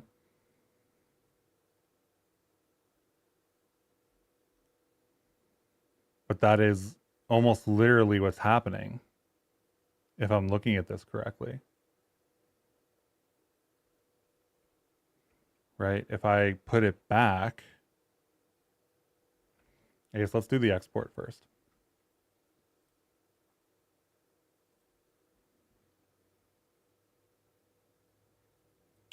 GLTF, yada yada, exports. And this has the optional name, marker component, linear velocity, optional name, non-zero numbers, not a player, struct with color.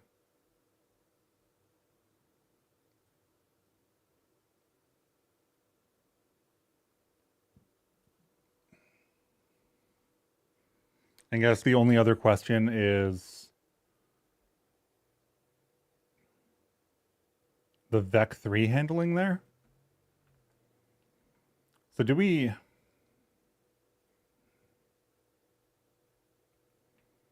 I don't like this. Get data, right? So we're saying if pointer property basically pass.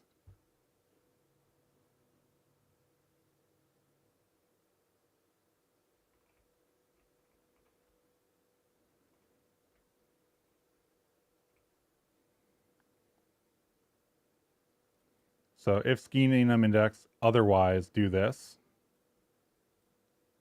Which makes me think that this whole thing isn't relevant. That they just get reset again down here.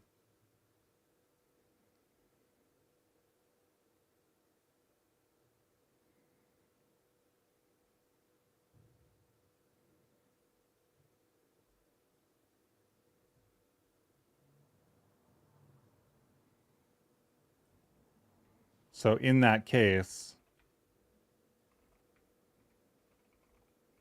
this should have no effect.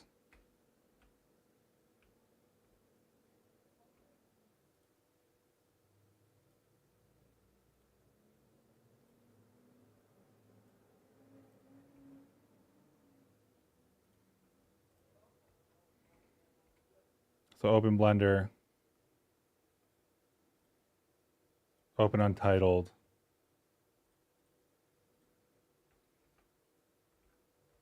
Check the data.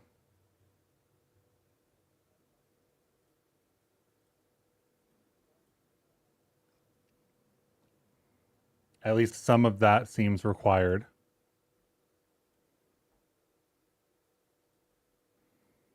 This is the downside of both of those two different ways of getting the annotations being different. Okay, so we do definitely need it, right? At least for the primitive values.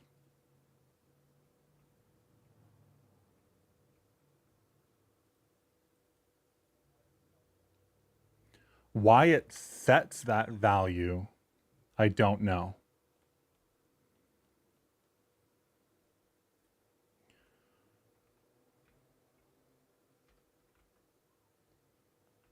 Which is not comforting.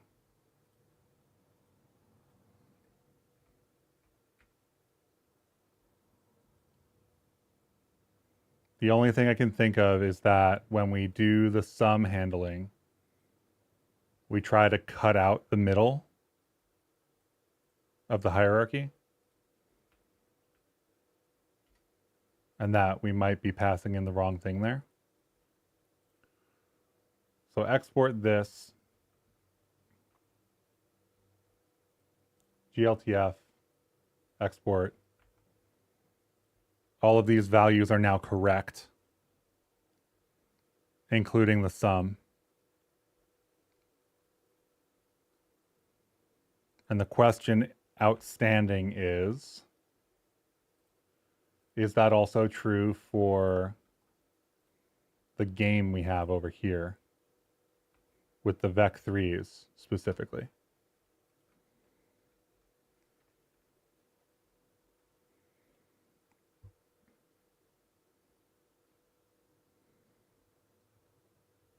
Avian, collider constructor, cuboid,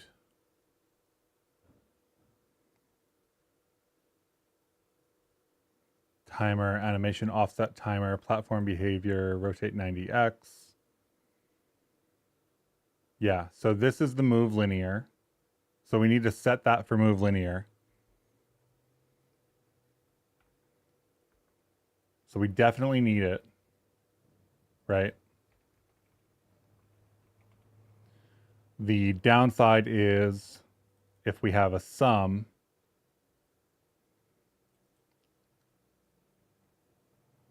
component fields key, and value. And this is fields. And fields is on the annotations for the context. So it's the annotations for the context key or the component fields, which is the annotations on the component data.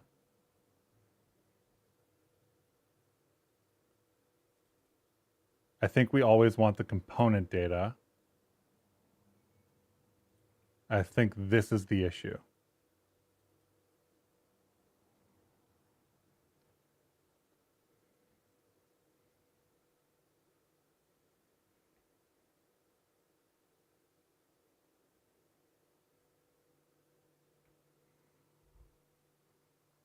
Okay. I am going to, because this is one of those things where it's like, need to think through the edge cases before I ship that. I'm going to stop and do lunch for today. Did like a 4.5 hour stream. We actually went long. We went long again. We went long on Saturday too. Streams are getting longer and longer. But that's it for today. I'm going to fix this one little bug, and then you can probably expect this add-on release later today. Thanks everyone for hanging out. If you are interested in whatever, there's the Discord, as always, which I never bring up. And I will see you all on Saturday. I guess it's maybe not running. Oh well.